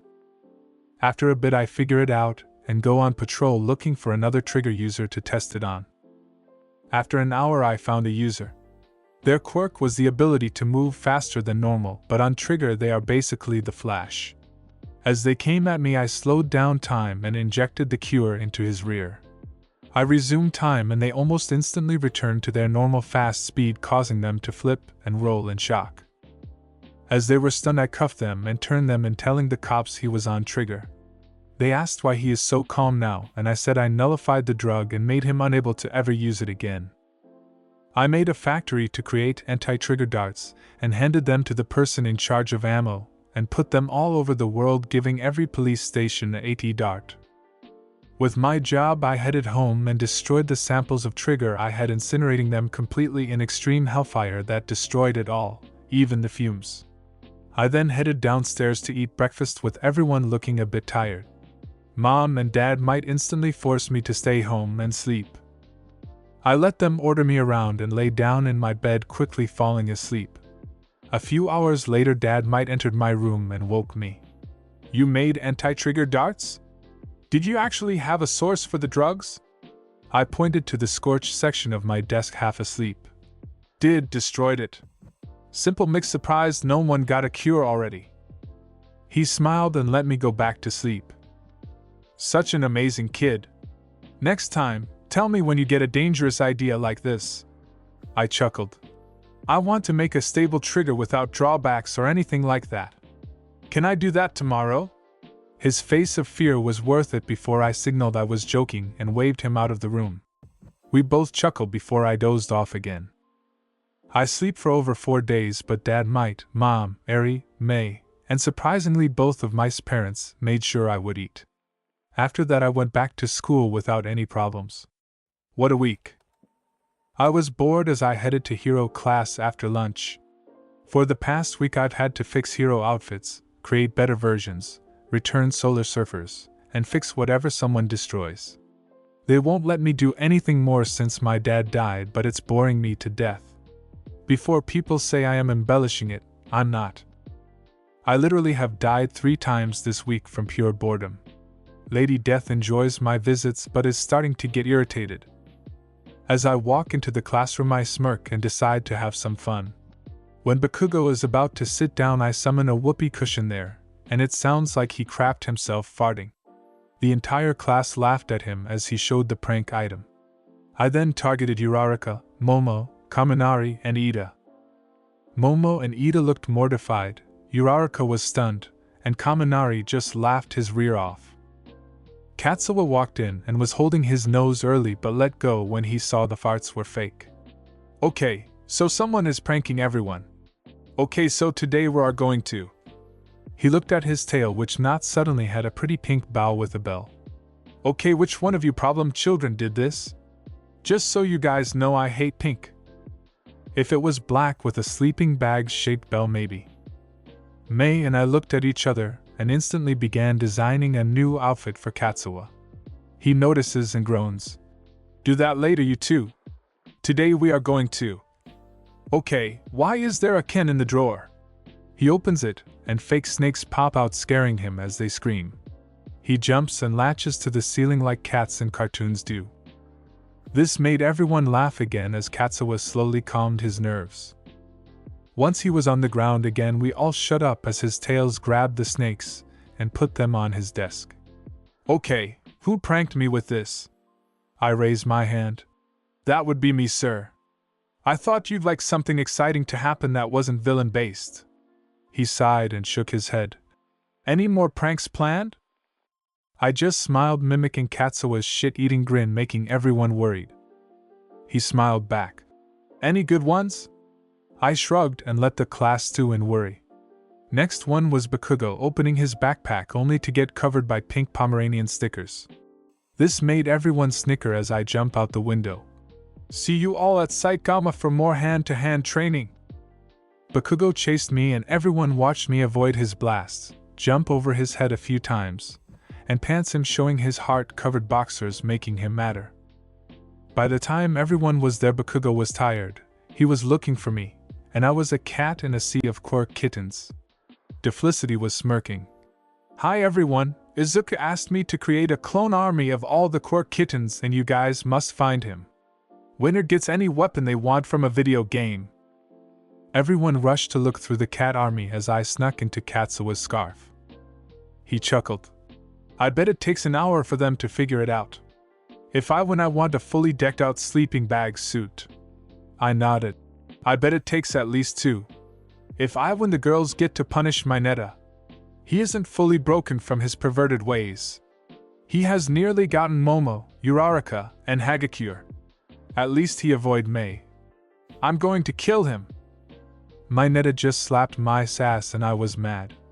I flew at him, scratched his face and hands, and then kicked him into a building still as a cat. Only Mei saw me and I made a hush motion. She nodded and I got back into Katsua's scarf. Mei went back to looking as I just sit in the scarf. I'm tempted to kill that pervert. Katsuwa just nodded and sit in a chair to watch. I get an evil idea and motion Felicity the duplicating kitten over. When she got closer I told her to include clones of a green kitten like me and have them taunt from time to time. The next hour and 20 minutes was just funny as hell. They chased the clones only for them to vanish and pop up elsewhere. Katsuwa, Mei, and I was enjoying the chaos as everyone worked for their own video game item. 2 hours had passed when Momo noticed me and pretended to look at the other kittens. I of course noticed her walking over and waved once she was close enough. Mei motioned her to be quiet and to sit down as I summoned a drink for her. It took the rest about another 15 minutes to notice Mei and Momo relaxing and a singular green cat chuckling in the scarf of their Nico teacher. Bakugo walked over. You've been in there except when you beat up my Netta? I nodded and looked up at Katsuwa. I won, but you'll still get your sleeping bag suit. Mineta, tomorrow the girls get to punish you since you've continued to grope them. The girls all give evil smiles, causing him to run until the kitty clones pin him down. I wasn't finished, Mineta. You all get the items if they are reasonable. If someone mentions anything very deadly, it's a no. Also, I'm going to include anime. Everyone wanted different things. Kyoka wanted a dubstep gun that's compatible with her quirk. That was easy and I made one for myself cause I do like some dubstep. The rest wanted swords, armor, and such without the stats and such. Mineta wanted a slime farm from an anime called In Another Dimension with my smartphone. I had to look it up and watch the episode before I hit him upside the head. Damn, might have to have Mama Deek take him back to his personal hell.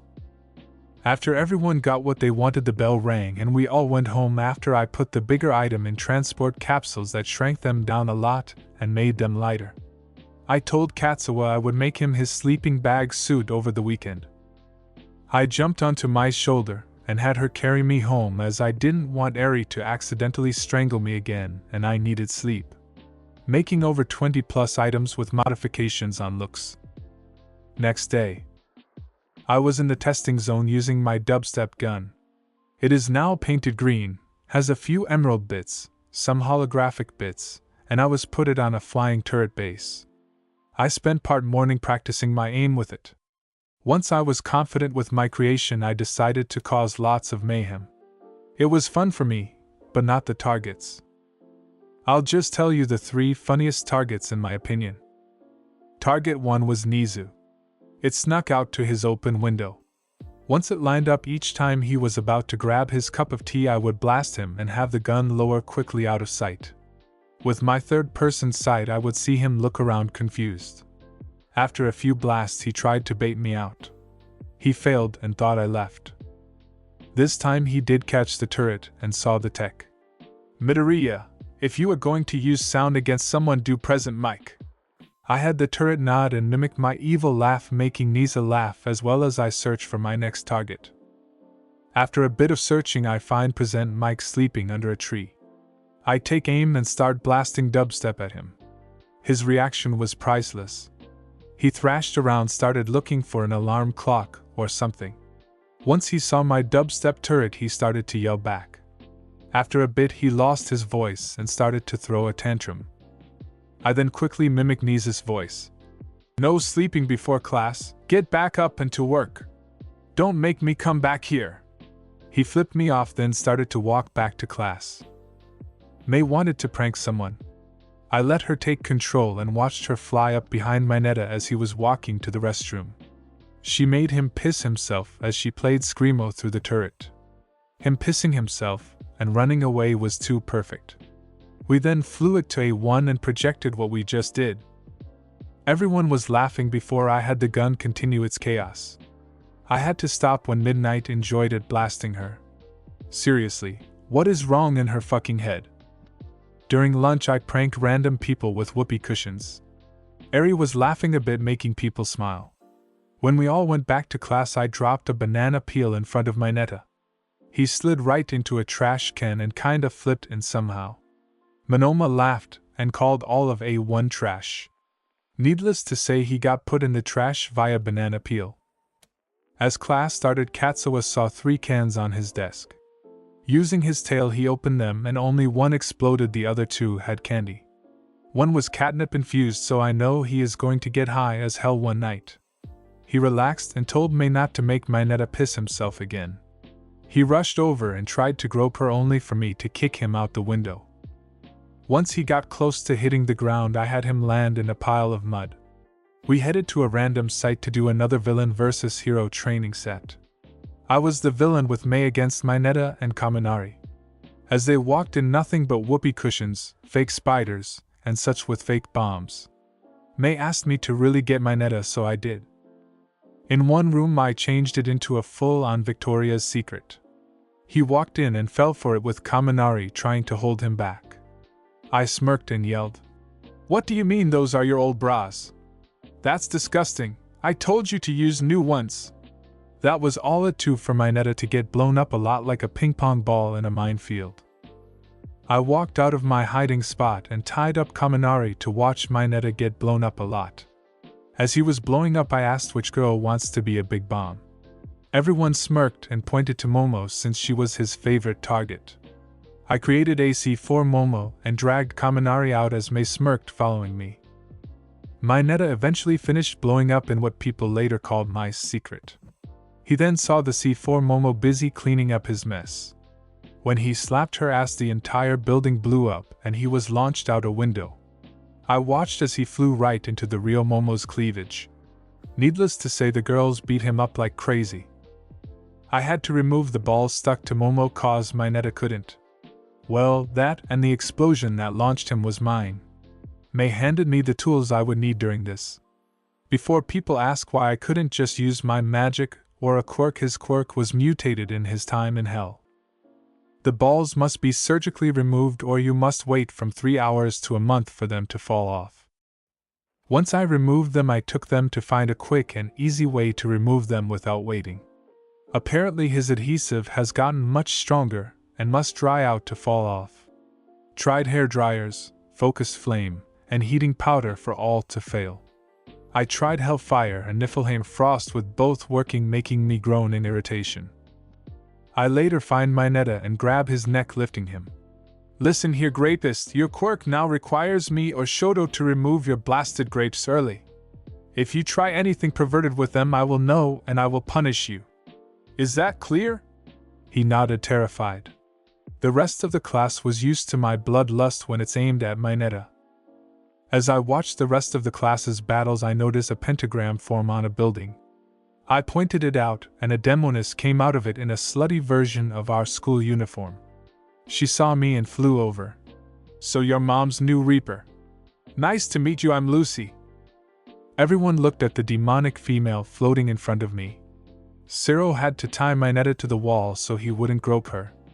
"It's nice to meet you, but why are you wearing a perverted version of the school uniform?" That's when Mineta yelled, "What are you talking about?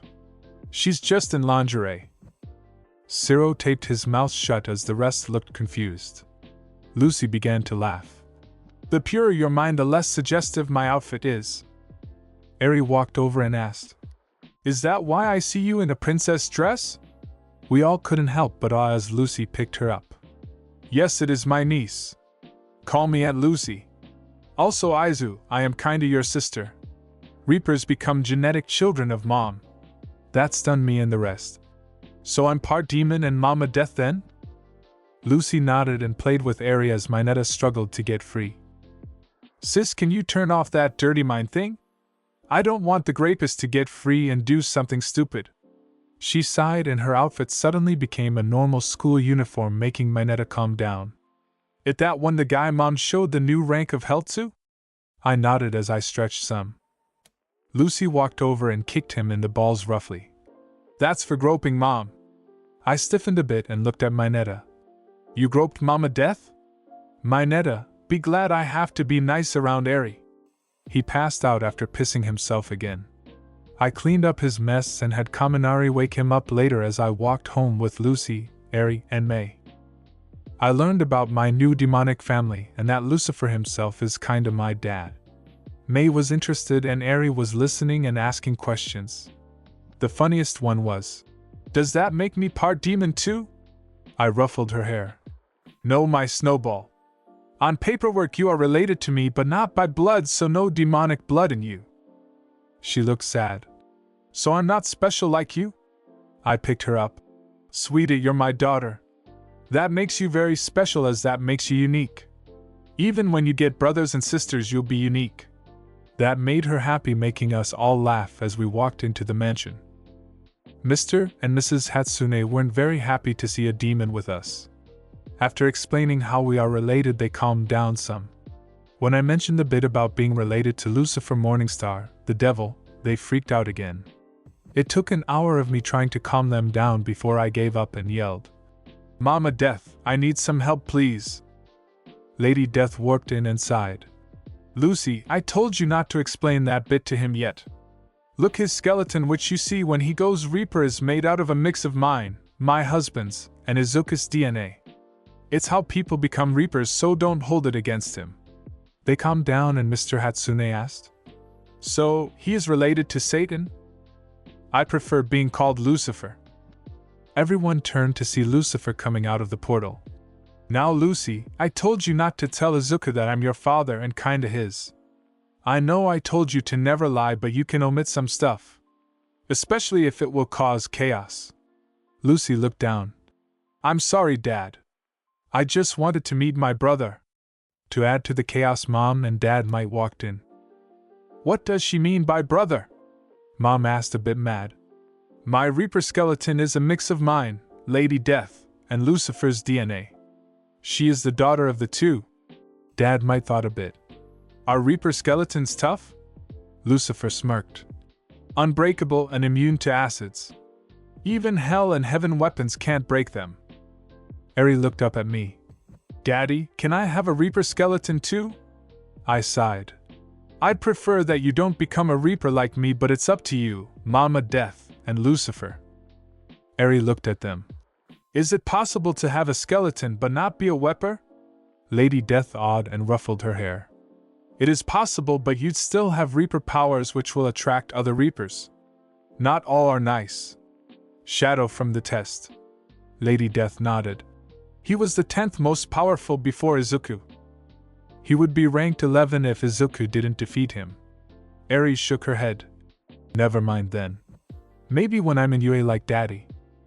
Lucy, Lucifer, and Lady Death went home with Lucy saying, "If you can arrange Grapus to die early, I could use his soul for my experiments."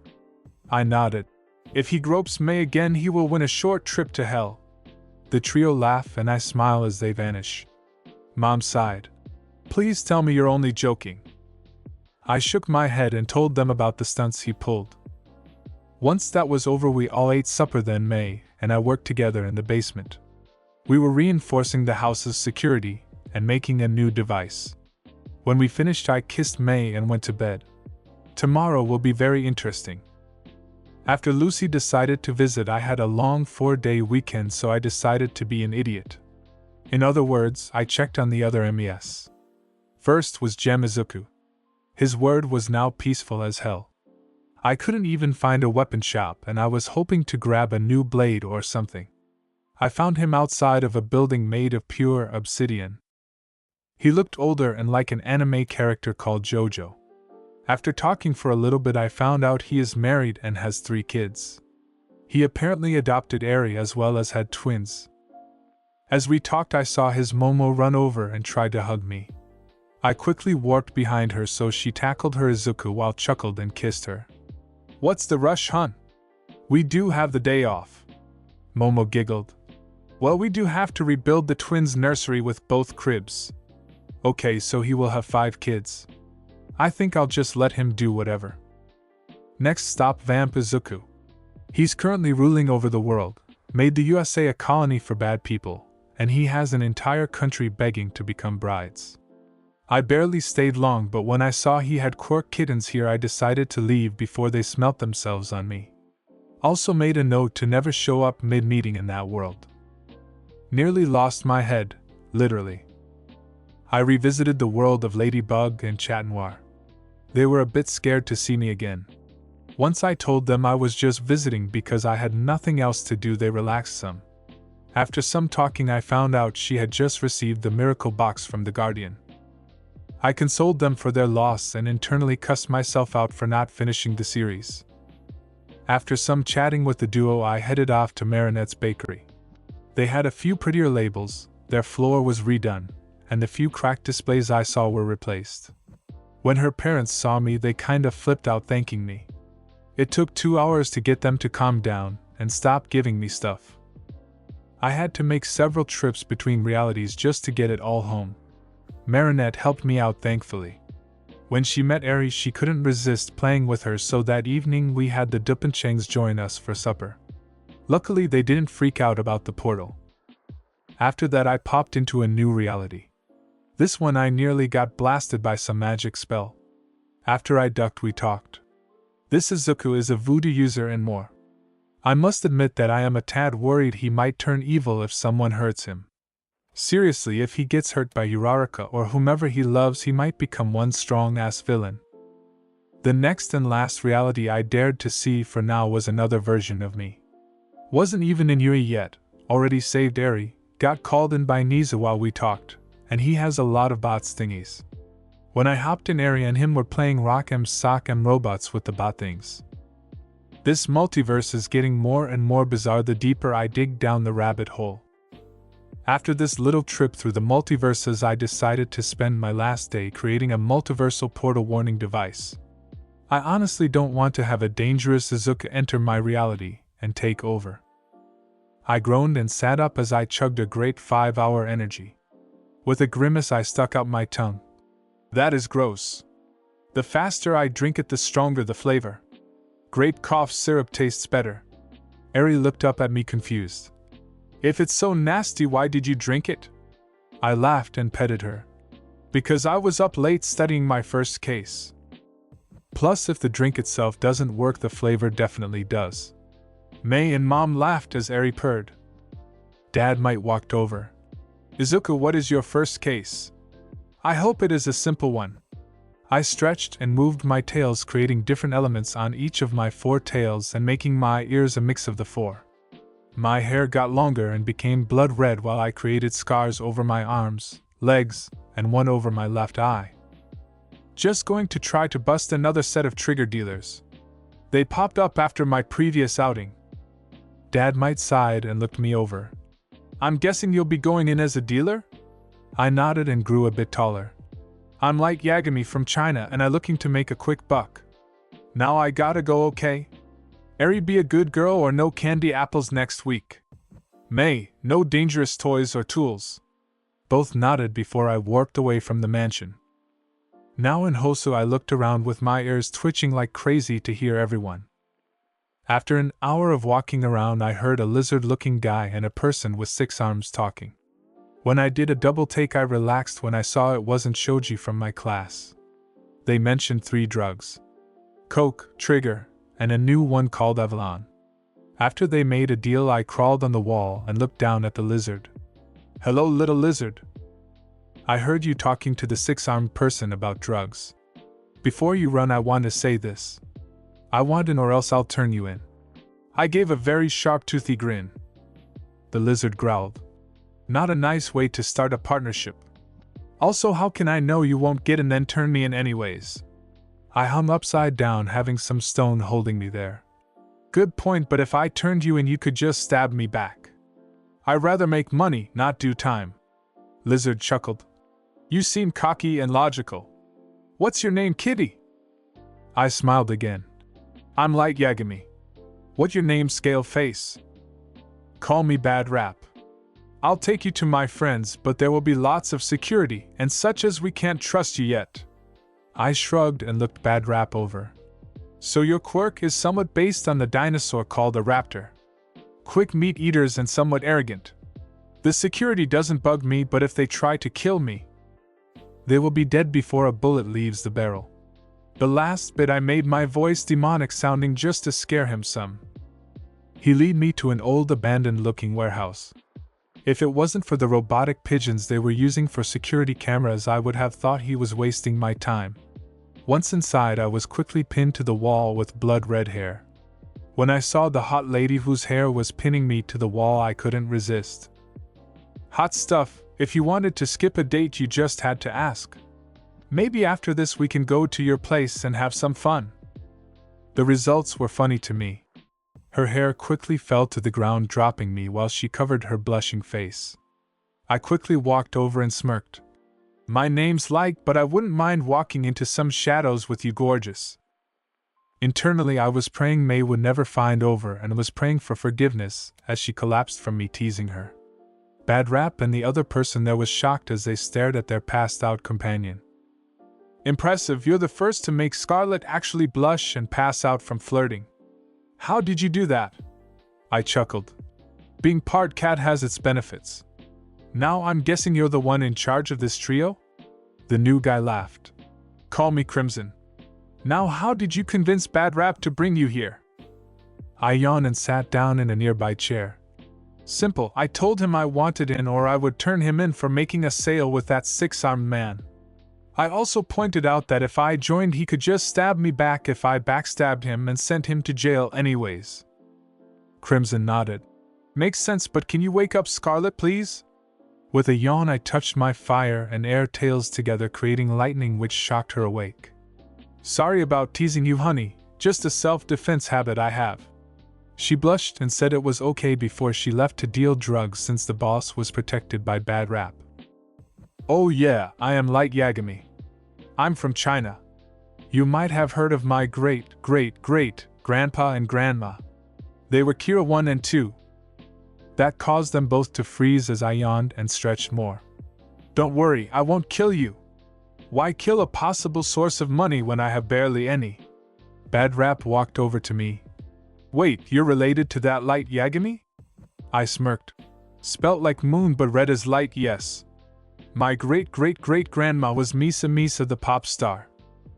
Unfortunately, she lost her memory of her life as Kira too, but she left many diaries of those days. I smirked as they looked up that info. They were shocked to see that she had a family after Light was killed by N and a task force to kill Kira. After that, the history of them is lost since Misa left the public spotlight once people found out her child is the son of Kira. They relaxed once they found out I wasn't lying about my past. Crimson smirked. What exactly is your quirk, Light? All I can get is Nico and Elemental Tails? I smirked again. I call it Elemental Tiger. Basically, I have 4 tails of the main 4 elements. I can use any fusion of the 4. Bad Rap tried to attack me with his claws once I said that. I just yawned and a huge blast of cold air, snow, ice, and hail came out of my mouth. It chilled his cold-blooded body before encapsulating his body. I'm sorry, sometimes when I yawn I breath an element. I smirk internally as I remove the ice from the frozen raptor. Just to add insult to injury, I yawned some fire at him to warm him back up. At first he was going to yell at me for destroying his clothes but was shocked when they looked and felt like they just came from the dryer. Crimson and I created a seller source contract. He gets 60% of the profit, and I get the rest. What he didn't expect is for me to pay in full for 5 batches of each drug and me saying, you get all of the first 3 batches. I get profit on the last 2. I'm off to sell this stuff. I sent 1 batch off to a lab to be analyzed while I took the last batch to see if I can recreate them without any bad side effects. I would check in at night to check in on my family while doing my experiments. After an hour I had a drug to cleanse the 2 I haven't messed with yet. Avalon was an interesting one. It was a version of Trigger with much less bad effects. The worst it could do was kill the user, but the most likely was loss of libido, temporary quirk loss, and maybe some blindness. I need to find its creator and find out how they made it. I'm very curious about it. I smirk as I find out how to make much safer versions of the drugs I unfortunately have to sell after a couple days. Once I found a much safer version, I began to make and sell it instead with diarrhea and stomachache as the main bad effects to make people want them less. After I sold all of the drugs, after changing them into the new stuff, I headed back to the warehouse. Scarlet saw me and basically ran away to hide from me. Crimson laughed. Wow, you must have really got to her. I bet she now has a crush on you. Now why is it people are asking for Coke Green, Red Trigger, and Golden Avalon? They tell us you sell it. I stiffen some as I hand him the heavy bag of cash. Once he counts it, he creates a gun out of his blood and aims it at me. Okay, kitty, explain how you got this much. I know I'm immortal, but bullets hurt like crazy. I steel myself and decide to go cocky. Calm down, Crimson, and put the blood gun away. I'd rather not ruin my new suit. Anyways, I'm a bit of a chemist, so one batch was used to tinker with. Let's just say that I came out with less deadly versions of them. The same results, no overdose BS. Also, I reworked them so each time is like the first time. Surprised no one else tried to. Took me 3 days. Crimson and Bad Rap was surprised as I said it. That's when Bad Rap called one of his really loyal customers and had him come to us. They wouldn't let me even go to the restroom as we waited 2 hours for him to arrive. The one who came and made my blood boil like crazy. It was a Reaper like me. His name was Ichigo Hellgate, and he was a Hell Reaper like me. Luckily, he won't be able to sense I'm a Reaper, but I sensed it about him before he even entered the warehouse. What's up, Bad Rap? What was so urgent I had to call in sick to my second job? I folded my ears back and scrunched up my nose as I took a couple steps back. You smell of death. Can you step over to Bad Rap, please? Seriously, you smell like you bathed in it. I wave a hand as if to get rid of the scent so he knew I wasn't joking. After a long glare, he moved over and Bad Rap sniffed him. I smell it now, you're closer. How sensitive is your nose? I waved dismissively. No clue, I just smell it. Honestly, I'd rather smell the sewer than you. Here, try these out. I floated a packet of all 3 of my custom drugs over to him as a mix of fire and water to make a floating cloud. Once he takes the Coke Green, which is actually green instead of the usual white, he reels back in shock. Holy crap! That shit is like my first time on any drug. What is that stuff? I smirked some. First in a line of healthy drugs. I'm going to make every unhealthy drug into a healthy version. No bad effects except diarrhea, much cheaper to make, each time is like the first, and we can charge the same as the original stuff. They all smirked and I tossed Bad Rap a red trigger. He took it, and he became a full-blown raptor and could still talk. This is epic. This stuff is weaker than Avalon. I wonder how Golden Avalon is like. I grabbed a capsule of Golden Avalon and took it. It burned for a little bit, and I started to grow bigger. My 4 tails became 16, each one of a different element, or elemental fusion. With a loud pop and growl, my hands became ever-shifting elemental paws. I looked them over. I wonder if I can make this permanent. Can you inject me with a dose of red trigger? I wag my tails a bit as I form a few ideas. Ichigo injects me with the drug and I became much more muscular, got 48 more tails, and my claws became much sharper. I need to do a test on this. I got a sample of my blood and stored it in the cooler I brought with my lunch. Bad Rap, Crimson, Scarlet, and Ichigo gave me sample of their blood for me to test on. I then secretly formed a clone and swapped minds with it. I smirked with Aizawa and Dad Might. We have all 3 of the Crimson Skulls in there and a Reaper. I'll deal with him. Someone kill my doped out clone, but make sure my cooler is left intact. I found out my drugs work on already maxed out quirks. That made a few heroes nearby smirk, and I can hear them plan to steal some of my drugs. Don't have to steal them, you idiots. I will make custom blends for you later. Just need to get some blood from you to do it. With that, the raid started with me trapping all of them in rainbow ropes. Ichigo burned the ropes as he went into Hell Reaper form and released the others. I then dropped down and blasted him with some Niflheim Frost as my clone was killed and the other 3 were caught again. So you are a Reaper too? Though the rumors were just lies. I growled at Ichigo as I became Niflheim Frost and Hellfire Reaper mode. For betraying Lady Death and abandoning the Reaper Code you must die.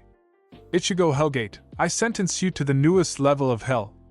One made just because of a pervert. With that Ichigo and I fought with our scythes. His was older but much stronger than my simple iron one. After a couple of hours of us fighting, mine broke, but fate smiled on me. As my scythe broke, a new one from Replicator Izuku popped into my reality next to me. I gently gripped my new scythe and looked over its sci-fi, cyberpunk-looking pattern and smirked. Damn, I know how to decorate. Let's try out something new. I smirked as I became a new type of Reaper. My skeleton became metal, I formed wings, and I leaked a constant green light. That is when I focused my power into my scythe, changing it as well. Say hello to Cyber Reaper mode. For some reason this new form freaked out Ichigo. With a couple of my slashes with my scythe and Ichigo was no more. I then disposed of my clone's body with pixelated fire. When the trio left was escorted out, I picked up the cooler and warped it to my lab. With a small smirk I reported what all happened. I may be a hero, but sometimes being a villain is fun. Maybe next time I should purge a villainous town or two. It's been a couple weeks since I started to do undercover work and I've kinda become addicted to it. All the personas, quirks, and mad stunts I get to do thrill me. Once I became a simple thug trying to join a gang. My look was that of a lister from Hazbin Hotel with his magic powers.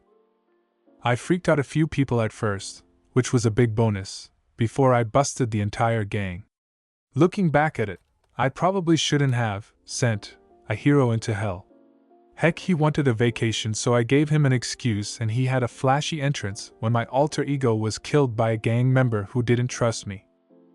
Unfortunately, that gangster was shanked in prison and blamed for their incarceration. After that one, I was in trouble with a few undercover cops already in the gang. Luckily, it was all put behind us as I got a new case. This one was to find out where a drug was being made. At first, I didn't want to do it as it was boring. After busting a good few drug labs and making street-legal versions of their drugs you can buy at any pharmacy, well, it gets kinda boring. After multiple drug busts, finding villains on most wanted lists, and even saving a few hostages/kidnapped people, the buzz was gone, but I still craved it. That is when I got the biggest buzz ever, which actually made me quit undercover for a while. The saying, "There is never too much of a good thing," definitely was proven wrong on this case. Also, May was not very happy when she found out what persona I used. The big case was to bust what we called a quirk slave ring. Basically, people are kidnapped, forced to breed for their quirks, and possibly get sold to someone else as a permanent sex slave. My job was to find the big honchos of the QSRs and bring them down. I decided to become a... how should I put this without sounding very crude? I basically became a pervert's perfect lustful dream. My basic look was pale skin, wimpy arms, and a cute face. That's where my quirk came into play. I could become someone's biggest desire. The best example I can think of, after being caught, is one woman wanted a special version of Jessica Rabbit. I'll let you pervs create your own fantasies about that. Well, word of me was slipped to a known worker of the ring and I was promptly taken. It took only 5 days for me to get shown to all of the head honchos, their current slaves, and a few other things I need to remember to forget. Anyways, after that little event, May and a certain female hero caught wind of this persona. May was pissed, Midnight wanted around, and the rest is history. Note to self, never make May mad. I am currently in a small AA group for adrenaline junkies. Of course I'm in disguise so no one knows who I am. It's only been 3 months and I already want to retire.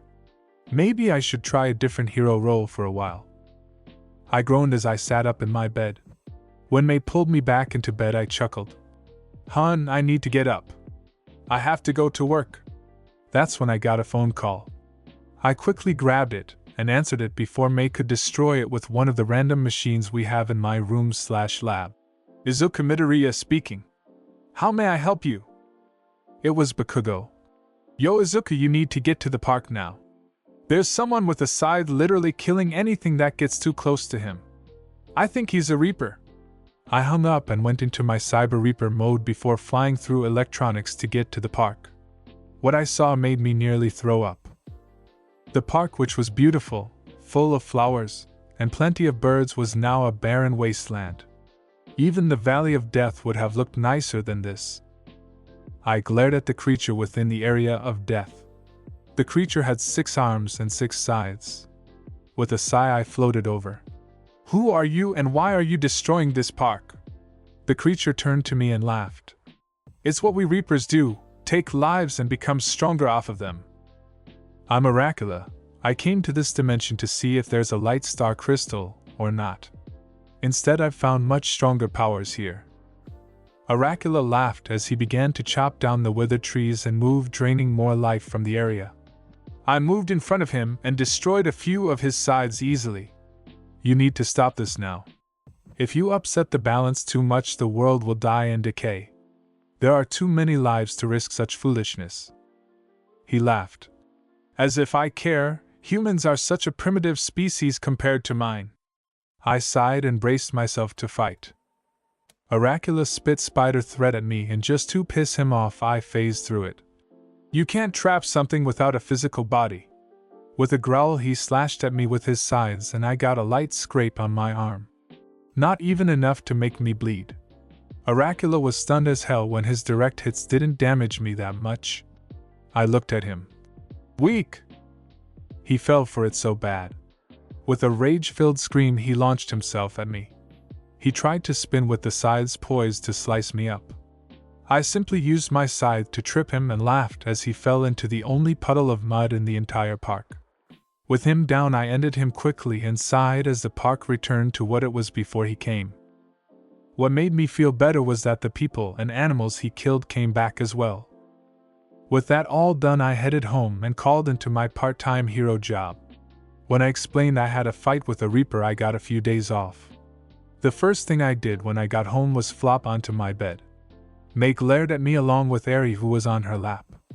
For a cute white-haired Nico, she can look very mad and somehow scary. "What did you do, Izuku?" "Yeah, Papa, what did you do?" I groaned and curled up in my blankets. "I fought a 6-armed Reaper and won. If you'll excuse me, I need to sleep." May had Eri go play with the kittens as she yelled at me and slapped me some. When she calmed down, she apologized for hitting me. She freaked out as she saw the battle on the news, and it looked like he really hurt me. I laughed. "I'm fine, May. Nothing can ever kill me. Even other Reapers have trouble hurting me. I got the weekend off, and after I get a nap we can go shopping at Gears and Bolts." Before I could even finish the name of the store, May tucked me in, put a new DVD into the DVD player, turned off the lights, closed the blinds, and snuggled me. About 10 minutes later, Eri joined us as she heard the theme song of one of our favorite animes from a few centuries ago, Overlord. Time skip. I groaned as I glared at my teenage daughter Eri. She wanted to go shopping while our young twins wanted to go to the park. "Eri, 2 hours at the park and warp them home so you can shop." May walked over and sat down next to me at the table. "Eri, if you do this, I will talk Izuku into getting your first adult Solar Surfer Nico styled." That was she needed to hear. "Okay, let's go, Fred and George. Last one there has to clean the giant litter box." All three ran out laughing as I chuckled. "You know, we already decided to do that for her. I'm even working double time to make hers the latest and safest model possible." May laughed as she rubbed her swollen belly. "Yes, but she didn't know that. Also, she will be getting the Nico-themed weapons and such for her hero suit." I nodded as I looked at the design she created when she was 7. 1 year after I rescued her, she drew this after meeting the wild pussycats. They agreed to give her an internship when the time came, which will be an awesome surprise. May kissed my cheek. "You ready to baby-proof the house again, hun?" I shook my head laughing. "We never took the stuff down, so no need. I will have to start relocking the labs again though. Hopefully, this child won't have the tool fingers quirk like your father or Fred." May and I laughed as we remembered Fred taking apart some of his toys to create a machine to steal cookies with the help of George's quirk, which lets him create blueprints and build them easily. I watched the biannual hero placement thing on the TV as I got placed as number 1 with May as number 1 support hero, again like every year since we graduated. May laughed as they said we were expecting kid number 4 and a lot of people were yelling to congratulate us. Our pixel clones who were at the event for us both blushed as they depixelated after warping us our awards. The announcer, the retired All Might, sighed. "Seriously, son? You sent clones again? You should take pride in this, you idiot." May smirked and I warped to him. "Well, excuse me for caring about the health of my wife and finding ceremonies like this dull and tedious. Now if you excuse me, I have to baby and quirk-proof the labs again. We don't want a repeat of the cookie incident." Dad Might shuddered. "Yes, sorry, get back to it. We don't need half the town becoming cookies again." With a chuckle I dropped a giant cookie on him and warped home, making everyone laugh. My life has been nearly perfect since I graduated top of my class. I married May, created my own Heroes Guild, began creating a lot of gear, and bought my own mansion. May and I have lots of plans for the future, well after we finish raising our kids anyways. I can't help but wonder what adventures the other MES have been having. Oh well, I'll eventually visit them, or the reverse eventually. I need to make supper for my family. I'm thinking eggplant parmesan if May doesn't eat all the eggplant as I fry it this time. And there you have it, folks. What if Deku could edit reality, the movie? I hope you enjoyed this epic journey into the world of quirks, heroes, and infinite possibilities. If you did, smash that like button, share this video with your fellow anime enthusiasts, and comment down below with your wildest thoughts on Deku's reality-altering powers. But before we say goodbye, I want to give a huge shout out to our amazing community. You all make this channel what it is, and we're so grateful for your support. If you haven't already, join the Chronos crew by subscribing, and remember to turn on those notifications so you never miss a future adventure. Now, for the surprise I promised earlier, we're launching a one-of-a-kind fan art contest. We want to see your creative interpretations of Deku's reality editing powers. The winner gets a shout out in our next video and a special prize. Check the video description for all the contest details. Once again, thanks for hanging out with me today. Until next time, keep dreaming big, keep believing in the impossible, and as always, stay curious. This is Chronos, signing off. See you in the next mind-blowing adventure.